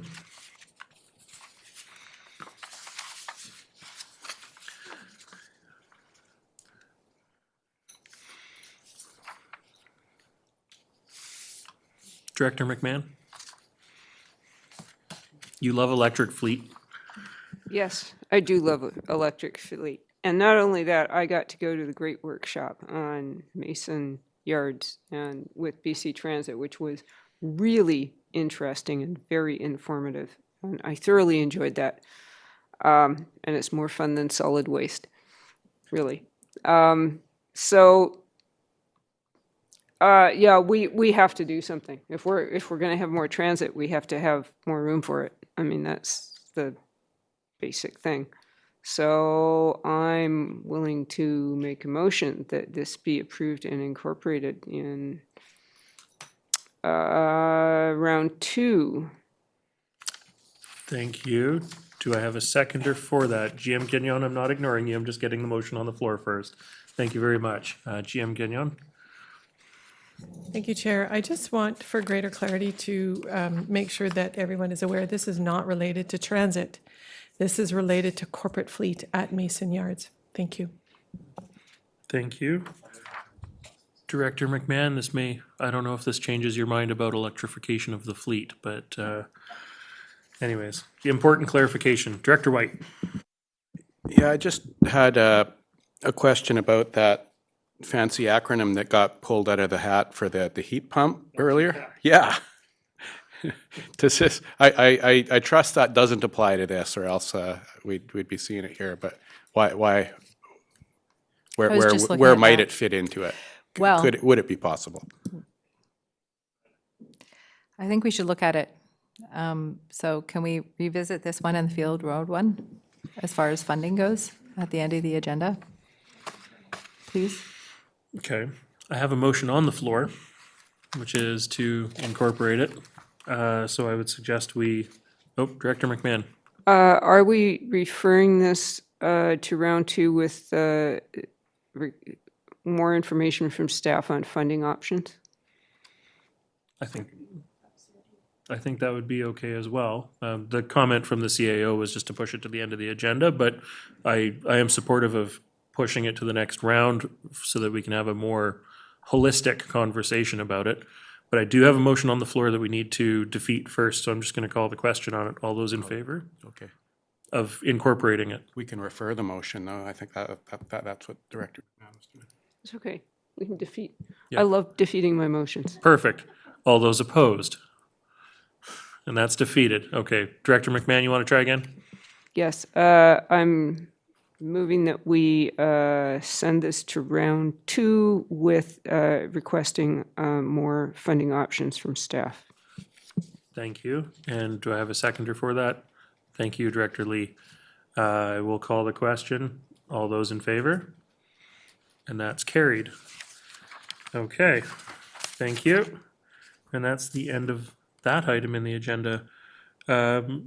Directors, let's just take a 5-minute, get up, stretch around, refill the coffees. We're starting to get a little squirrely, so we're just going to take a 5-minute break.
And welcome back to the Round 1 Finance Committee meeting for November 25th and hopefully only 25th, 2024. Next up in our agenda is item 4.27, starting on page 258. We're talking about ports services. And on page 258, budget proposal number 1, Keats Landing Dock Major Repairs Project Budget Lift.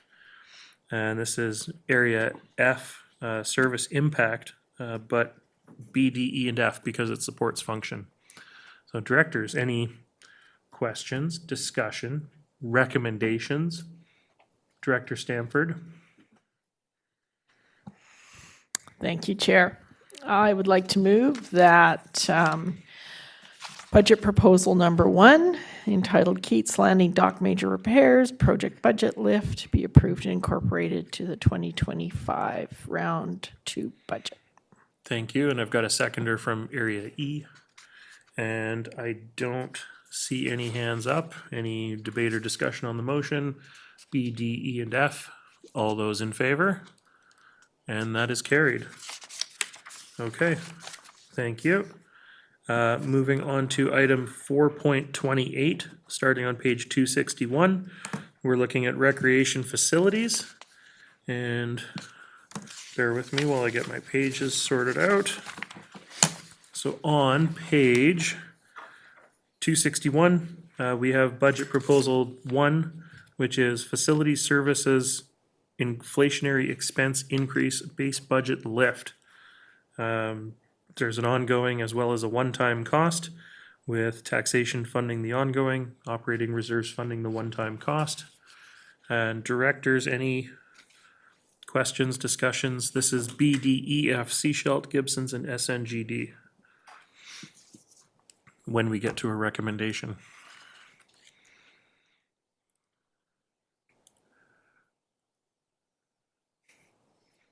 Director Stamford.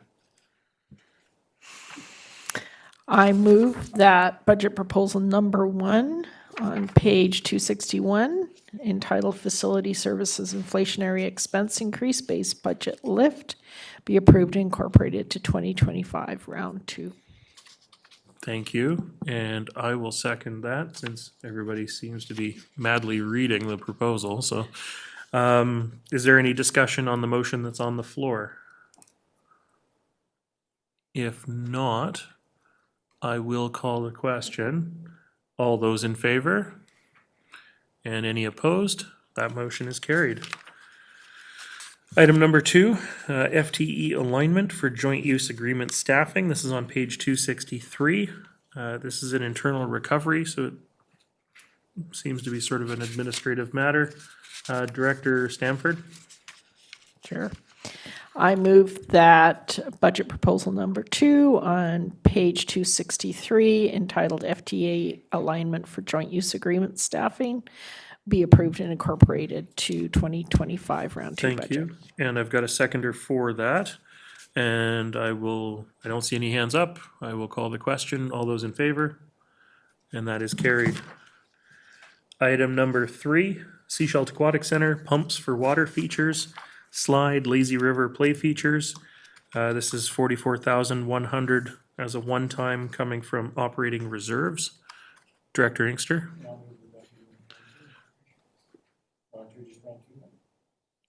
Defer it to round 2 if you want to have more conversation about it, or incorporate it if you're done and you want to make a decision on it. Okay, so Director Inkster is moving to incorporate into the budget. And I've got seconders for that. Thank you. Director White, you want to speak to this? Yeah, I think this is, as we discussed last time, this is a kind of a service level that we have in the pool, so it's kind of expected and should probably be kept up. But I do see it's non-mandatory, discretionary, and the only concern I have is do we have the staff to do this work, or I guess it'll be probably contracted out, I'm guessing, but we're very mindful of our work plan now. That's what we're supposed to be doing. So is this actually going to get done in the coming months if it's incorporated in the budget? Thank you for the question, Manager Van Velzen. Thank you for the question, Chair. Yeah, we have sufficient capacity to get this work done in 2025. Okay. Thank you. I don't see any other hands up, so I will call the question. All those in favor? And that's carried. All right, item number 4 on page 265. Joint Health and Safety Recreation Services. This is $18,590 ongoing, funded from taxation.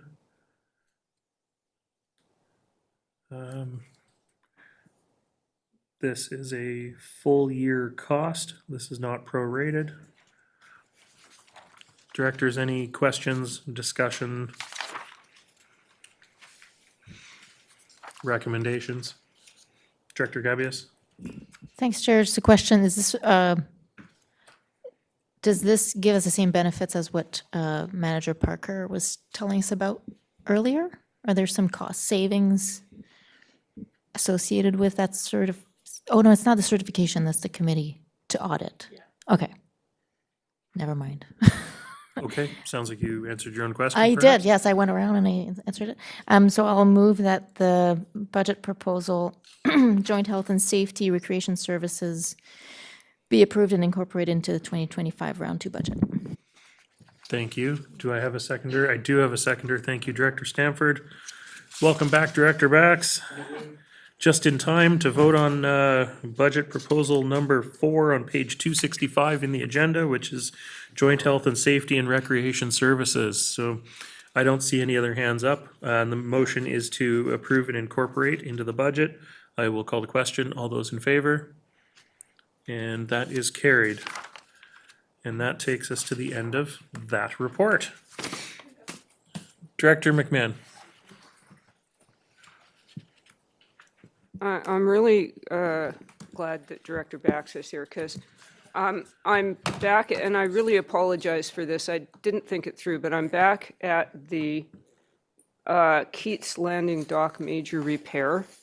And I was wondering why it should all be funded from Area F gas tax and why we could not split it between the participants in the ports function according to the same proportion that we already pay into the ports function. That's a, Yeah. Well, I also want to revisit the question of Cliff Gilker as well, because we have previously, kicked in some additional funding from other areas for like regional destination parks. So, and I'm sorry not to raise this earlier, but I had to go all the way back to the other report to look at how the allocations were going. thank you. CAO. You most certainly can. I just don't have the reconciliation in front of me, and so I know the heavier weighted community works funding decisions are coming up in your park service, so again, it's depending on the impacts. But I'm not quite sure what the apportionment is off this side of my desk, so we'd probably have to bring that. But you can make the motion to that right now, if you like. Yeah, I would like to move, regardless of our previous motion, that we look at the Keats Port repair again and consider the apportionment of the funding from the, was it Community Works Fund? So procedurally, continue this conversation right now, or are you guys looking to refer to round 2 for more discussion? Because I don't know that we have the apportionment of the service right now. It's in the bylaw, but I, for one, am not prepared to try and look at the bylaw right at the moment, nor do I know if staff wants to do that. CAO. That is one alternate suggestion, is that a subsequent motion, and looking to my corporate officer here, just to move that it be referred to round 2 with funding apportionment decisions based on percentage for community works. Yeah, based on the funding percentages for ports, for regular funding from the community works funds. Thank you. And now I'm going to go to the corporate officer, I think, for some process clarity here. Thank you, Chair. So because there was already a recommendation to approve and incorporate it into the budget, and it seems like the committee is reconsidering that direction. So do you want to bring that motion back for reconsideration to reformulate it? Yes. Okay. Okay. Okay. Yes. I need a motion for that specifically, though, right? Move that we bring that back for reconsideration. Thank you. Seconded. B, D, E, and F. All those in favor? And that's carried. Sorry, Director Gabius, were you opposed, or? Well, kind of, because I'm not sure what that, I mean, I feel like we're complicating things, like we'll be putting money into things that Area F won't be able to participate in because there's not enough funds. So I'm not sure where splitting hairs is actually that important at this point, but it's all good. Sounds like it is, and so that does pass. Director McMahon, did you want to make a new motion, which was to refer it to round 2 with consideration of funding apportionment based on the participation in ports? That's exactly what I wanted to move. Thank you. Thank you. Seconder? Thank you, Director Stanford. All those in favor, B, D, E, and F? And that is carried. Thank you. Okay, are we good to carry on with the agenda, or is there anything else that we'd like to revisit at the moment? No? Perfect. Sounds good. Then in that case, we are moving on to item 4.29, which is round 1 budget proposal for Pender Harbor Aquatic and Fitness Center. And starting on page 268 in our agenda, budget proposal 1, FTE alignment for joint use agreement staffing. Again, this is sort of an administrative thing. Given that this is Area A, I will look to the Area A director. But this will be voting all directors because it's a single participant service. Yeah, I understand now. I was wondering why I wasn't voting on it earlier. I got it. Motion to, well, let's see. Did we include in R2 for the earlier half? Approve and incorporate, I believe, is the. Incorporated? Okay. So that proposal number 1 on page 268 be approved and incorporated into the 2025 round 2 budget. Thank you, and I have a seconder for that, Director McMahon. Fairly straightforward. We've already done this once before, folks, so I will call the question. All those in favor, voting all, and that's carried. Thank you. And next up, we're going to move to 4.30, which is Cliff Gilker Bridges and Trails Remediation. Now, there is a report here for information. Did anybody want to speak to this, or is it just to take questions if directors have questions? Okay. Available if there's any questions from directors. We will be looking at the budget proposals in the next section. So are there any questions based on the report that starts on page 271? Director Bax.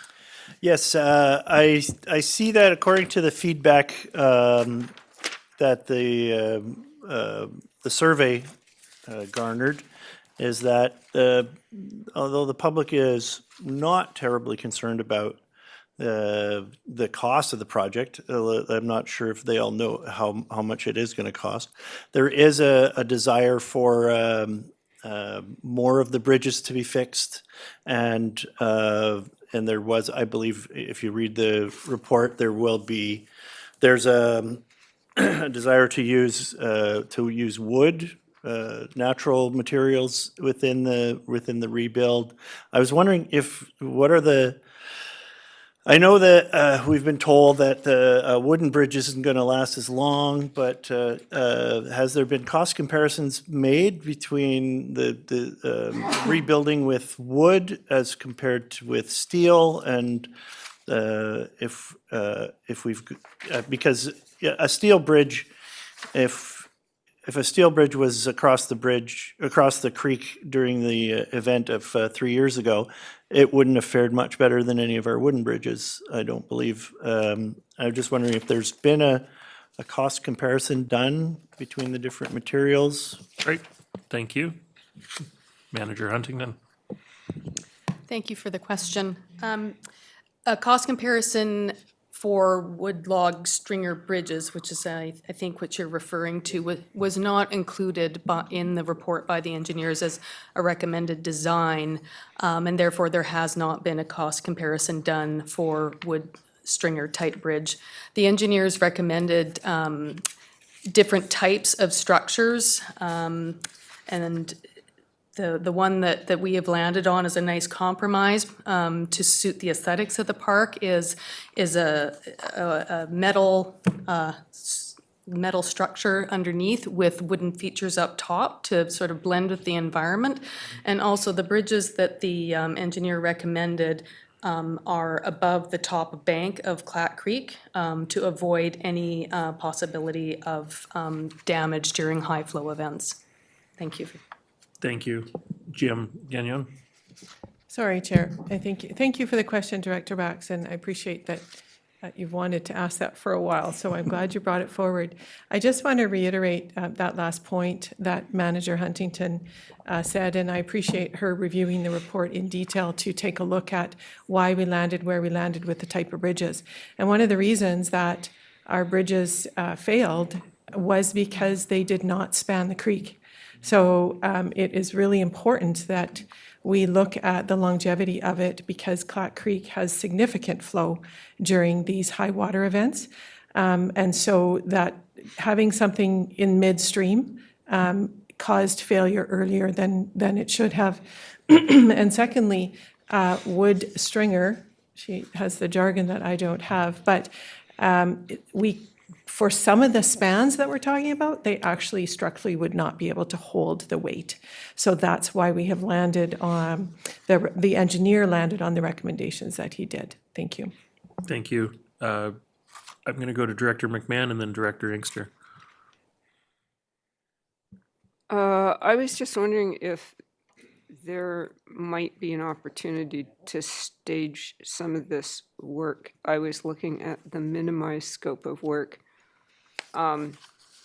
Doing the bridges, getting them finished and opened again, and then looking at accessibility enhancements later. Is that an option, or is there a reason that everything is recommended in one fell swoop, as it were?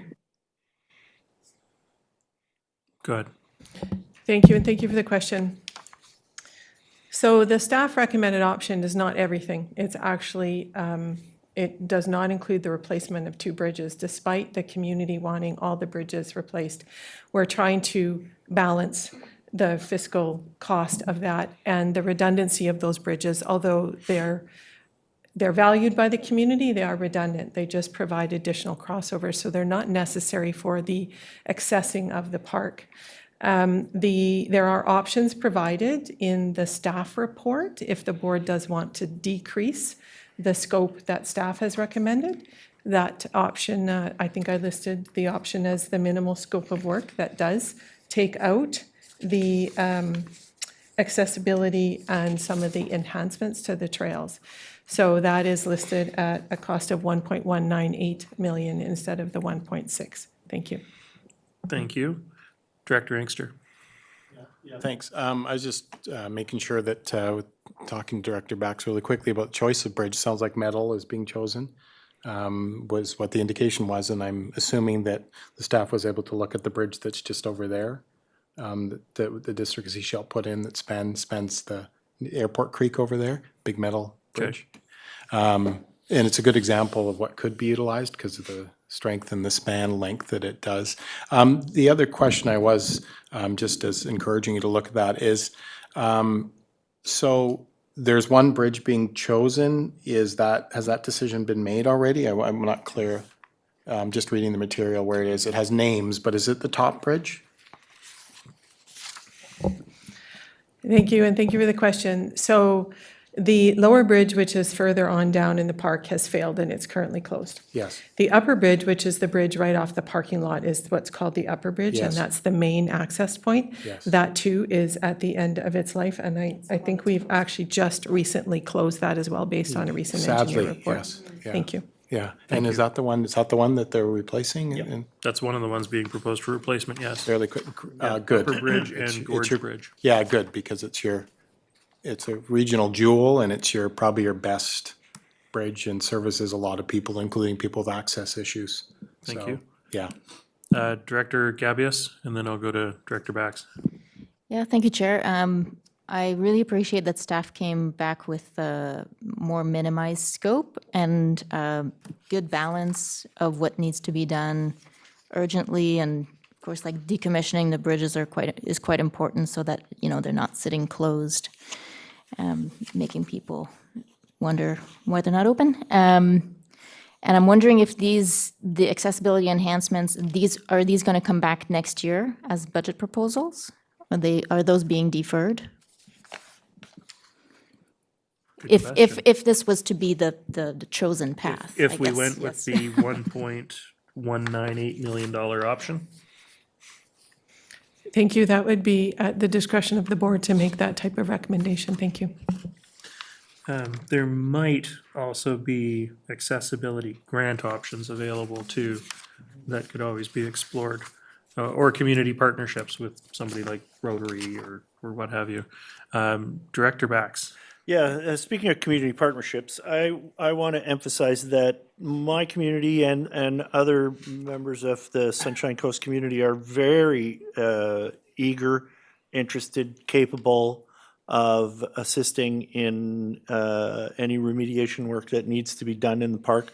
And I know it's not zero staff time in order to organize these type of things, but I would encourage that. I think that we can make a bigger impact for less money to the taxpayer if we do work hand in hand with people in our community who have the capability of doing the work that needs to be done in the park. And I know they want to do a service for the community, and I know that type of that we could build bridges between our regional district government and our citizens. Thank you, Director Bax. Director McMahon. Yes, thinking this through, I personally favor the minimized option that you noted on page 274. That would at least get the bridges open, the trails open, the park being usable for the many people who want to use it. And then we can look later at what the options are for further enhancements to the park, which are all, of course, desirable. Thank you. Director Inkster. Yeah, just, Chair, thanks. Further to my comments, I think that whatever needs to be done and whatever the board can focus, this is a really important park project for the Sunshine Coast. So whatever we can do as a decision-making body to move forward with that project and get at least the top bridge as quickly reinstalled as possible is really, really, really important for the community of Roberts Creek and the wider community. Thanks. Thank you. And with those final comments, we get to move into item 4.31, which is where we talk about the funding to make that happen. So I don't see any other hands up. We're going to move on to 4.31, which is community parks. And bear with me while I pull my pages for this. So starting on page 276, we do have budget proposal number 1, which is the parks inflationary expense increase, base budget lift. Director McMahon. Yes, I'm just quickly making sure that I've looked at everything in here, but I believe that I would like to move to approve and incorporate in round 2. I will note that we keep having windstorms. There's more work out there for parks. I can see that you need your budget rise. Thank you. Thank you. And I've got a seconder for this. This is A, B, D, E, and F. Do I have any other discussion on the motion? If not, I will call the question. All those in favor? And that's carried. Okay, next up, item number 2, which is the Parks Service Review. A, B, D, E, and F. Again, this is $100,000 to be funded from taxation. Director McMahon. This has been needed for a long time. And, as little as I want to raise taxes, we have a lot of demands on our parks. And a lot of citizens that are agitating for various services and improvements to parks. So I would like to move that we approve and incorporate this item in the round 2 budget. And I've got a seconder for that, thank you. I did have a question for our CAO in that we're suggesting a number of service reviews in the next year. And while they're different departments, I imagine there's probably still some overlap with general government, corporate services, what have you. So before I call the vote on this, I just wanted to touch base with the CAO to see about the impact of having so many service reviews potentially on the books. Thank you. And staff most certainly have been having that conversation, and I think that's why we're supportive of bringing these 2 service reviews that were deferred from last year forward this year. I think what we're noticing is without the service review or undertaking some elements of the service review, the increase in service level expectations by the public, we continue to still expend energy to deal with that things without having clear expectations outlined. So you either do the work on this side or you continue to expend energy in a different way. And I think staff feels supportive of this, both from the support service side of the house. I think once we understand the scope of work, we can always moderate how we do it if we phase it. So I think that's part of what's being explored. So I think the support service side of the house is very supportive of this. How it's contemplated in capacity, we'll still need to review that, but thank you for the question. Okay, thank you very much. I just wanted to ask that question, make sure we weren't piling up somewhere else. I don't see any other hands up, so I will call the question on this. A, B, D, E, and F. All those in favor? And that's carried. Item number 3 on page 280, Cliff Gilker Bridges and Trail Remediation. Director Bax. So I'm looking at the funding model for this, and I can't in all conscience allow this to be adopted at this moment without any discussion around some type of cost sharing between the other parts of the other directors. It's a regional district park, and right now it has the funding source as a Community Works Fund Area D. And so I know that there's a lot of different places we're going to be putting our money. I was wondering if there's a reasoning behind this, is there any kind of if staff put this in that way for a particular reason. I'm going to suspect simplicity, but I will look to the CAO. Yeah, no, I appreciate the question. Thank you. So it's based on essentially the capacity within each area. There's certain areas that have their funds committed or almost fully subscribed. There are some proposals here that have been being used for those. And so it's essentially who has capacity. Based on some decisions not being made, this proposal could be referred to round 2, like we did with the others, such as the ports, to reconsider apportionment from the other participants, rural areas. We could also, I'll maybe have a second look too to other type of amenity funding and see whether or not this might fit with it. I don't know if growing communities is something that we also want to explore, but we can come back with some funding options. Follow up? Not yet.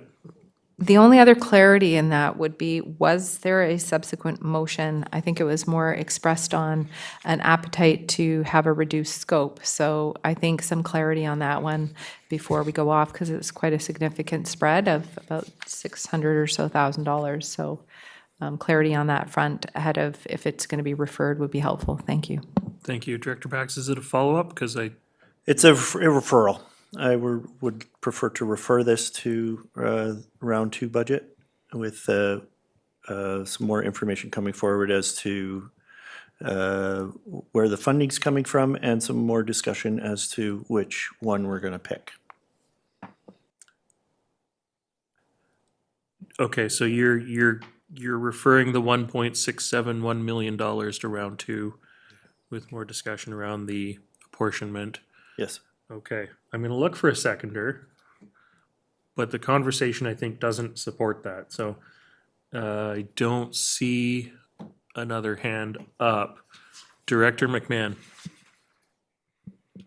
Yes, I was going to suggest forwarding the minimal proposal, and as an off-the-cuff suggestion, an apportionment of gas tax, 80% Area D, and the remainder, 20% made up from the other areas on some basis like what we've got left, because I realize that we're all in a different situation. However, that doesn't allow for any discussions later about any other options of funding that might have come along. True. I beg your pardon, So- that's quite true. So with staff, all right, I'm gonna move that we refer the minimal budget, 1.198. 1.198 million, to round 3 with a request for round 2. It's getting late. Yeah, I'm thinking of stages.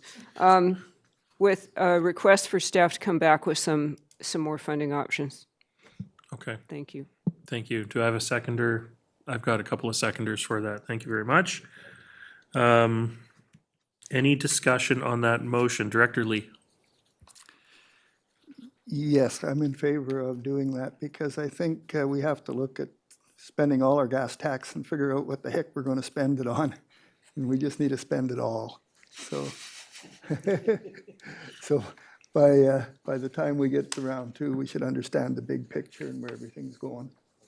Okay, So that's, yeah, I want to help, but I want to make sure I spend all my money too. thank you. Director Gabius?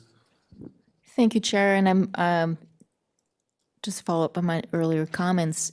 Would it be helpful to have a motion to defer the rest of that 1.6 or no? Or is that something that can come later That can come in later. 2025? Okay, great. Yep. Okay, I don't see any other hands up. Nobody's waving frantically at me. I'll call the question, A, B, D, E, and F. All those in favor?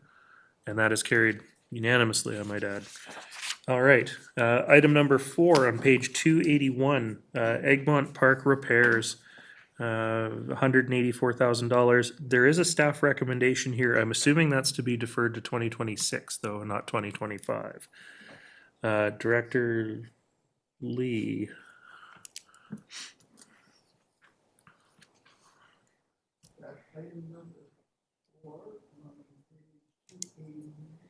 Microphone, please.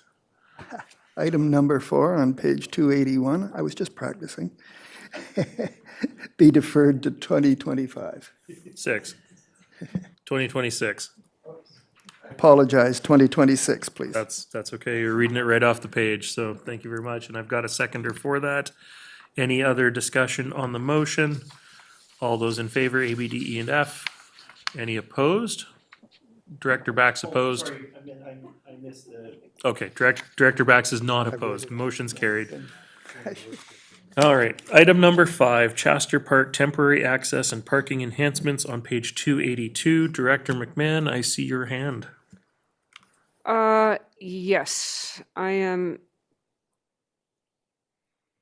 Is there any possibility of another funding model on this one, just out of curiosity? I'm sorry, I missed the question, Director McMahon. Different funding. Thank you. CAO? Because it's temporary in nature and doesn't result in a capital asset, it is somewhat operational. So community works and whatnot wouldn't necessarily, it wouldn't fit. It's not really capacity funding, it really is operational.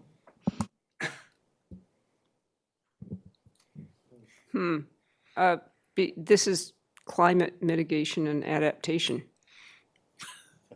At least to me it is, because that's what's caused our problem here. But it's still only a temporary fix is the key there, right? You could always move to refer to round two, but I don't know that anything's going to change between now and round two. Well, after caucusing, we could bring back some options to, if there is some decommissioning of the bridge, but that could be climate mitigation, because it's almost like, planned retreat. Is if that's the scope. But I would suggest, instead of us trying to do this, we refer it to round two, and bring back some funding options in line with climate mitigation aspects for community works funds optional funding. That's great, and that's exactly what I'm moving. Thank you. To move it, to refer it to round two, pending some options around climate mitigation funding. I've got a number of seconders. Anybody wanting to speak to this motion? Director McMahon, I assume your hand is residual. I will call the question then. All those in favor? And that's unanimous as well. Thank you. That takes us to the end of community parks. Moving on to 4.32, Dakota Ridge Recreation Service Area, function 680 for those following along at home. Budget Proposal 1 on page 284. Piston bully and equipment repair and maintenance base budget lift. There is a portion of this funded from operating reserves, and there is a portion of this that would be funded from taxation. The taxation would be the $15,000 budget lift, and then the $58,500 is the equipment upgrade, midlife servicing upgrades. Directors, any questions, discussion, recommendations? Director Stanford. I have a question about this one. In our Parks Service review, will discussion about Dakota Ridge be part of the Parks Service review? No, okay. Because I'm just looking at this on the long term as to how it fits into climate change and things like that, and the impact of the viability of this particular service in the long term. Just a comment at this point. Thank you. Director McMahon. Along the same lines, I seem to remember an emerging issue around the road. This was a little while ago, so maybe it didn't emerge. But are we still having issues with the maintenance of that road? Good question, not related to the budget item specifically, but Manager Huntington. Thank you for the question. No, we have our road maintenance contractor in place, and we did do as much work as we could this year to, with our annual operational maintenance of the road within our capacity, within our budget, as we do annually. There will, in the future, no doubt, be a future budget proposal for a midlife upgrade for the access road. But no, we don't have any issues with the road at this point in time. Thank you. Thank you. Director Stanford? Oh, residual?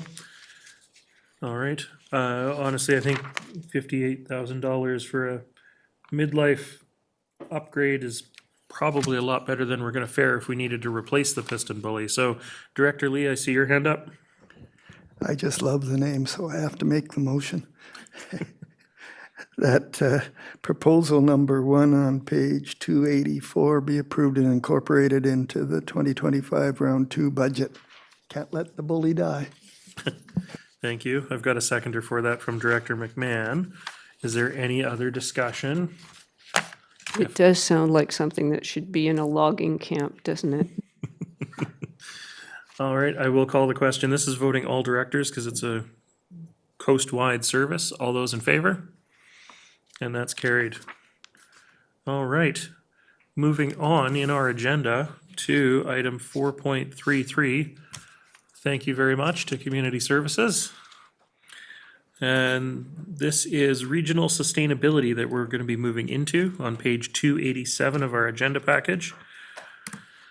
And just before we get into it, just because I know the question's already come up, looking at budget proposal number 1, it's showing areas affected A, B, D, E, and F. So is that correct, or is it? GM Hall? Thank you for the question, Chair, and apologies. This is proposed as a regional project. Staff have made inquiry to municipal staff on this to understand and kind of fit it to have value at a regional level. I will also note that in the body of the proposal, it's noted that staff recommend deferring this to 2026. Thanks. Thank you. Okay, Director Bax? I want to move that we follow the staff recommendations and defer this to 2026. Do I have a seconder for that? I do have a seconder for that. Director White, I see your hand up. Well, I wanted to talk about it a bit before we did that.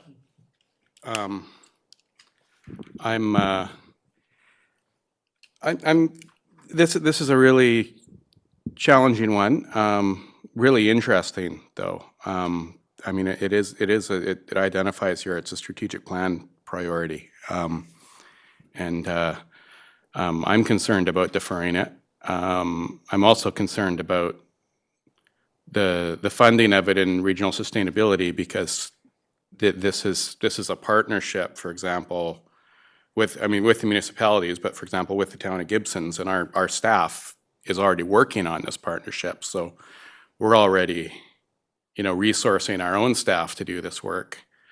A lot of the work when it comes to kind of aligning the environmental permit areas has already been done by the town and at significant cost. So then to be paying for it regionally at the SCRD doesn't make a lot of sense to me. But we're also really supportive of this stuff too. So I don't necessarily want that to be a barrier. Beyond that, these are major strategic priorities. And I thought they were really complementary and supportive of the OCP updates that are supposed to be going on in the next year. So I don't understand the logic in putting this off until after, because some of this seems to be work that needs to be done within that OCP update when it comes to looking at environmentally sensitive areas and kind of aligning that alignment, coast-wide alignment, I thought was the intent. In addition, the support for the fringe area planning and the One Water agreement with the town of Gibsons is a huge priority for the town. And we were really hoping to see some of the challenges around water in our relationships with the SCRD that really, kind of came to the fore 4 or 5 years ago, resolved in this agreement and moving forward with it. So we were really excited when that agreement got signed, and to delay it is very disappointing. I did get an update just this morning from staff, and they did have some positive things to report about some of the monitoring and data sharing that's starting to happen. But this piece in particular about the fringe area planning has been not happening, and it's on hold. And to now put it on hold for another year or more is when it is actually something we agreed to and signed off on together is concerning. Thank you. I see the CAO's hand up. Yeah, thank you, Chair. So I think the recommendation to defer is because of the interconnection with the other related divisions, and so the staffing components needed and the resourcing. So I'm not sure if that's fully fleshed out yet as far as what the resourcing implications are with this initiative, in particular with our infrastructure services division. So I'm just curious if we can bring some more information if the committee is leaning towards there. Something that might be available at round 2, perhaps, if we don't defer it to 2026. Director Gabius. Thank you, Chair. Yes, I'm also quite concerned about deferring this. I think it's really important. And just echoing Director White, yeah, we're doing our OCP renewal. I feel like this fits right in, and some very important things to my community, anyways, in this project. So I'm not in favor of deferring it until I know more. So I will be voting down the motion that is on the floor. Thank you. I'm going to go to Director McMahon and then Director Inkster. Yeah, we need to do more collaboration across the local governments. I'm wondering if there are portions of this that could be deferred, but the portions of it that are directly relevant to our OCPs should really go forward, in my view. Like, I'm looking under asset management implications that the project results might inform park bridge location or beach accesses. Well, that, to me, doesn't need to be done right now because Parks is having a review anyway, a service review. So, yeah, I'm wondering if we can get a little more clarity on how much of this could be rolled out in conjunction with the OCP process. I'm going to tag on to that question because I'm looking at the funding source actually, and given that regional sustainability is funded quite heavily by the District of Sechelt just because of the population apportionment, I'm wondering if there's components of this that should be funded through rural planning, as if it's part of your OCP update work. And I'm just wondering if staff had any comments on that.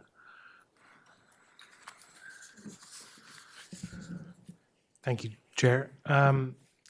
Yes, staff would be happy to explore that and bring information back.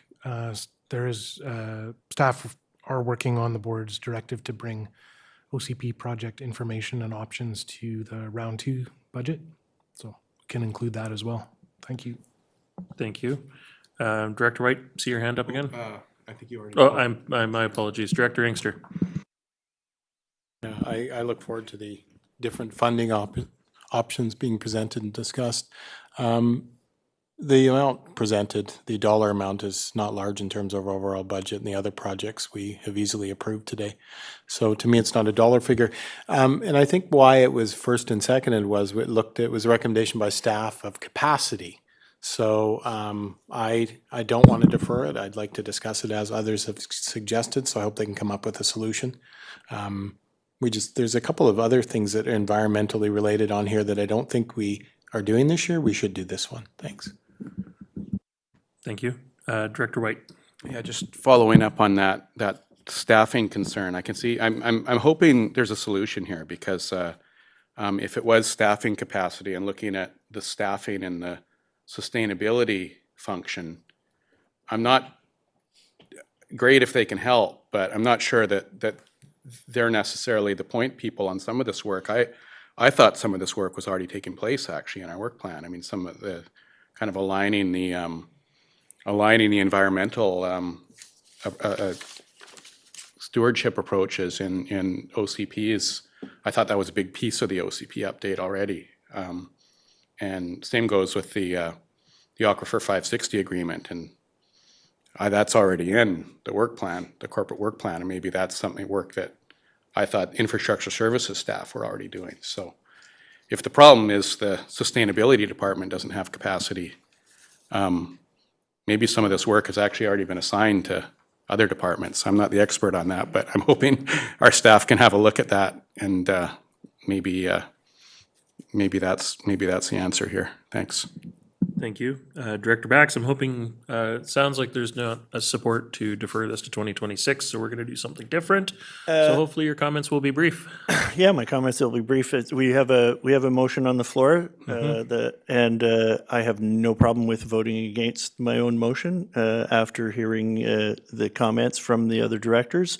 I think this is a really great part of the process, and that's all I have to say about Great. that. Thank you, Director Bax. I don't see any other hands up, so I will call the question on the motion to defer it to 2026. All those in favor? Director Lee, Director White, in favor of deferring it to 2026? Okay, Director Lee in favor, all those opposed? And that motion is defeated. Now, the conversation sounded like referral to round 2 pending some further clarification about project scope as well as possible funding apportionment. CAO? I would also see just intersect 2 existing projects and staff capacity. Thank you. I'll make that motion. Thank you. And Director McMahon seconding that. I don't see any hands up. I'm going to call the question. All those in favor? And those opposed? All right, that is carried. Okay. That takes us to item number 2 on page 289, or budget proposal number 2 on page 289. And this is Human Resource Adjustment for Coastal Floodplain Mapping Project. This is just an HR amendment. Director Bax, I see your hand up. I move that we incorporate it into the budget. Thank you. And I've got a seconder for that. Thank you, Director Gabius. I'll call the question. All those in favor? And that's carried. Thank you. And that takes us to the end of 4.33. So next up, we have 4.34, starting on page 291 of our agenda. And this is Hillside Development Project, Function 540. There's one budget proposal on page 291, which is Hillside Head Lease Renewal Project. $90,000 for 2025. Total funding $180,000 over 2 years to be funded from reserves. Directors. Director Stamford. If there's no questions or anything, I would like to move that the budget item number 1 on page 291, entitled Hillside Head Lease Renewal Project, be approved and incorporated into the 2025 round 2 budget. And I've got a seconder, a couple seconders for that. Thank you. Is there any discussion on the motion? If not, this is voting all directors. All those in favor? And that is carried. Okay, directors, that would normally take us to the end of our open session of the agenda, but we do have budget proposal number 6 from page 131, which was part of Regional Water Service. Thank you, GM Hall, for your contributions to this part of the agenda.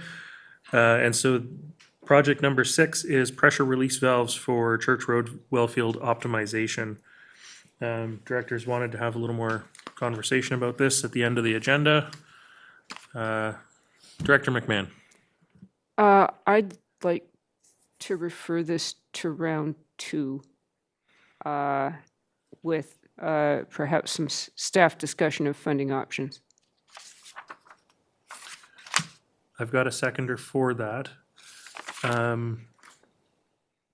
Okay, I would seek some clarity from you, Director McMahon, because we've got option 1, which was growing community funds, option 2, which was funded from capital reserves. Are you thinking something different? I think the directors need to have a discussion about what we are going to use the Growing Communities Fund for. And we have not really sat down and had that full discussion yet. So, and it's very late in the day, and I don't think right now is the time.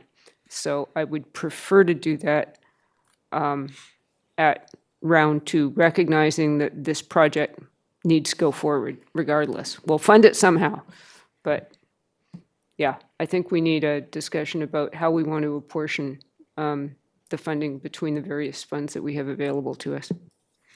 Okay, thank you, Director McMahon.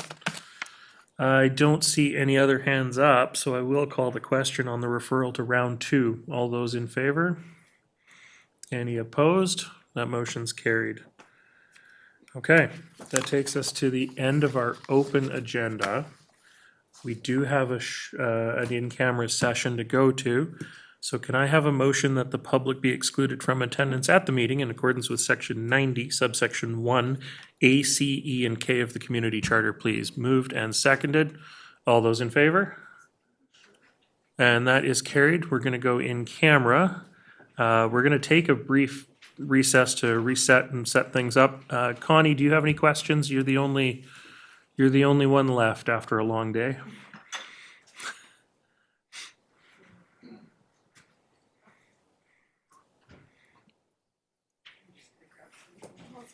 I don't see.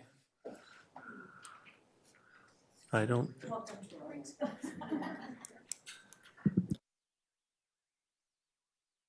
Go ahead, Connie.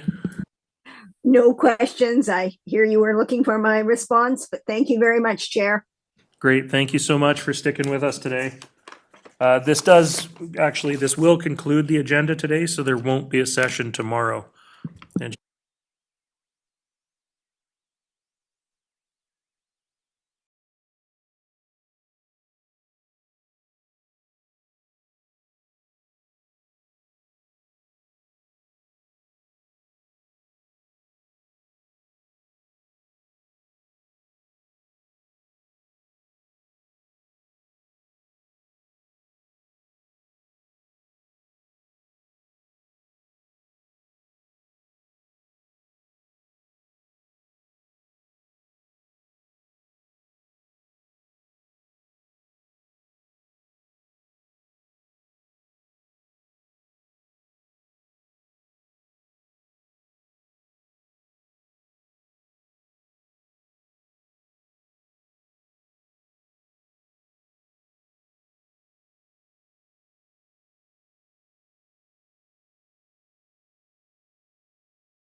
And welcome back to the Finance Committee Round 1 budget for the Sunshine Coast Regional District for Monday, November 25th, 2024.